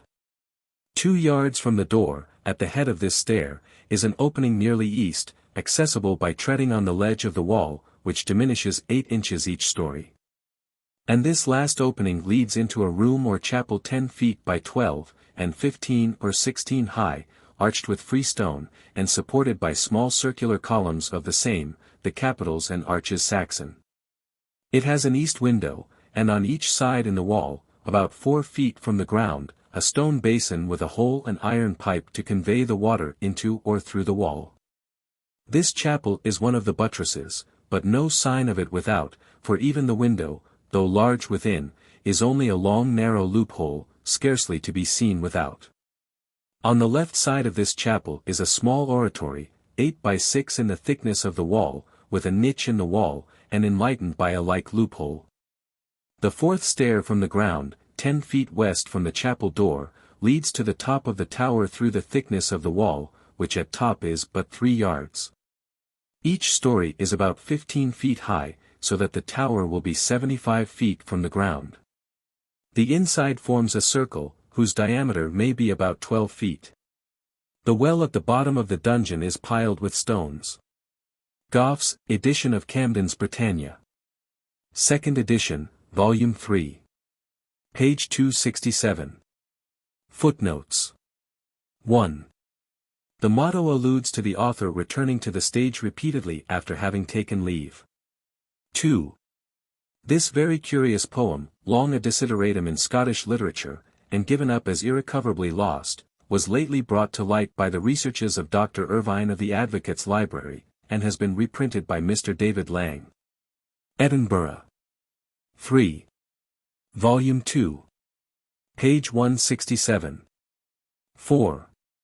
Like the hermit, the shepherd makes havoc amongst the king's game, but by means of a sling, not of a bow. Like the hermit, too, he has his peculiar phrases of computation, the sign and countersign being Pasolodian and Birafrend. One can scarce conceive what humor our ancestors found in this species of gibberish. But, I warrant it proved an excuse for the glass. 5. The author had revised this posthumous work of Mr. Strutt. See General Preface to the present edition, Volume 1, page 65. 6. This anticipation proved but too true, as my learned correspondent did not receive my letter until a 12-month after it was written.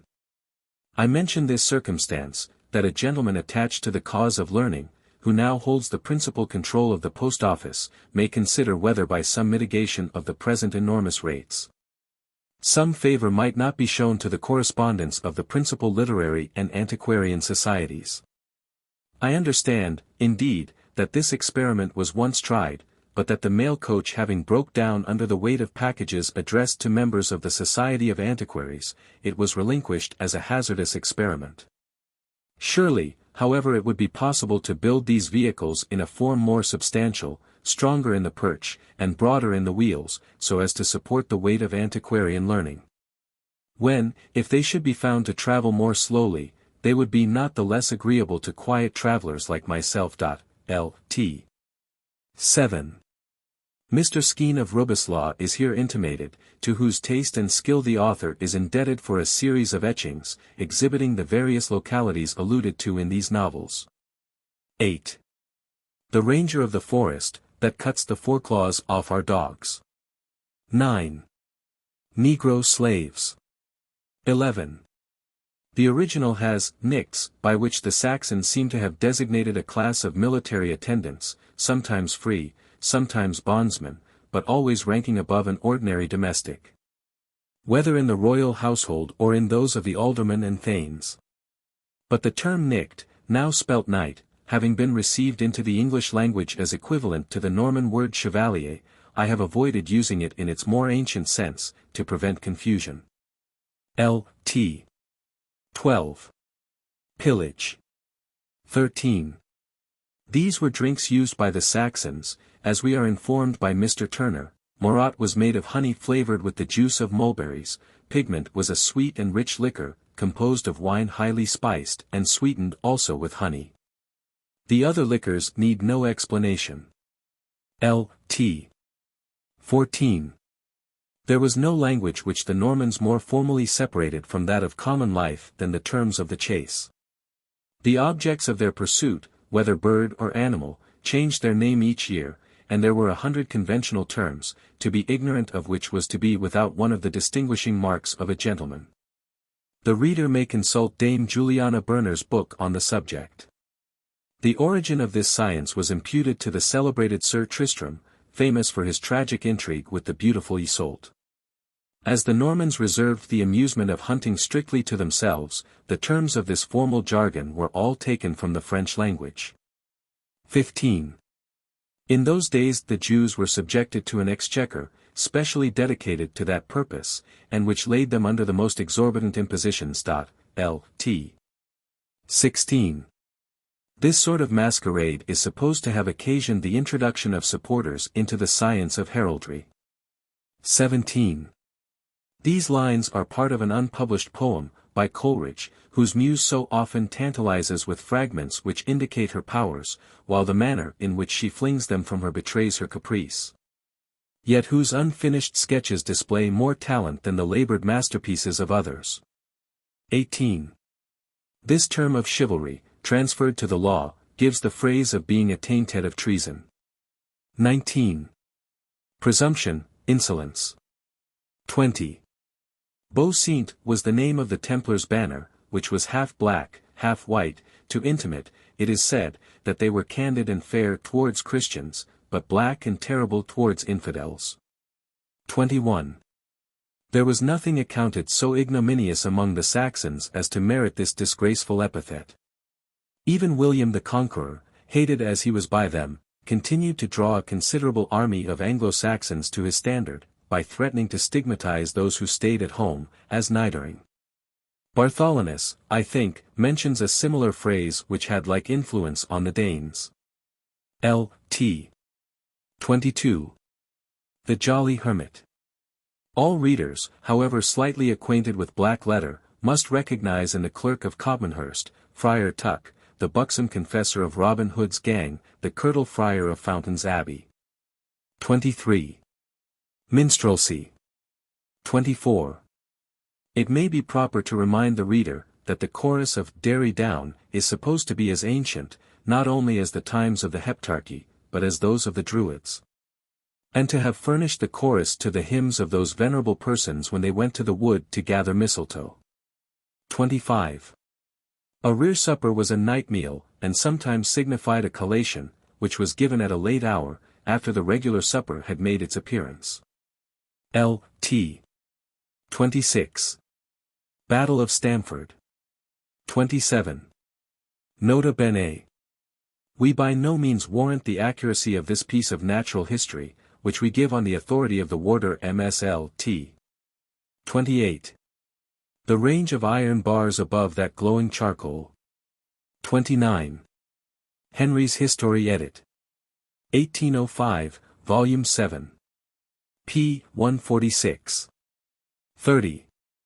I wish the prior had also informed them when Niobe was sainted. Probably during that enlightened period when Pan to Moses lent his pagan horn. L.T. 31. Circuity, and utter credence, insolence and presumption. 32. Mantelets were temporary and movable defences formed of planks, under cover of which the assailants advanced to the attack of fortified places of old. Pavises were a species of large shields covering the whole person, employed on the same occasions. 33. The bolt was the arrow peculiarly fitted to the crossbow, as that of the longbow was called a shaft. Hence the English proverb, I will either make a shaft or bolt of it, signifying a determination to make one use or other of the thing spoken of. 34. The arblast was a crossbow, the windlace the machine used in bending that weapon, and the quarrel, so called from its square or diamond-shaped head, was the bolt adapted to it. 35. Heraldry. 36. Every Gothic castle and city had, beyond the outer walls, a fortification composed of palisades, called the barriers, which were often the scene of severe skirmishes. As these must necessarily be carried before the walls themselves could be approached. Many of those valiant feats of arms which adorn the chivalrous pages of Froissart took place at the barriers of besieged places. 37. Daring do, desperate courage. 38. The author has some idea that this passage is imitated from the appearance of Philidaspes, before the divine Mandane, when the city of Babylon is on fire, and he proposes to carry her from the flames. But the theft, if there be one, would be rather too severely punished by the penance of searching for the original passage through the interminable volumes of the Grand Cyrus. 39. Ulrica's Death Song. 40. Thrall and Bondsman. 41. A Lawful Freeman. 42. The notes upon the bugle were anciently called mots, and are distinguished in the old treatises on hunting, not by musical characters, but by written words. 421. Richard the Lionheart. 43. A commissary is said to have received similar consolation from a certain commander-in-chief, to whom he complained that a general officer had used some such threat towards him as that in the text. 44. Borgs, or boroughs, signifies pledges. Hence our word to borrow, because we pledge ourselves to restore what is lent. 45. Dortour, or dormitory. 46. Hedge priests. 47. Reginald Fitzurse, William de Tracy, Hugh de Morville, and Richard Brito, were the gentlemen of Henry II's household, who, instigated by some passionate expressions of their sovereign, slew the celebrated Thomas à Becket. 48. The establishments of the Knight Templars were called preceptories, and the title of those who presided in the order was preceptor, as the principal knights of St. John were termed commanders, and their houses commanderies. But these terms were sometimes, it would seem, used indiscriminately. 49. In the ordinances of the Knights of the Temple, this phrase is repeated in a variety of forms, and occurs in almost every chapter, as if it were the signal word of the order. Which may account for its being so frequently put in the Grand Master's mouth. 50. See the 13th chapter of Leviticus. 51. The edict which he quotes, is against communion with women of light character. 53. The reader is again referred to the rules of the poor military brotherhood of the Temple, which occur in the works of Saint Bernard. L.T. 54. Son signifies excuse, and here relates to the appellant's privilege of appearing by her champion, in excuse of her own person on account of her sex. 55. Capel, i.e. horse, in a more limited sense, workhorse. 56. Destrier, warhorse. 561. From the ballads of Robin Hood, we learn that this celebrated outlaw, when in disguise, sometimes assumed the name of Locksley, from a village where he was born, but where situated we are not distinctly told. 57. Castle of Königsberg. 58. The Krauf, or crowd, was a species of violin. The wrote a sort of guitar, or rather hurdy-gurdy, the strings of which were managed by a wheel, from which the instrument took its name. 581. Infamous. 59. The resuscitation of Athelstane has been much criticized, as too violent a breach of probability, even for a work of such fantastic character. It was a tour de force, to which the author was compelled to have recourse, by the vehement entreaties of his friend and printer, who was inconsolable on the Saxon being conveyed to the tomb. 60. Dissertation on Romance and Minstrelsy, prefixed to Ritson's Ancient Metrical Romances, p. XXXVI. 61. A tulchion is a calf's skin stuffed, and placed before a cow who has lost its calf, to induce the animal to part with her milk. The resemblance between such a tulchion and a bishop named to transmit the temporalities of a benefice to some powerful patron, is easily understood. 62. Bannatyne's Journal,